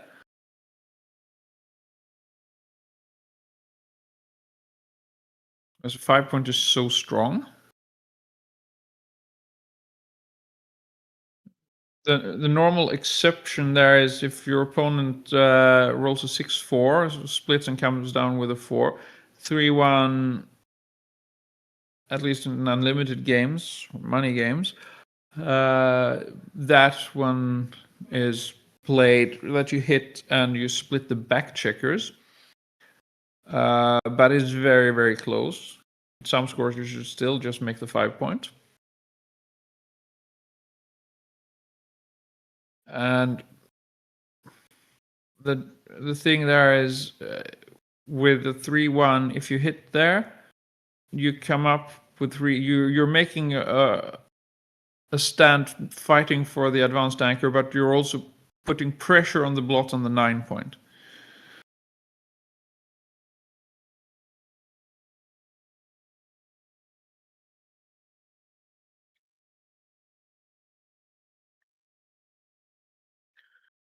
Double 2, usually the hardest number to play correctly because you have so many options.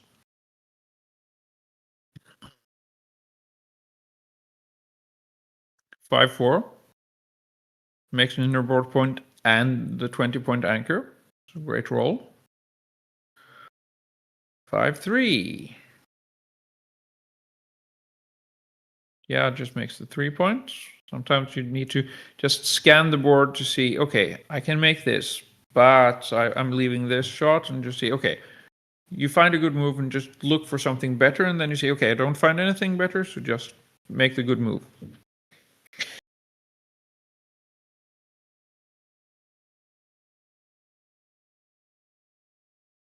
Five, 4.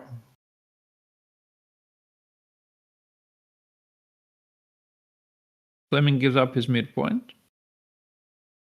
Didn't want to create another creative blot on the 8 point, and he didn't want to play ugly and bury a checker on the ace point. Usually, you consider burying checkers if you're not playing the game for that much longer.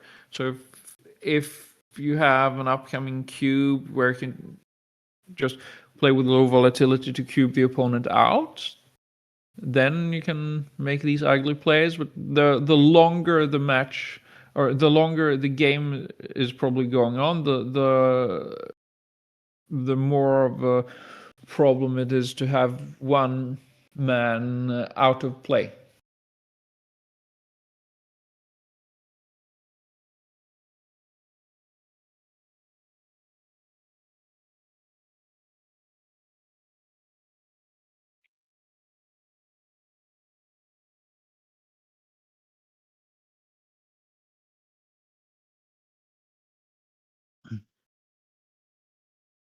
And Stan is considering upcoming possible cube action and probably counting some pips.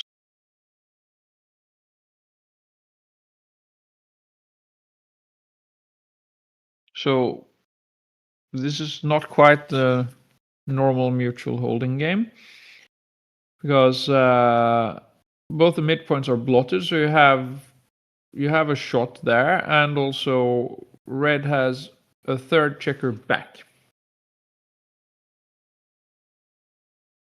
And white has a pretty decent structure in front of red's anchor.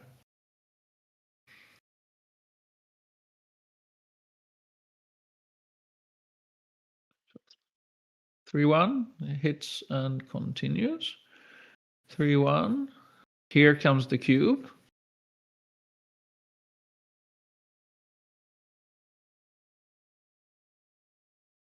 And that cube is dropped rather quickly.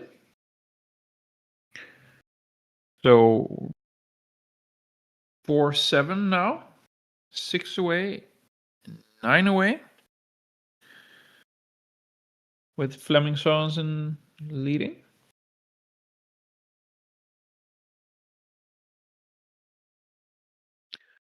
Three 2 to start with, And Fleming decides to play 2 down from the midpoint, which is usually a play you are more prone to playing when you are trailing, because you win more gammons that way.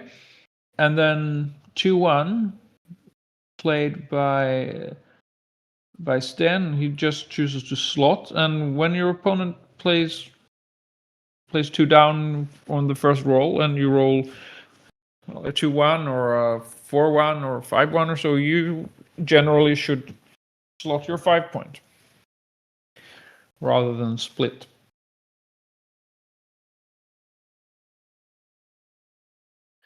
So this game is developing a bit towards potential prime versus prime, but now red escapes 1 checker.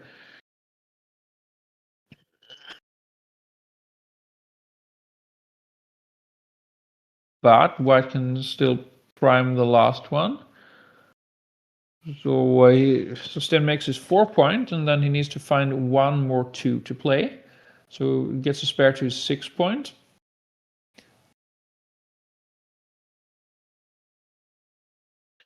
Five one.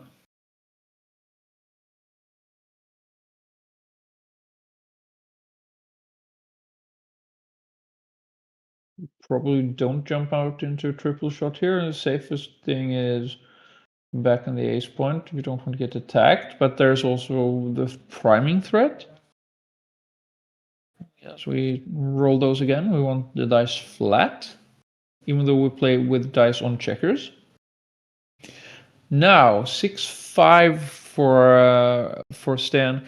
So he could run all the way, but we could also consider making the 3-point, but then it's hard for him to make the bar point. 6-2 is a great shot. Hits in the outfield and escapes the last checker partly. 1-4 from the bar is a great return. Hits back, so back behind the prime. And now 6-5.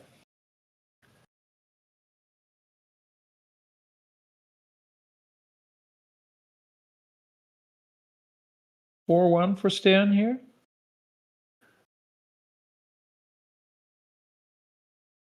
There are some options how to play this. He could play 9-4, just creating diversified spares to build the lower points. He could also make the 9-point, but then he leaves a shot on the midpoint. He probably wants the midpoint here, so this is a very reasonable move. 3-4. 3-4 to come in, then just jumps out and hopes he does not get hit. He does get hit. And now the 4 comes in to the 4-point, just creating more builders and fewer blots. 2-4. So where's the 4? He has to give up something, leave a shot somewhere. So he gives up the midpoint, leaves a shot there. 1-4. So that hits on the midpoint. The question is, does it hit inside the board as well? And it does.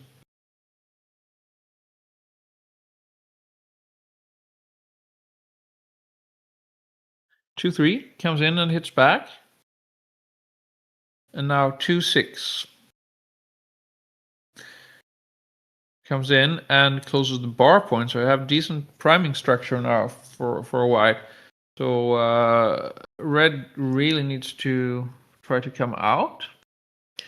5-4, that can hit on the midpoint, or it could make the 4-point. Trying to escape here seems reasonable, hitting and escaping. I like this play. And now 2-1 from the bar. So he can make a second anchor, and then he would probably just slot the front of the prime. Go for a back game. 1-2 back games are a bit problematic because they need A lot of timing. So 1-3, so that hits. That helps the timing a little bit. That also gives a possibility to make the 4-point anchor with some luck. The higher back games require less timing, less racing deficit, so the shots come earlier. A 1-2 back game requires a racing deficit of somewhere around 100 points. Sorry, 100 pips, which is quite a lot. Now 1-2 back game is where we have, but since White is dancing here, every time he dances, he improves his timing.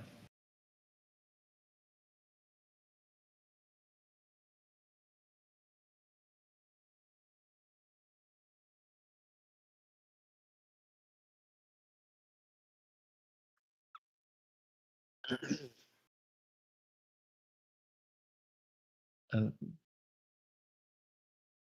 now, how you distribute your spares and how you bear things in can be quite technical in back games like this.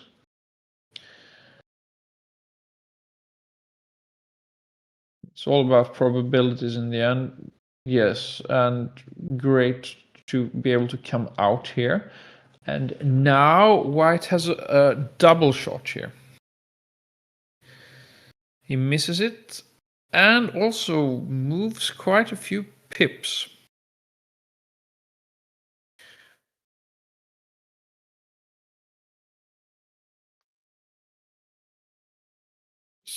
So that's a hit. Now we might see a cube action coming soon. Maybe. Depends on the next sequence. 2-4. So it has to come in with a 2 and then has to hit with a 4. No double here yet. Comes in with the 1 and hits. Now the question is, do you hit the second checker?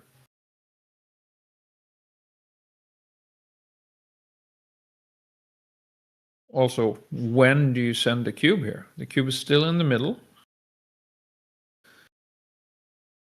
And playing this kind of position, also at lopsided score, to take that into consideration.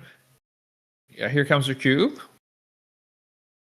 But these things can be very, very tricky.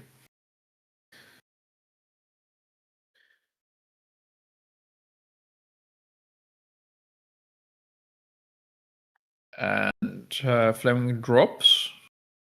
So that's 1 point for Stan. So the deficit is cut down to 2 points. So it's now 5-7, or 6 away. No, sorry, 8 away, 6 away.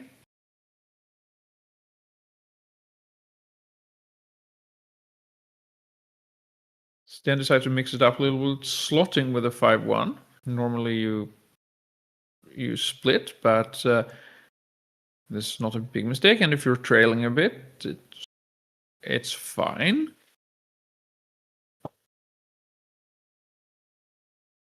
Some scores it's even correct.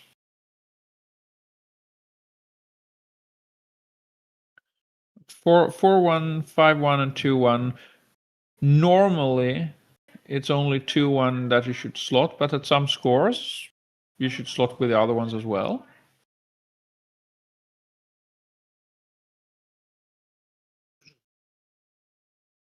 Sometimes you should split with a 2-1. All depends on the score. Double 4.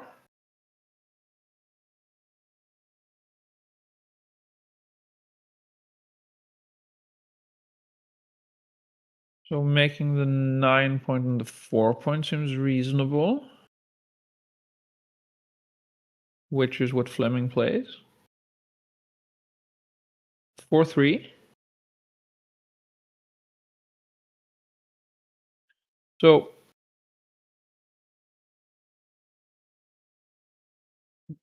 now you need to think of what kind of structures the different players have. And red has a little bit more of a blitzing structure, considering the stack on the 6 point. And white has a little bit more of a priming structure. Although there's nothing completely pure here. So Fleming just sends the cube and Stan drops it almost before it touches the playing surface, before it touches the board. So we now have 8-5. So 5 away, 8 away.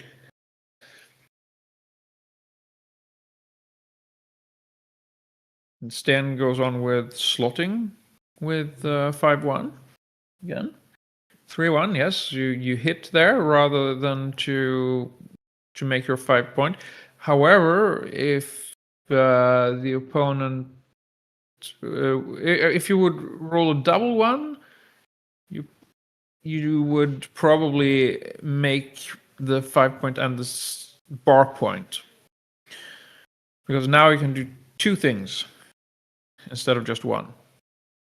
And doing several productive things at once is often better than just doing 1 thing. 1-6, in and out to the bar point, duplicating aces. Well, 1-2 hits and covers, so that's a very good roll. Now it's still just trying to come out. There's no point in playing down and trying to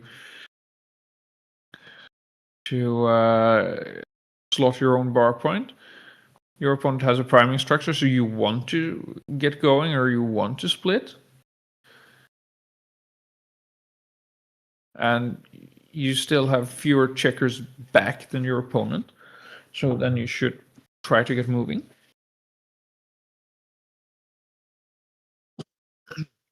5-4 from the bar. So white makes an anchor, but which one? So it makes the 4 point anchor, or 21 point, and hits loose on the ace point, trying to disconnect and destabilize his opponent a bit. It's 1-2. So it comes in and hits and moves up the checker in the outfield. 4-3 comes in and hits. Now there are many back checkers who are in for a quite complicated game. And another checker gets sent back. 4-1 from the bar. So now we have 2 anchors and 2 blots in your opponent's inner board. So more checkers in your opponent's inner board than your own for Stan. Now 4-2 for Fleming. Now, both these anchors really reduce the options for red, because there's a lot of stuff in the way if he wants to create something in his front position. So white double hits now and is creating a priming formation. Now white has a 4 prime and starts playing out in the outfield, maintaining both the 4 and 5 point anchors on his opponent's side.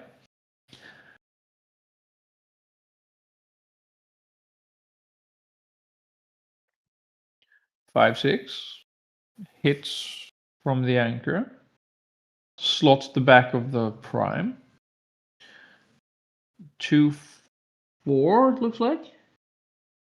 So you should just make the 4 point anchor, so it's harder to get primed.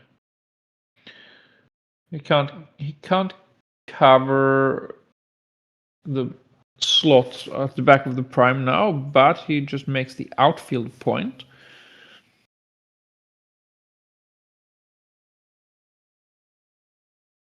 So there is very limited flexibility for red now, so he chooses to hit loose on his 5 points. That's a lot of return shots. But he still has the anchor, so we're not cubing anything yet. Now 1-6 from the bar. So 1 has to come in, and then where's the 6? Does he break a point or just play out to the bar point, maintaining the 21 point and the 16 point anchor?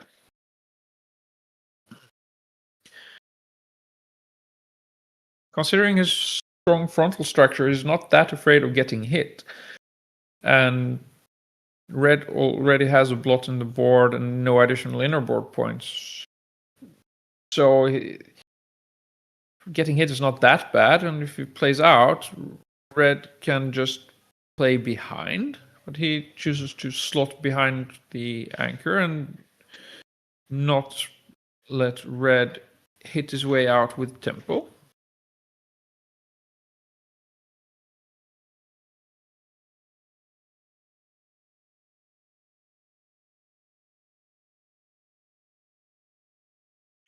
Looks like 4-2, and there's a tempo hit. 3-6 for white, just comes in and out. Double 6 for red, so we should probably get going. But he still needs to leave some blot somewhere. The question is, where does he want to leave the blot? And already has an inner board blot, so it just reduces it to 1 blot.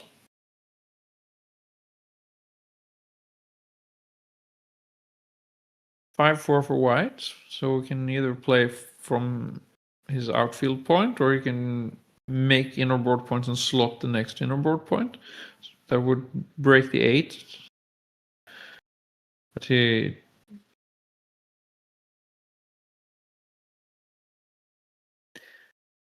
Yeah, he's looking at both my candidate moves as well, and chooses to make another point and slot. Now he can hit from his outfield point without breaking the point. 6-3, good roll. It makes the 5 point for Fleming. 6-3 also for Stan, who just plays around now and has more builders for his 4 point, which is what he wants to make next. 4-1, redistributes and slots the deuce point. And now white has a very strong frontal position. He just needs a checker behind it.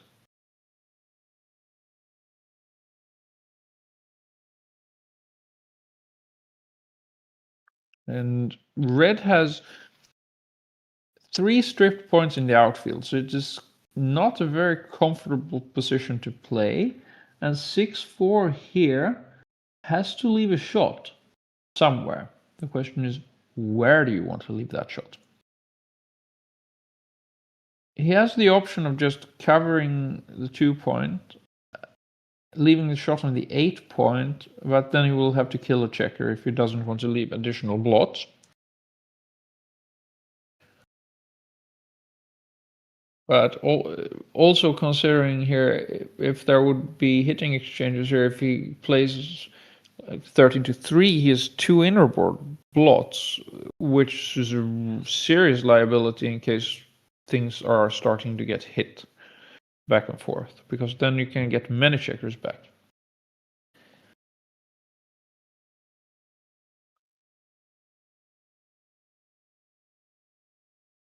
We saw here also a matter of white having 1 outfield point that was holding 2 points, and that gives a lot less flexibility for the one with the 2 points being held by 1 point. Here's a cube just on the shot here. Even if he misses this shot, I mean, there can be many more shots coming. The cube is taken. and the shot is hit. So that looks like a market losing sequence. So he's very happy that he sent the cube now.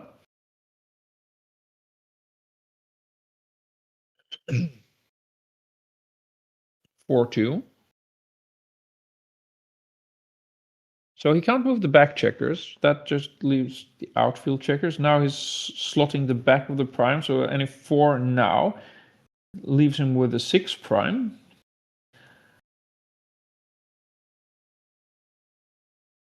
And this is quite painful for Fleming to have to bury a checker now to blots in the inner board. So that 4 closes the 6 prime, now just plays out, and now we're going on a fishing expedition, trying to pick up more checkers. This covers both the inner board blots and doesn't leave any shots. So yeah, things are looking quite bad for red.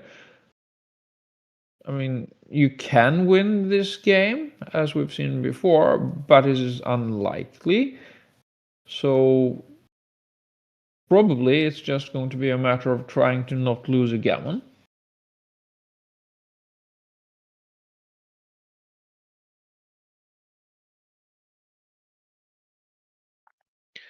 So Sten moves around, and now he's thinking whether he should cover the ace point or play for more builders. Now he doesn't have so much timing before he would be forced to give up the prime.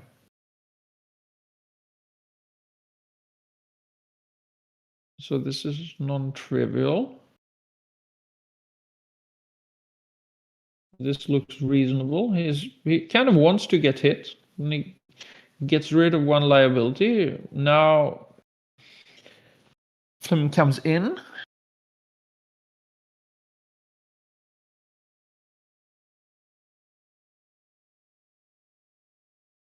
Now Sten has to break the prime. He doesn't want to leave any shots now because his opponent still has a strong board, and having to give up the 6 prime, you don't want to get hit anymore. Double 4 moves a lot of pips. So if Fleming rolls some kind of big double, then, well, scratch that. He would have been able to access a raise. Now we're just looking at probably a closeout. Quite a closeout, but low points made. Now big doubles can leave a shot, and the 6-5 or 6-4-5-4 would leave a shot. Now nothing leaves a shot. So in situations bearing off against a checker on the bar, you can have some rules of thumb. If your highest point has an even number of checkers, most rolls play safe, but you need to look out for doubles. High doubles might leave a shot. If you have 4 checkers on the highest point, nothing can leave a shot. If you have an odd number on the highest one, you have quite a few numbers that could leave a shot. But if you have an even number on the 2 highest points, there is nothing that leaves a shot. And if you have 2 checkers on the highest point and 3 on the second highest, only big doubles will leave a shot.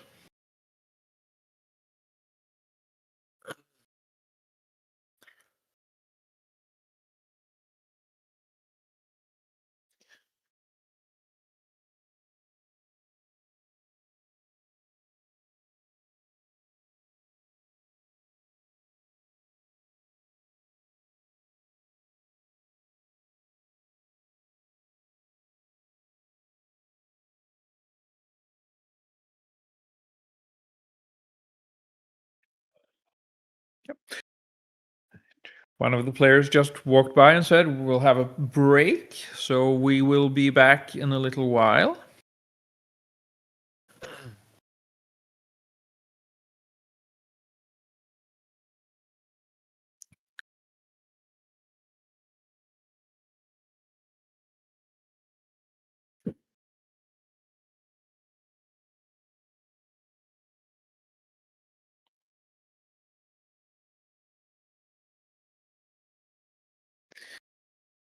So we're starting to approach the business end of things here. 8-7, so that is 5 away, 6 away. You should think a little bit about how you handle your cube here. One thing that you should remember if you have a 5 away score is that your take point is higher than usual, and if your opponent is 5 away, then you have a lower than usual take point.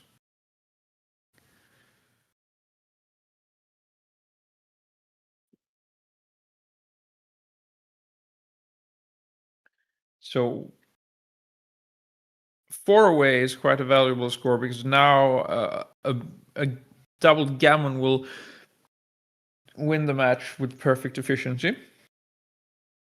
So getting to 4 away has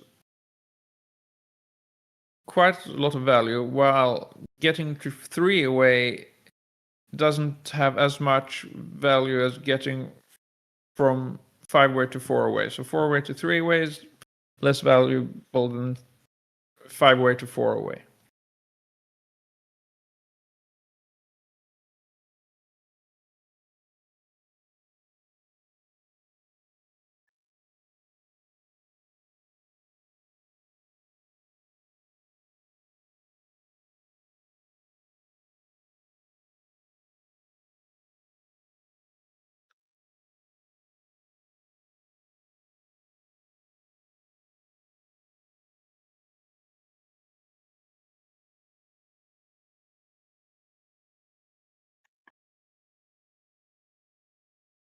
So we will be back in a few minutes for the business end of the grand final here.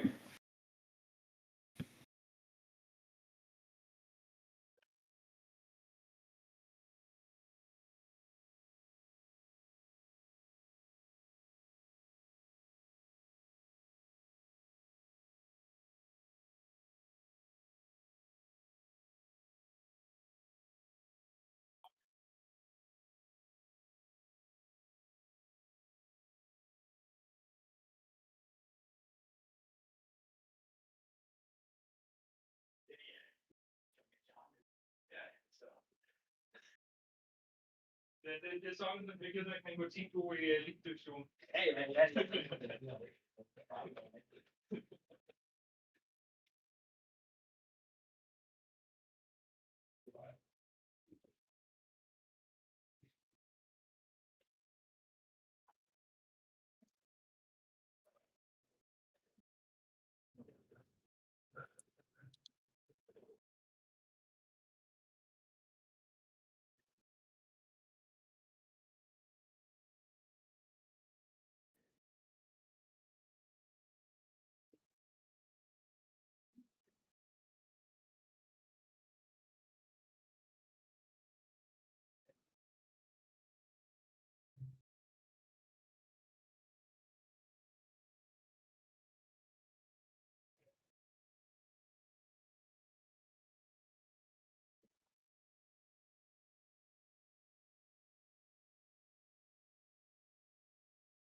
And the players are coming back to the board, so that means we are ready for the business end of this final. Flemming Sørensen leads 8-7 against Sten Mikkelsen. Playing a 13-point match, so 5 away, 6 away. 4-3.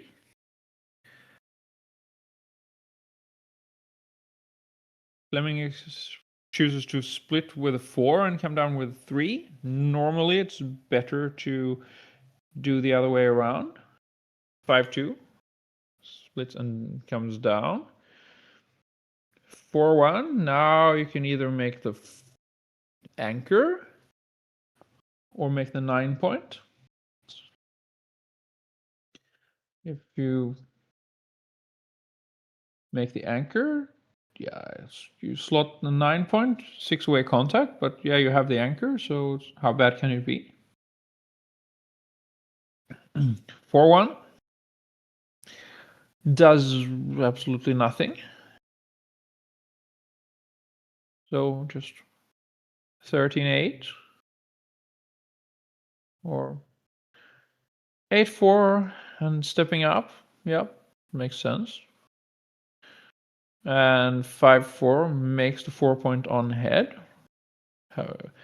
Now we see more of a blitzing structure from red. 1-3, you should probably just, yeah, you can play this and try to freeze the 8-point. So if you use 8-point to make 1 point, then the other point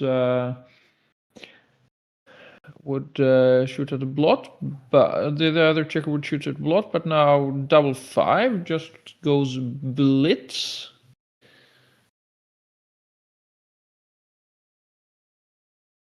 Just 13-3 twice. And now white really wants to enter. And he does so, makes the anchor. Now it's clearly defined that that red has a blitzing structure, and white therefore should make sure to get any anchor.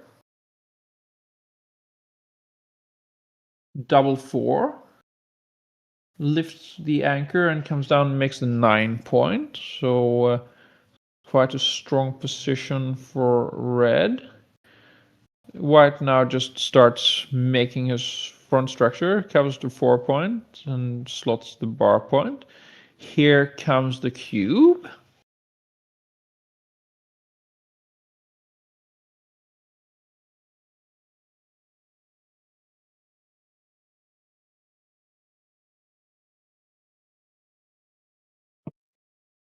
So we're seeing a juice point game here, quite well developed, but not up all the way to the midpoint for the back checkers. So white takes, and now we see 5-2.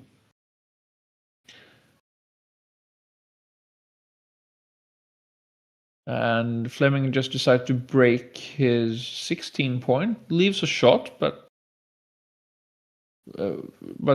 Sten's front position is not that developed yet, so he decided it's worth to take the risk now rather than later when the front position is stronger. 3-1. Now Sten's front position is stronger, so now you don't want to leave direct shots, so it just comes around the corner. There are some indirect shots, but not more than that. Now Sten slots the 3-point and comes down, so has many options to improve his front position. This looks like 6-3. So just cleans up the blot. Now, there can be some problems here with the gap, especially on the 5. The gap on the bar point is less of a problem, but having a gap on the inner board point here, he wants to make the point. Otherwise, clearing things over that gap might create problems. Especially now that we see that 8 point is getting stripped. He might want to clear that onto other points, but now he doesn't have any spare there to fill in the 5 point.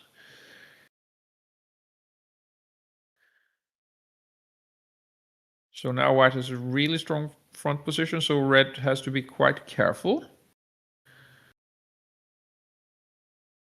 5-2, this should probably just clear the 8 point. The hardest point to clear is often the point 6 away from the point of contact. Oh, it was a 5-3. Okay, so that clears the 9 point. Yeah, that makes sense. 4-2, just bring checkers down to develop the front position.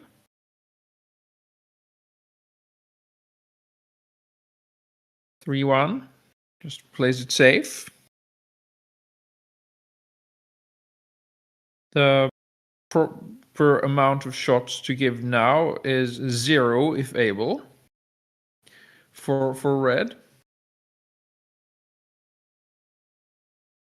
And not having the 5 point here means that you're missing one landing spot, so you have many more troublesome numbers.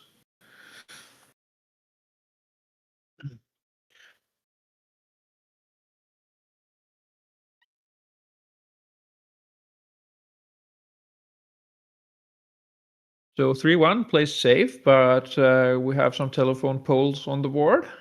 So that will give immediate safety, but you will have potential problems later with less flexibility. And that could leave more shots. Now we see that 4 point and the 8 point are both stripped.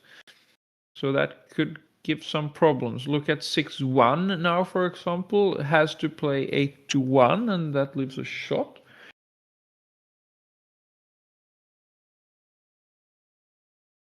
Two-one. I only see one option that does not leave a shot, and it's 6-3. And you really don't want to leave any shots now when the white's front position is so strong.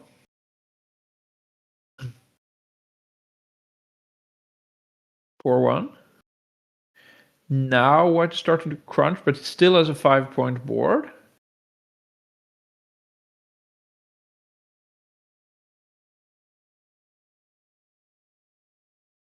Five three leaves a shot. That bears everything in. Now is the time to roll a 3. That is not a 3. Now things are looking much better for red than they did not too long ago, but that does not clean up the blot. So 6 is forced to come off. And if you hit, you leave a double shot, so you don't want to do that. So you should just play 3 off here.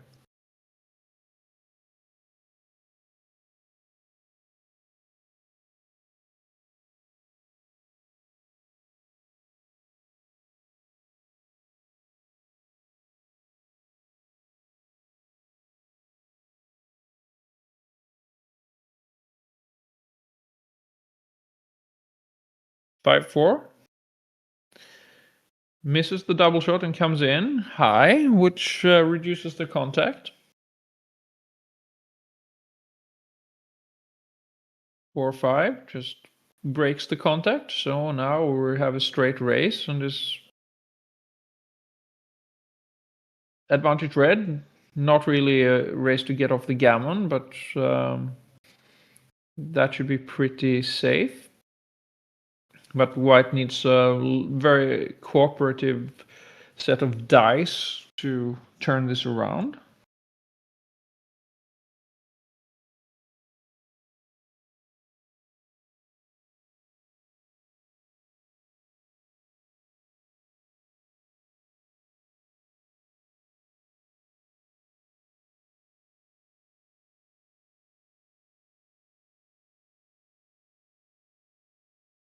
So double 5 is a good roll. Catching up a little bit, but it's probably a little too too late.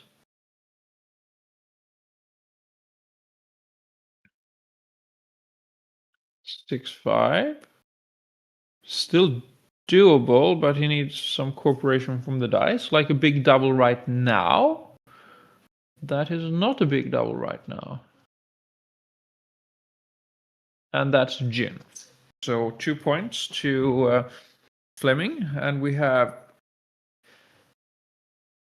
10-7, so 3 away, 6 away. We're starting to get quite close. Now, Fleming needs to be a little bit more careful when it comes to cubing. So he can't cube aggressively in gammonish positions anymore. Then you would be more likely to just play on, win gammon naturally. 6-4 just hits. Here, this is correct play. 4-2 comes in and hits back.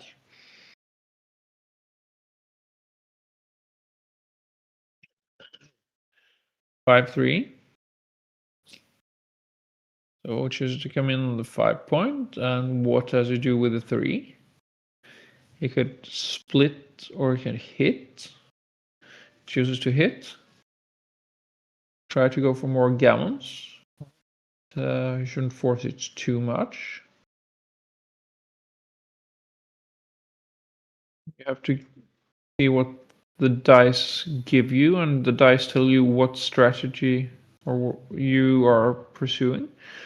Now white's hitting and making an inner board point, so things are starting to look a bit better. Red comes in, fights for now both the 5 points. 2-6, that's a direct miss. Doesn't do anything except hit on the 2 point. You would much rather hit on one of the 5 points. 2-4 comes back and hits 2 checkers. 5-3 comes in with both and hits. And now we see a lot of white checkers in the red home board. Again. So we are in for a nice complicated game. Sten makes the 3 point and the 5 point anchors, so we might be in for a back game, but we're really not settled into anything like that yet. But we are in a proto back game, kind of.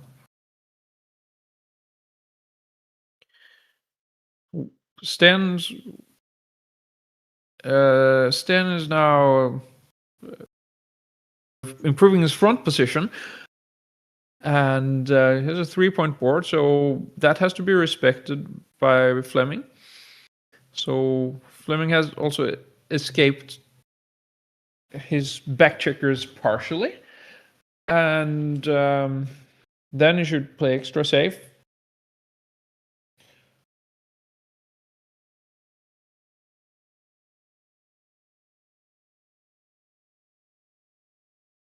Now, if he gets hit, the white front structure is quite strong, and getting hit here can really hurt. It doesn't have a prime structure in front of the white anchors, so we're not really in a classical back game yet. It's more like a double holding game.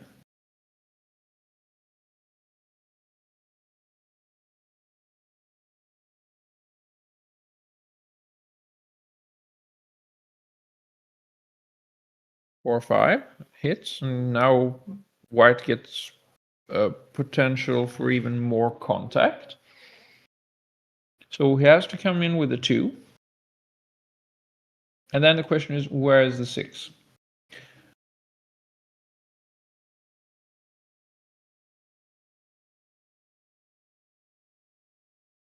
Playing 6-1 is probably 7-1 is probably the wrong idea. I would come out, and so Sten agrees.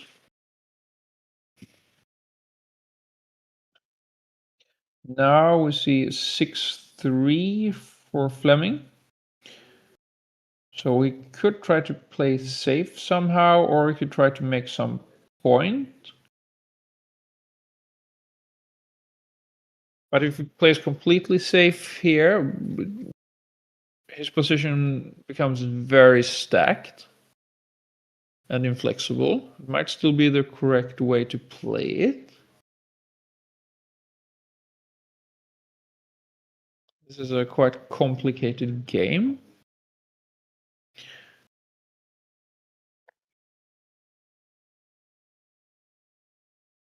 Double two is a great shot. Let's Fleming make 2 new points.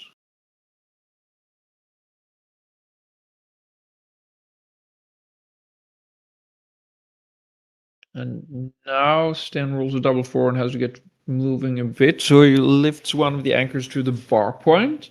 Still plenty of contact. But he couldn't really keep the timing if he would go for a 2-3 back game. Then you would need racing deficit maybe 60 to somewhere 60 to 100 points, depending a little bit on pips, not point, depending a little bit on the circumstances.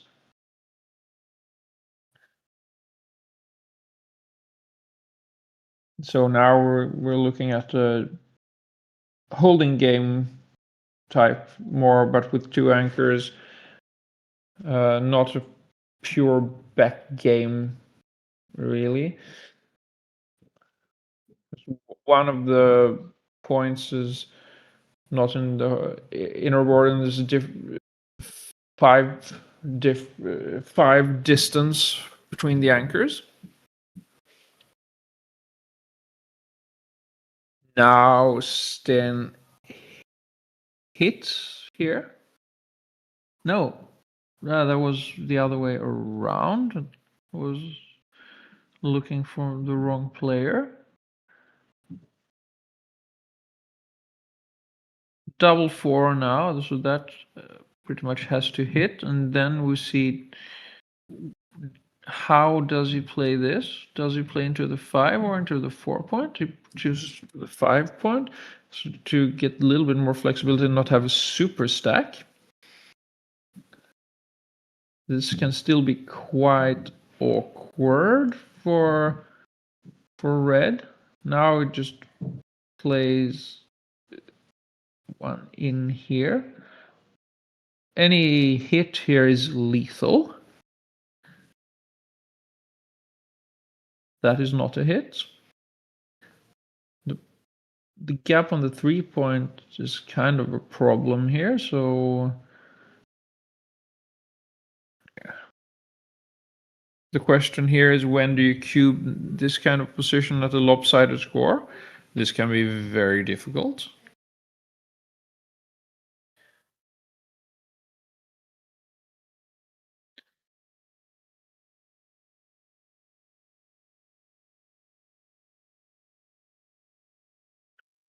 Clearing the 6 point gives some more flexibility and reduces the risk of leaving shots in the near future.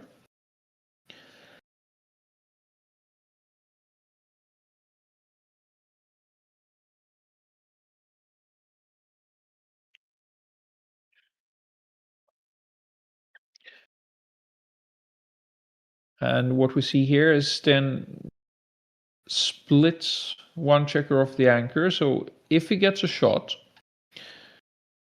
which he might get in a few rolls, he will get a double shot rather than just a single shot.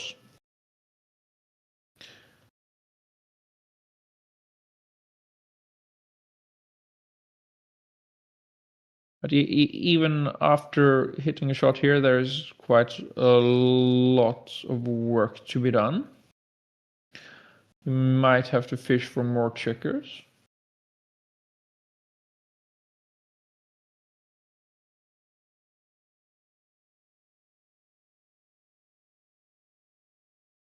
So Sten continues to maximize contact.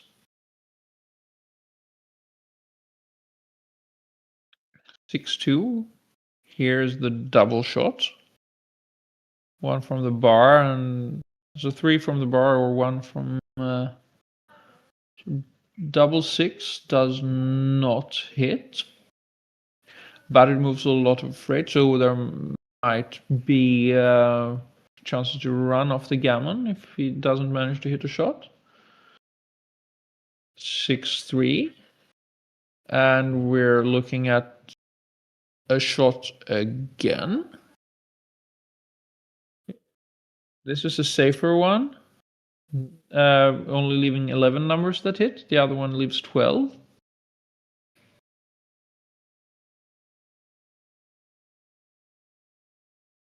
And now is the race to get off the gammon. So 5 checkers on the ace.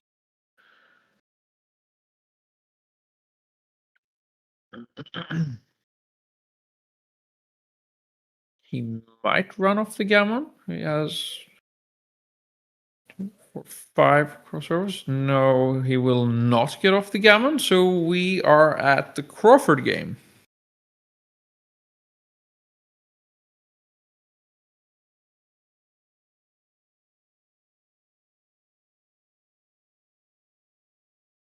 Crawford means that the cube cannot be used for one game, and it is when the leader comes to within 1 of the target score. After that, the cube can be used normally, which would be pretty much as soon as you can cube, you cube. So every game after this will be played on a 2 cube, but not this one. So now Stan needs an even number of points. So that means that gammons are valuable for him.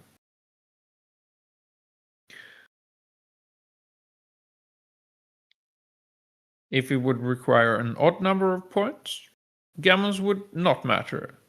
But then backgammons would be really valuable. But backgammons are not occurring that often.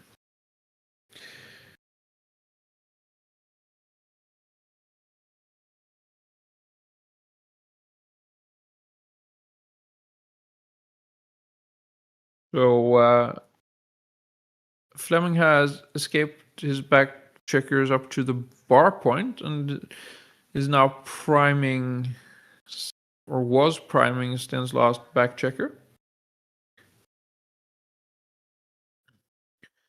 And now double 5. That might get us into a simple race.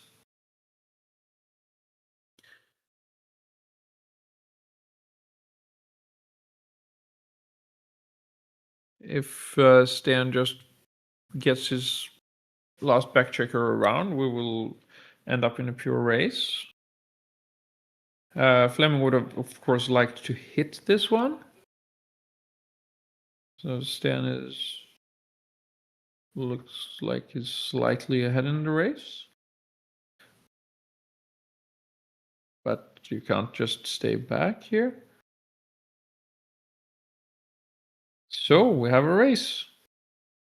The good news for Fleming here is that in a race like this, he's not going to lose a gammon. So that saves him 1 game pretty much.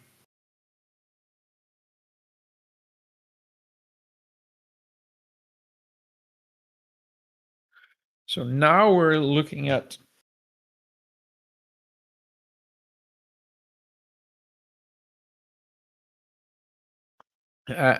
both players trying to get their checkers in with a good distribution. And that's generally a triangle, more on the higher points.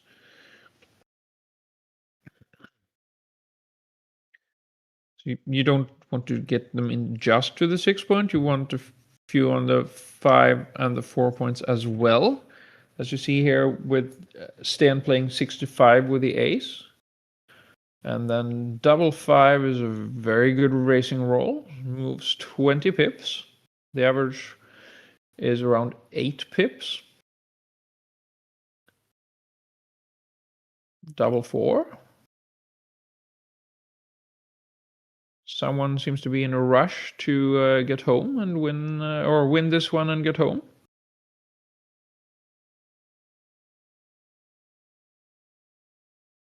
Five two. Now, since Dan is quite a bit behind in the race, he will at some point try to stack the checkers a bit more, but we're not quite at that stage yet. But when we're a bit later, if you're trailing in the bear-off, you want to make your big doubles work.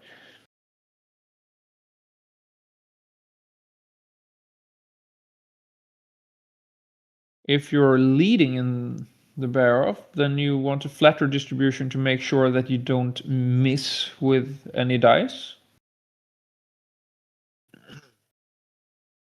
Dan has rolled some good doubles here, so he's catching up a bit. So we have a proper race on our hands. Again.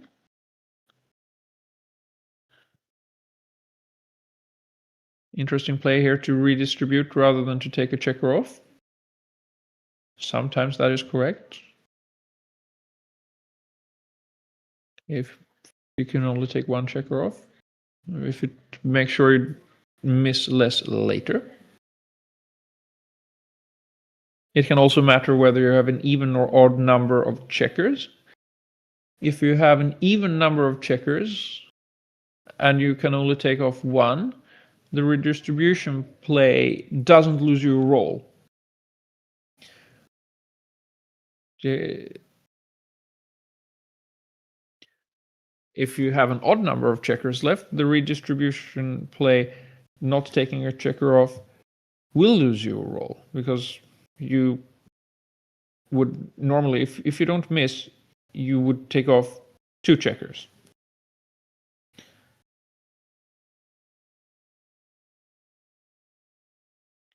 And red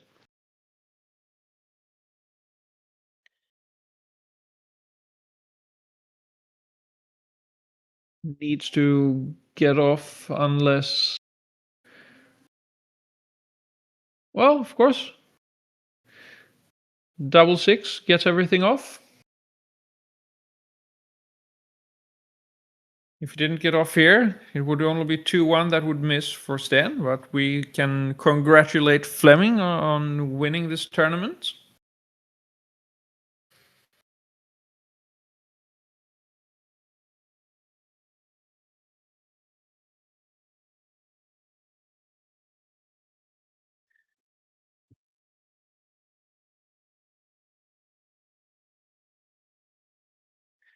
So, thank you all for being with us for this Easter Cup. My name is Gunnar Holmstedt, and this has been fun commentating this one. I've seen a lot of interesting backgammon this weekend.